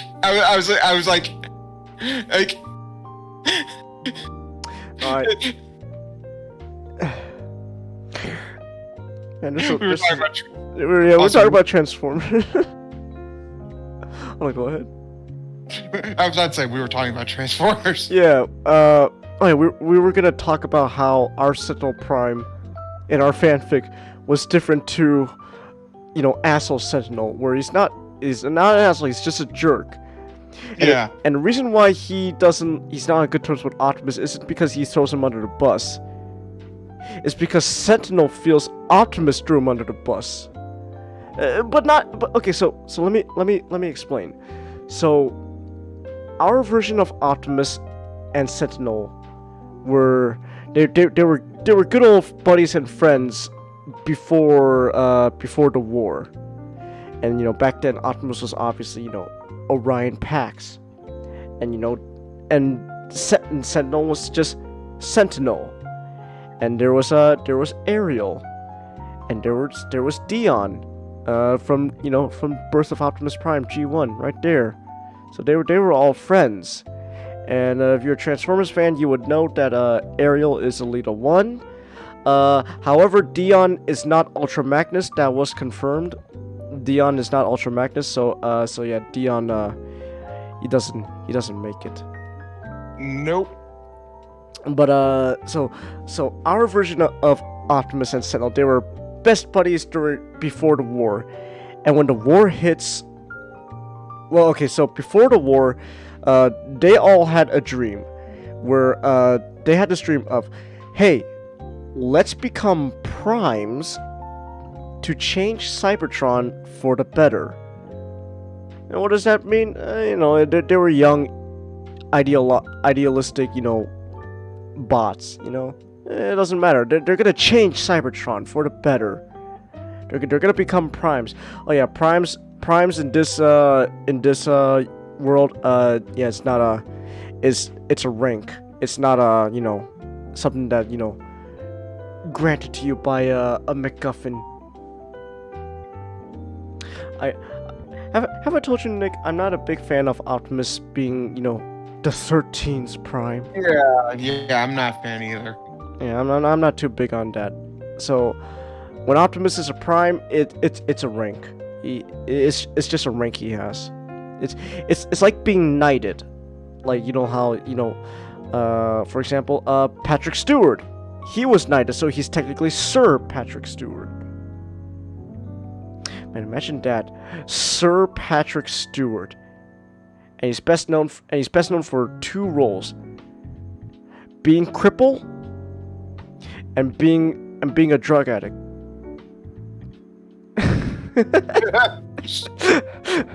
All right, the machine that turns water into cocaine. I'll just hold on to that. Hold on to this.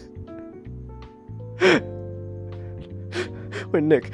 Before we continue with Transformers, can you quickly recite again the Bullock Lorax stripper speech from American Dad? Is there a specific way you want me to do so? Just the way Bullock did it. Gentlemen, do whatever it takes to empty your coffers. Lap dances, champagne dances, shower dances. Oh, the things you can buy with a handful of bills. It makes me excited. It gives me the chills. There'll be filters or breeders and ham bones and tweeners, zobos and debos and blobs that go Ina. For $1 bill, you can pull down the zippers. I am the Snorlax. I speak for the strippers. Patrick Stewart.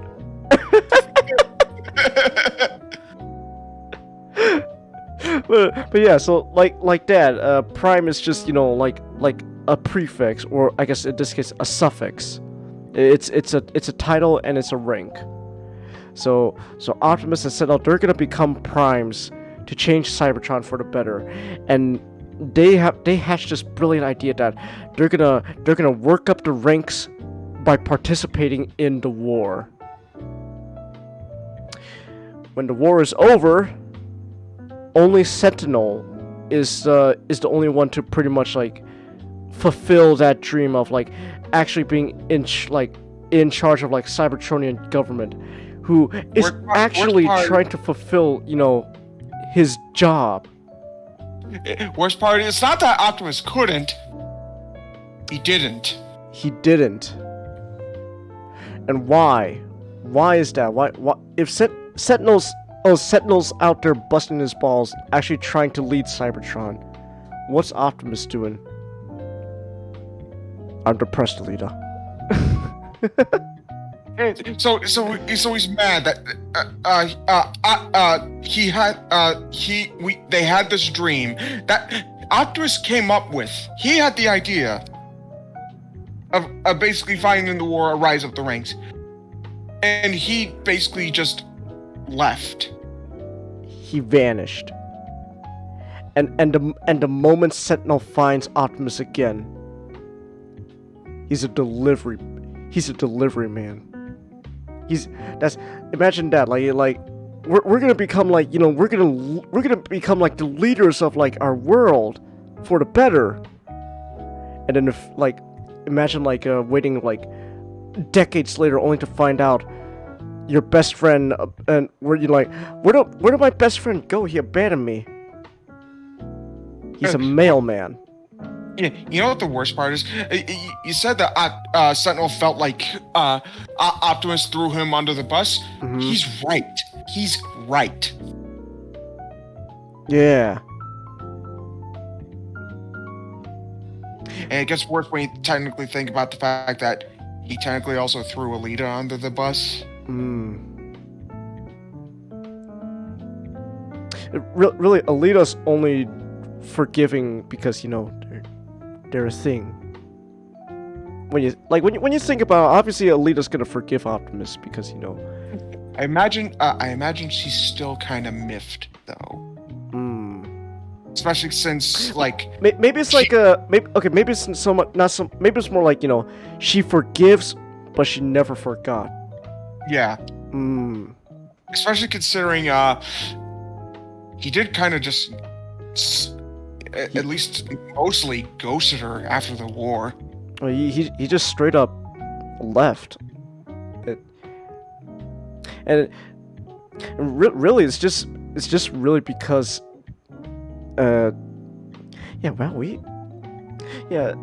again, like every time we talk about this, the realization it always comes upon me. Wow, I think we just made the saddest version of Optimus. We did. Like not in the sense that, like, you know, like, oh wow, this is sad, like, oh jeez, this is our Optimus, oh come on, but like as in like, oh man, Optimus has been through a lot of shit. You kind of feel bad for him. Yeah. Like, oh my goodness, what have you been through, man? It's like a case of like if our Optimus sat down and told you all about like everything he's been through, you would come out of that conversation just like silent, just like, oh shit, I don't know what else to say, man. That sucks. Damn. So Optimus, that is the worst part. Sentinel is right, and really he doesn't learn why Optimus did it until they meet each other on Earth, and it's long story short, it's just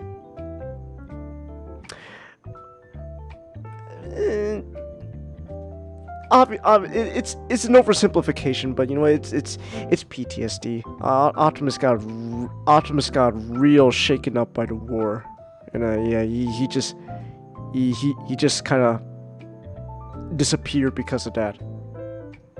He couldn't really stand, you know, being around them, let alone being on his own home planet, just because it's just bad memories.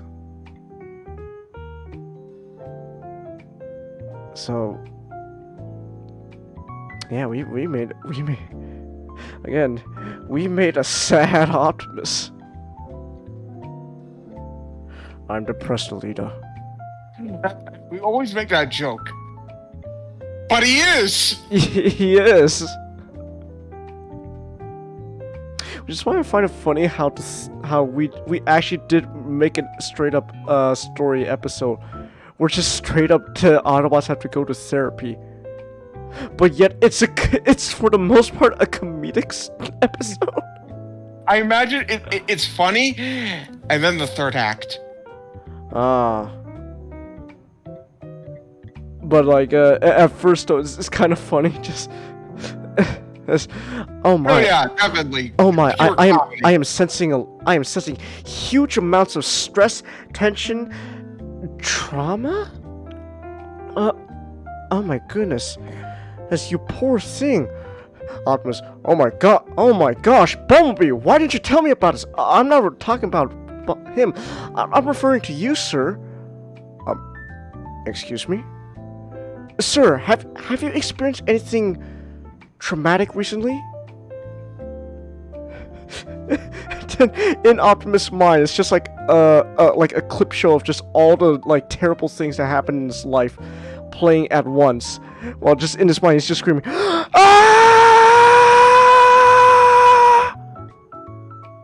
Define traumatic.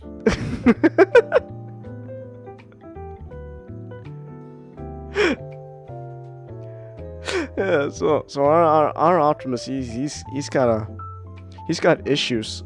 He's got a lot of problems. I think also our Optimus is. I think we made our Optimus also pretty quick to anger as well. Oh yeah.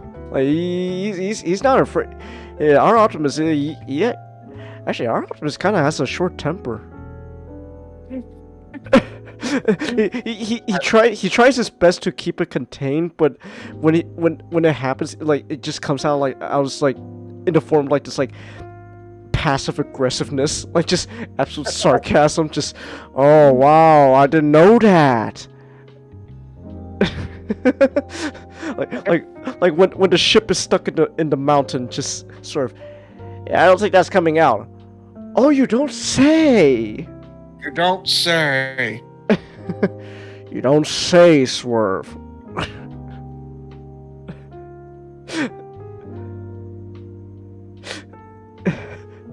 So yeah,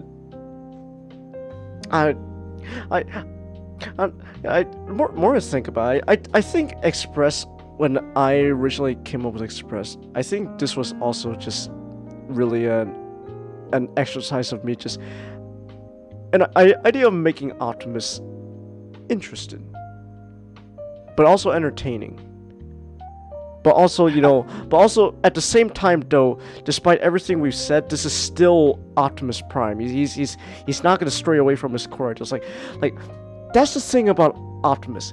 He did all this. He's gone through all this terrible shit. He technically did a terrible shit thing to do, which is just straight up abandoning his friends, and yet, despite all of that,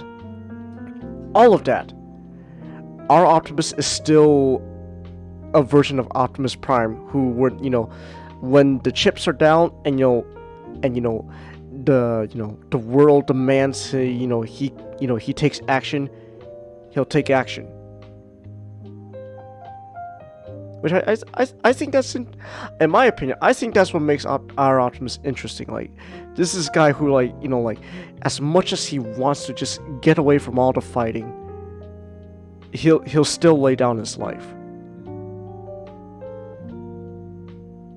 One of my favorite scenes involving our Optimus happens actually very early on in the series. And that's when he saves Spike in episode 2. Oh, that's right.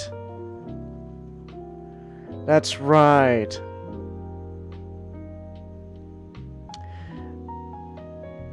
Yeah. Hold on, let me scroll up. I just want to read that whole thing I wrote. But like, yeah, I just you would, which again, that's. Thank you for reminding me about that, Nick, because that is actually the perfect example. Because like if this was a TV show, like as you go forward, you learn more about all the shit Optimus goes through, and it really puts episode 2 in perspective. How, despite all of that, when someone's in trouble, he'll take action.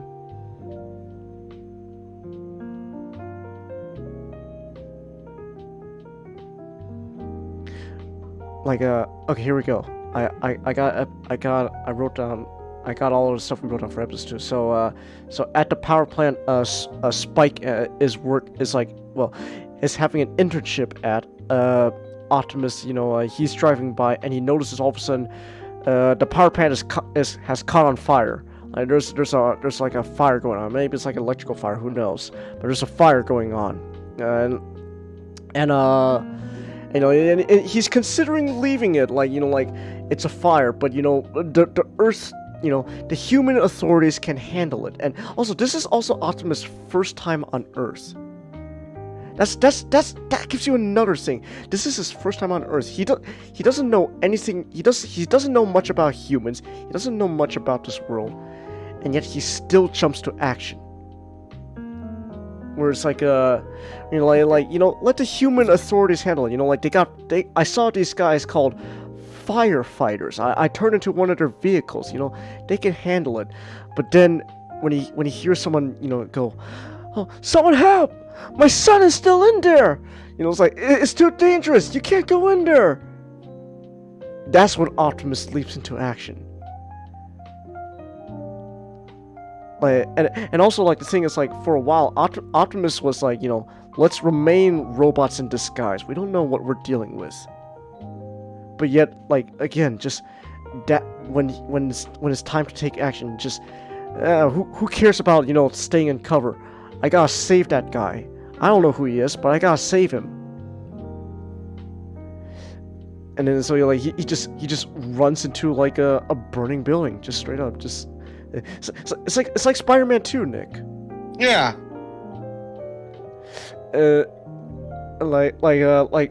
Oh, here we go. So Spike is on like a staircase, like because he's stuck. There's like a hole in it because like a fire probably burnt a hole in it. And he's stuck there, and then Optimus just jumps in, just barges into the building, and he just sees Spike and just goes, "Jump! Come on, what are we waiting for? Jump!" And now Spike, obviously he's got a lot of things going on in his mind. He thinks he's gonna die. All of a sudden, maybe he's hallucinating because all of a sudden, he sees a giant robot come in and tell him to jump. What is this? And then meanwhile, Optimus is just like, "I'll catch you. You can trust me. You won't make it. Listen, you won't make it if you stay there any longer, son. Now, jump!" And Spike actually starts backing away. Just no, don't go the other way. Listen, I'm not going to hurt you. You can trust me. And, Spike's like, what are you? My name is Optimus Prime, and I want to help you. And then eventually, like this, and like that's just the power of Optimus Prime. Like, it is just like Spike. He doesn't know anything about who this guy is, but just just listening to his voice, like there's something about it that in him that just tells you could trust this guy. You could trust I don't know how feet tall giant red robot. You could trust him.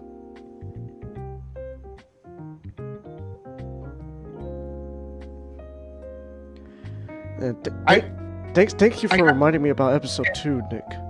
I just got reminded by something by Storyteller on how he did those videos on Planet of the Apes. When he was talking about Dawn, like how he was talking about how at the opening Caesar, how his eyes were like angry, cold, very cold, crimson. But at the end, his eyes are sad. They're tired. Yet, it's warm. Yeah. Man, those Planet of the Apes videos he made though were, oh man, they were great. I love Story Street.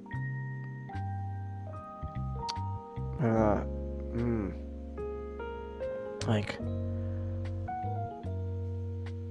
yeah, it sounds like we're stroking our own egos here, because again, we are fully admit this is literally a Transformers fan fiction we wrote. But you know what? Again, I'm gonna say it. It's one I'm damn proud of. Yeah. James. Yes, Nick. We gotta talk Soundwave. Oh, that's right. We also made a really interesting take on Soundwave. I think well, obviously, you know, the whole bludgeon thing with Soundwave is really interesting, but also just I think, you know, that episode where Soundwave has to, you know, where he says no more, I think that's also really interesting when you think about it. Like, what does it take for someone like Soundwave to actually tell Megatron in the face, I'm leaving, bye? Like, what does it take someone like him, who, you know, arguably is the most loyal Decepticon out there, what does it take for Soundwave to go, I'm going, bye?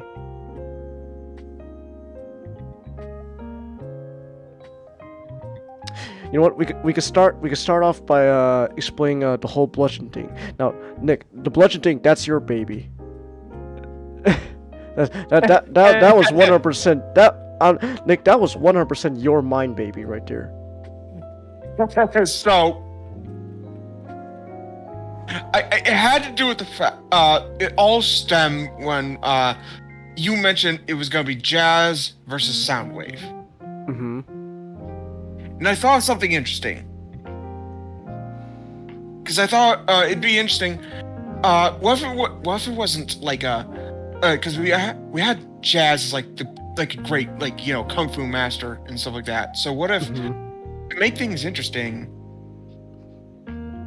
Oh, what if Soundwave was able to just effortlessly just evade all of his attacks?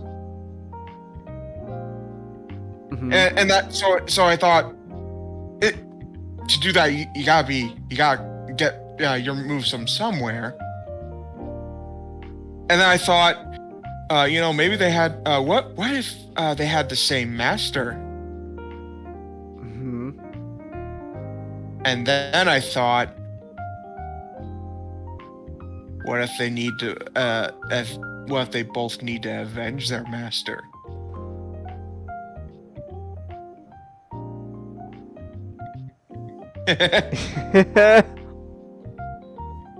Anyway, that's how I came up with I obviously it's actually somewhat inspired by an earlier idea I've had years back. Oh, okay. Involving drift. Oh, I did not know about this. This is new to me. Yeah, it was essentially just Drift and Bludgeon had the same master. Bludgeon killed their master, and so Drift, you know, has to avenge. And that's basically like. So I decided just, you know, I adapt it for this, and I think it works really well.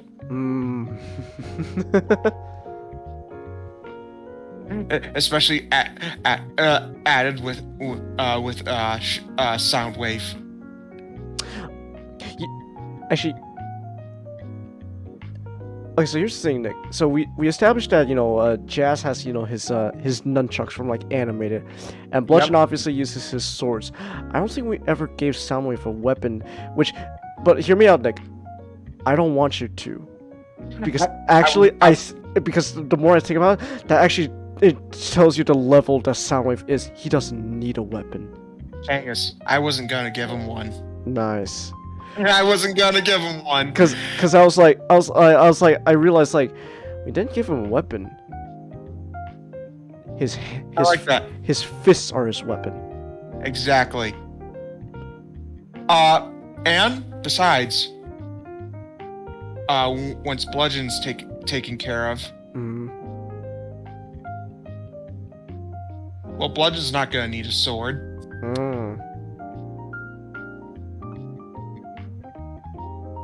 And Jazz has his nunchucks, so.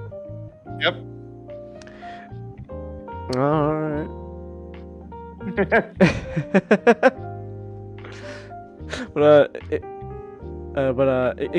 Explain a bit about why Jazz and Soundwave need to team up. Okay, so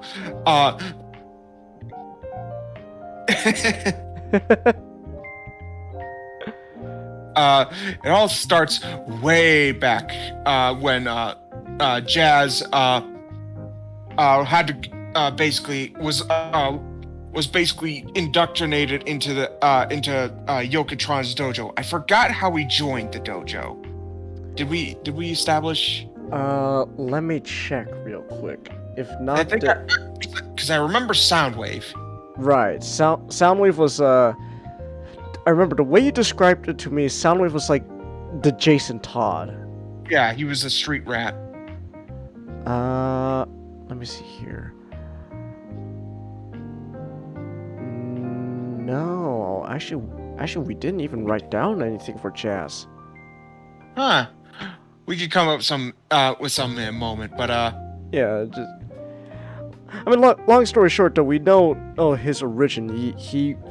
It's like Prowl from anime. You know, he got into Yokotron's dojo, and then Yokotron trained him.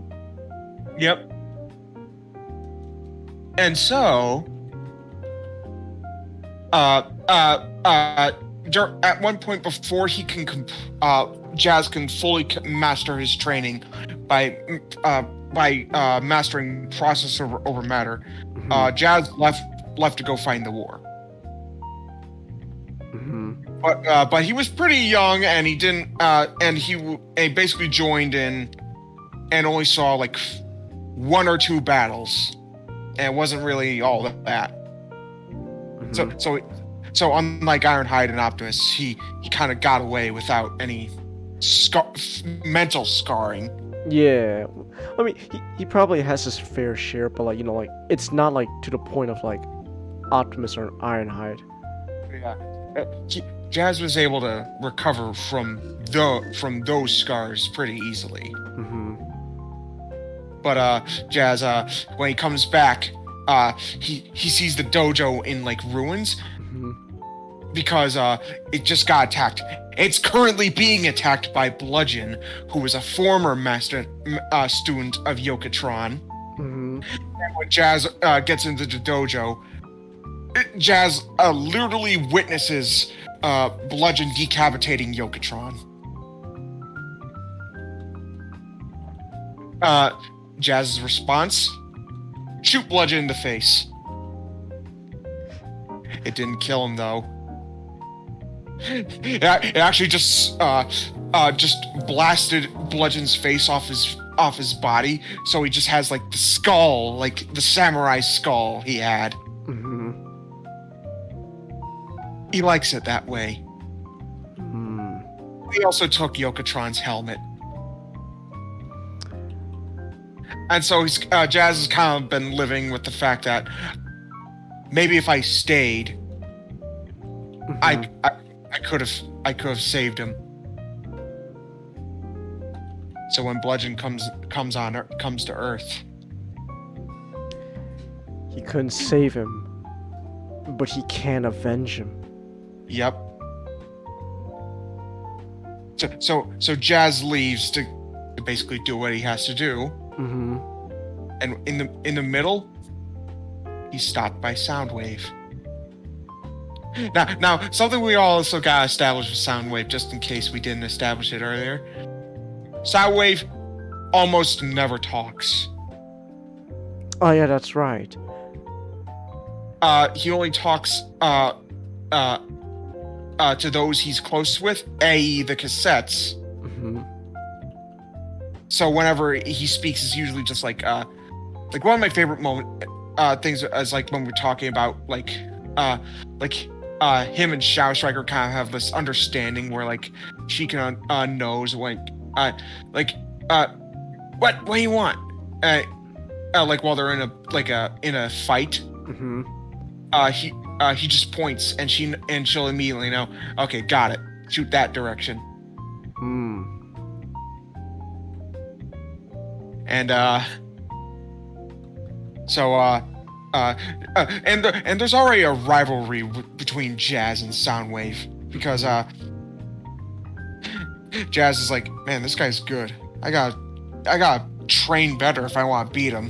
Mm-hmm. And then you learn, and it reveals why Soundwave is as good as he is, because as Soundwave confronts Jazz, Jazz looks like he's about ready to fight because he doesn't want to, because he wants to save up all his energy he can for Bludgeon. Mm-hmm. And Soundwave just shows a hologram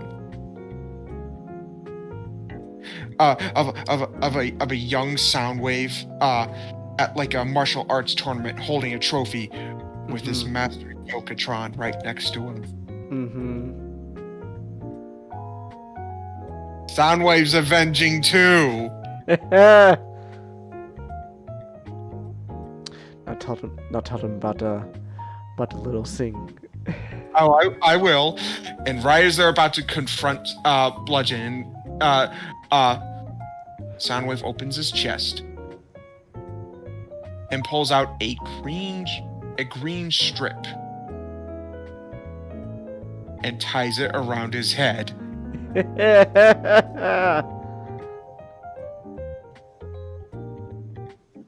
I'm quite proud of that.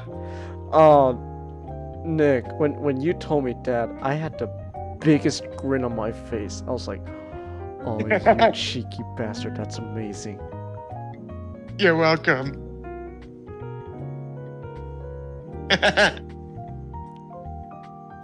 Now we're getting Legacy. Now he's gonna be in well, not Legacy. Well, the new Shattered Glass line with this green headband. Oh, it's amazing, Changus.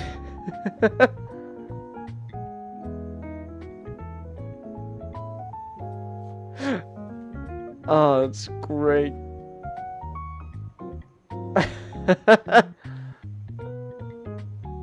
and so, Soundwave and Jazz versus Bludgeon. It's a brutal fight, and it looks like they're almost done for.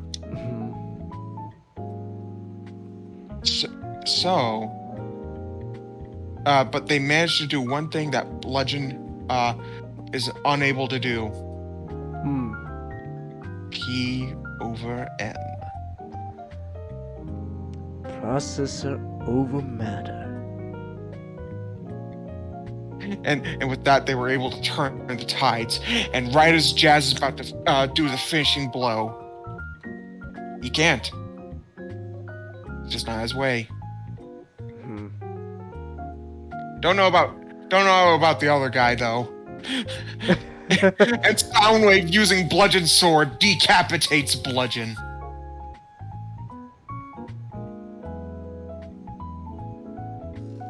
Yeah.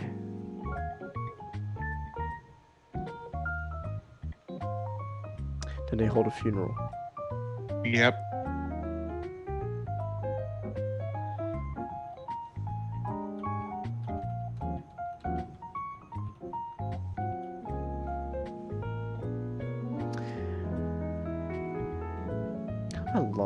I love that entire scene you came up with, Nick.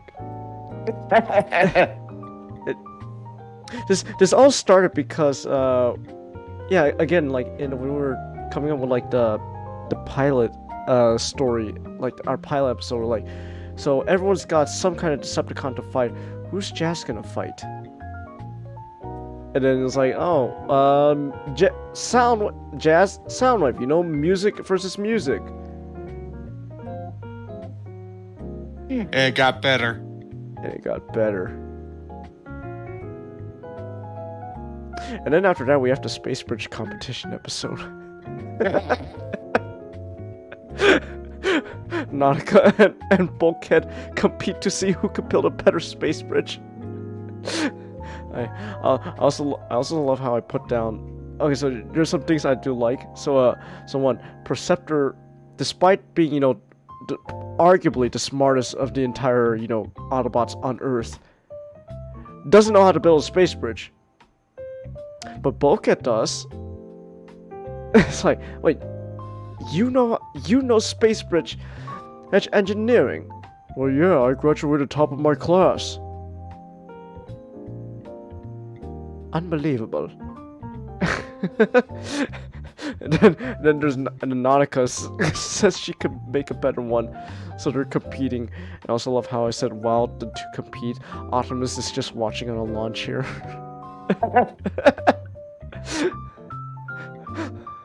like when things start to get a little heated, just like, Optimus, shouldn't we interfere? No, I've dealt with this plenty of times. Don't worry, nothing bad's gonna happen.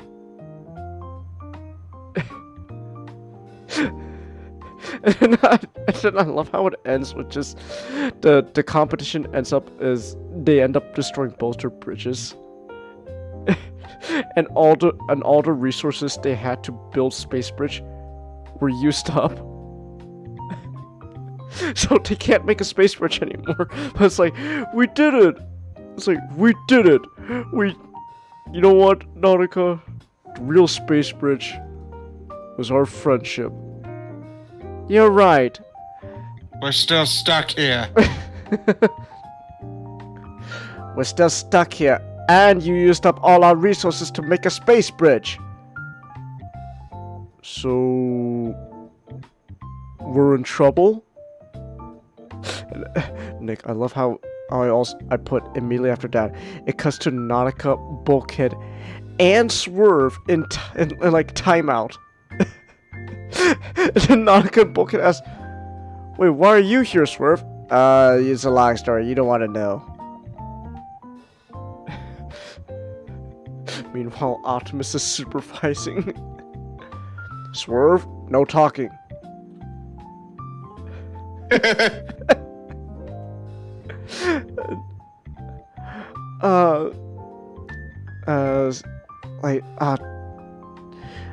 So there's the like the bludgeon stuff.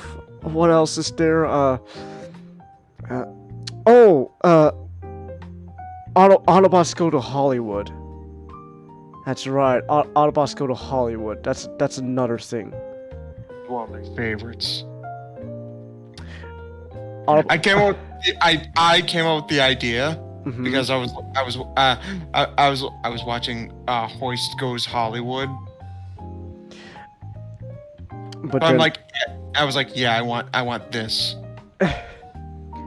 Well, I think it was more like we both came up with like a similar idea, because I remember I pitched to you like this as an idea of the Autobots are gonna star in a movie, and you're like, oh, I had the same idea.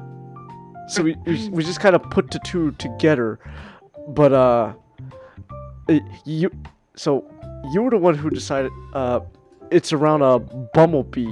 He gets to be like the main hero of the movie, which is I wonder if that's supposed to mean anything, you know? Nothing to do with, you know, the oversaturation of Bumblebee recently.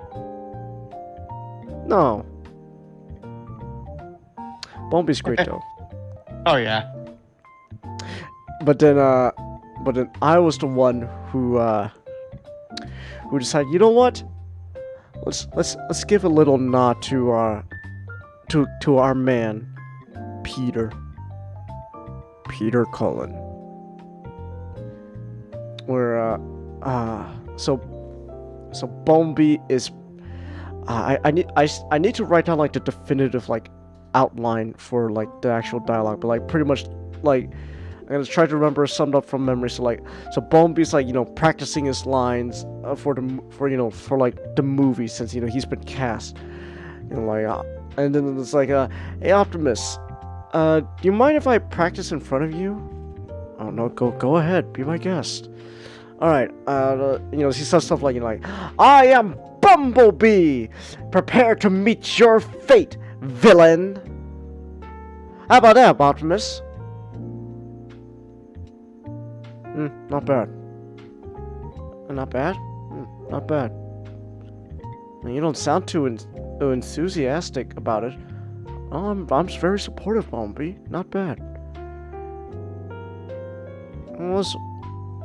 Okay, but what's wrong with it, though? I never said there was anything wrong with it, Bumblebee. But it sounds like you have something wrong with it.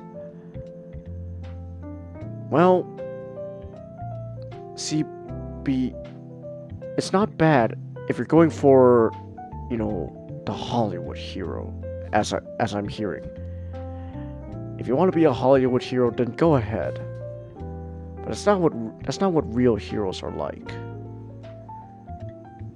It's like, and it's like he sits Optimus Bumblebee down, and yes, this is my excuse for Optimus to say, the famous speech from Peter Cullen. Listen, B. If you're gonna be a hero, be a real hero. Don't go running around yelling and screaming, chanting your name out loud. Be strong enough to be gentle. So, like you, Optimus? What? No, I'm not. I'm no hero, B. I'm just simply doing the right thing at the right time. Anyways, shouldn't you be off to your shouldn't you be off to practice at the actual set? I'm pretty sure they're gonna call you in soon. Oh yeah. And then this is where you came in, Nick. We're just, as Optimus just walking away like to his room, Bumblebee just, you are a hero. It's great, Nick. Oh, man, I like Transformers, Nick. I do too. Yeah, I also want that technically Optimus doesn't hear Bumblebee say, you are a hero. Because it doesn't matter what Optimus thinks. Bumblebee just knows.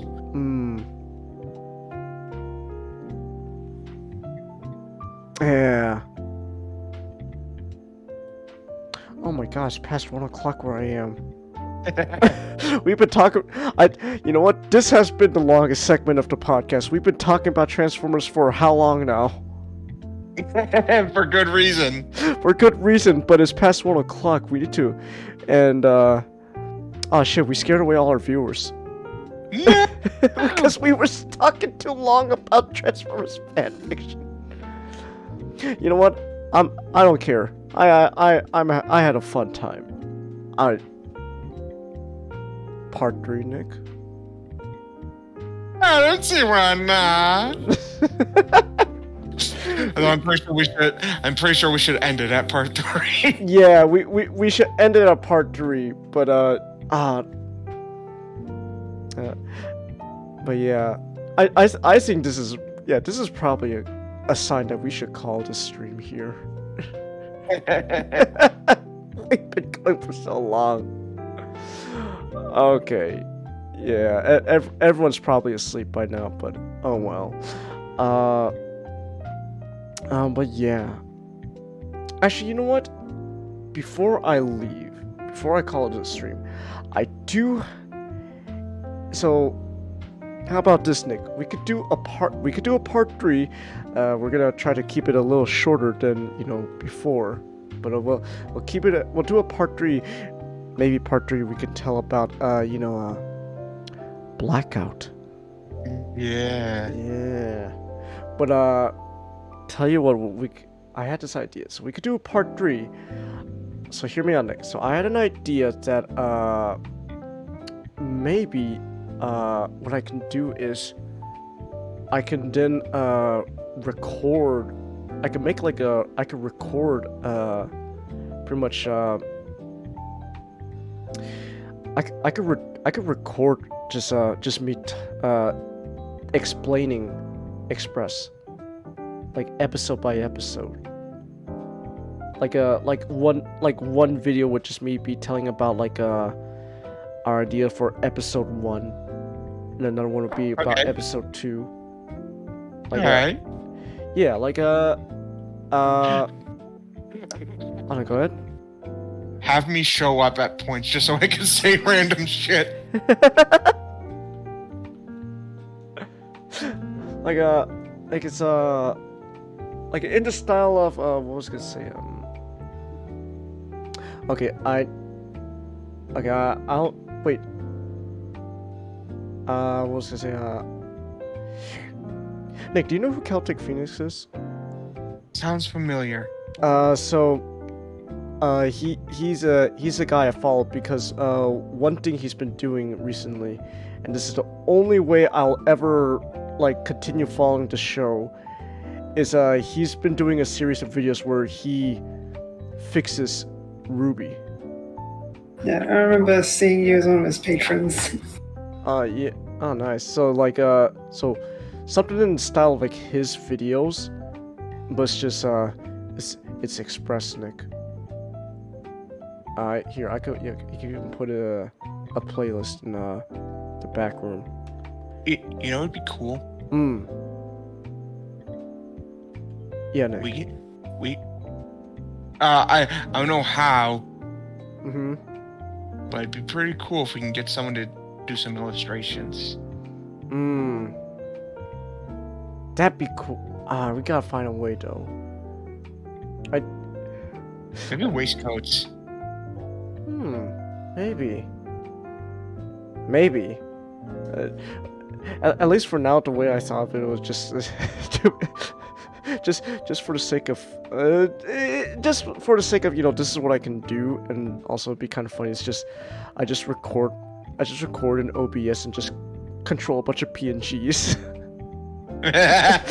so like, well, Optimus and Megatron fighting it's just them like it's just me like bashing like one PNG against each other, like like how children play with their toys. You know, at the very least though, we should at least get someone to illustrate like the actual character designs. Oh, that would be. That costs money though. Fuck. Damn it. Swerve needs to be Stumpy. Oh, absolutely. He needs to be a Stumpy boy. Just, how you doing? I'm Stumpy. Hey.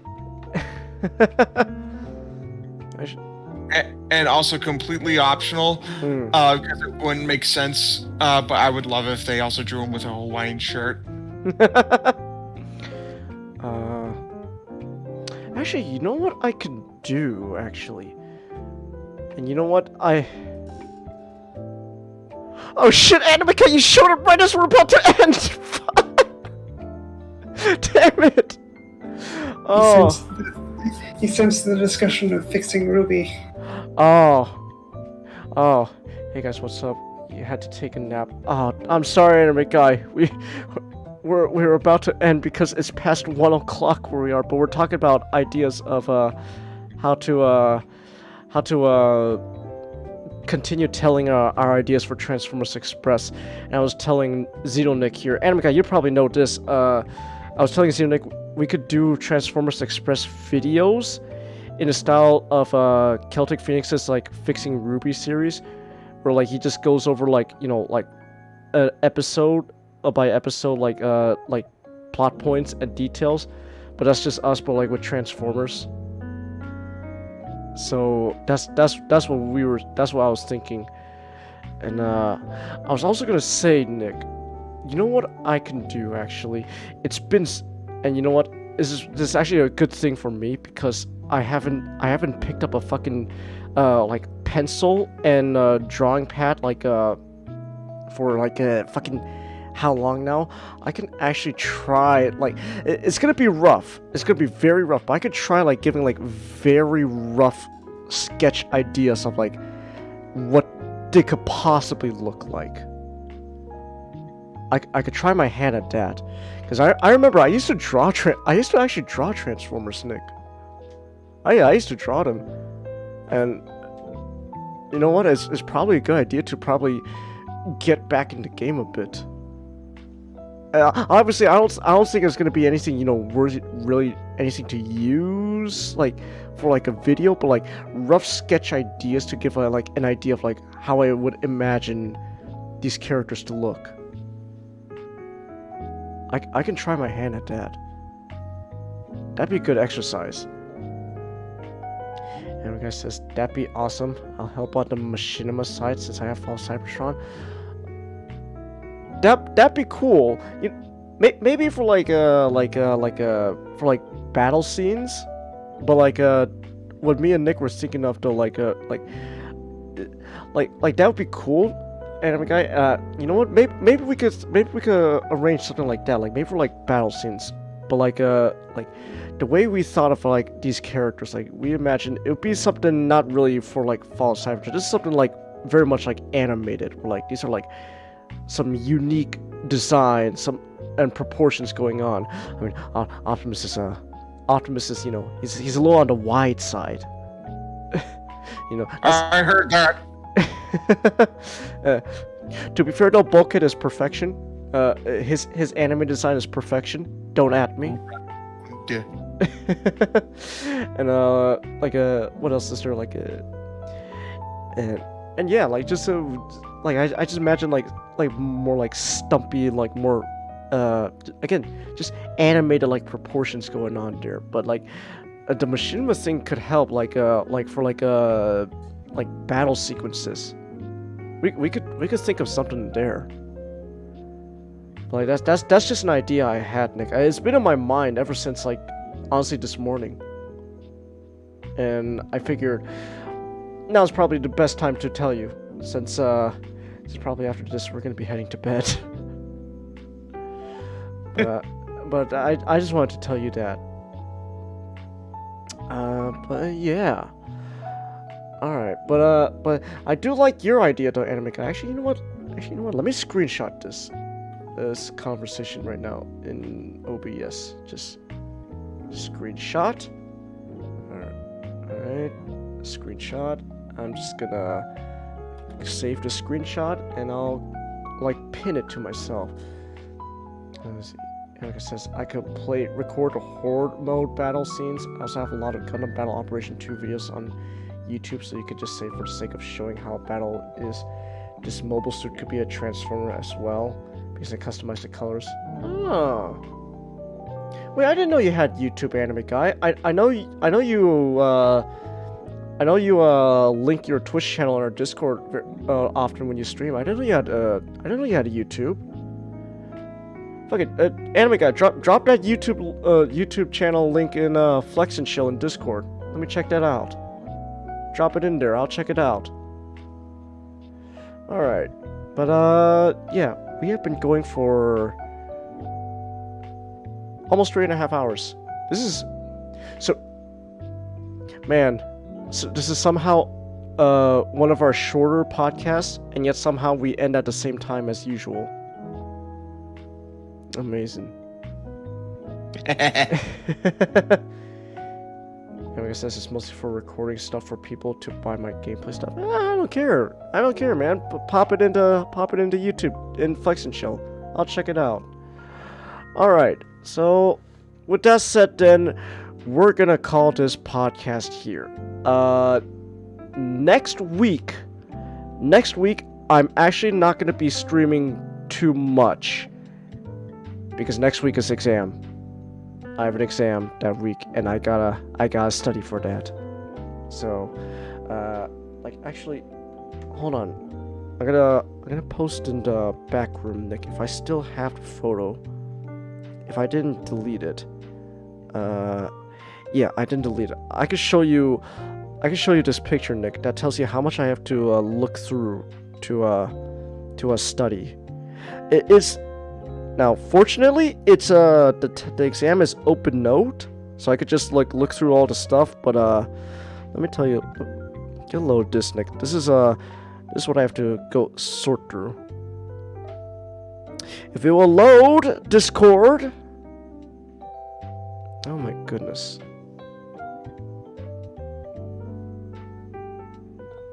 Oh, there we go. No.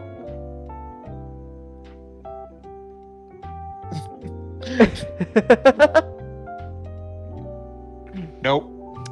Yeah. You know, maybe I should have just focused on math in high school. All right. But anyways, so I'm gonna be calling this podcast here. Next week it's gonna be a little light on streaming. So, but then again, all these streams will be archived onto YouTube. Nightbot, do your thing. So you can check out my YouTube channel. Right there, Nightbot put the link in the chat. It's also down below the about section and stuff. And yeah. So with that said, we're gonna call this podcast here. Let me turn off the royalty-free jazz. So thank you to everyone who came. Sorry, enemy guy, you came at like the last minute, but hey, you did have some interesting ideas that I'll definitely take note of. It. So thank you to those who came, and we'll see you next week. Good night.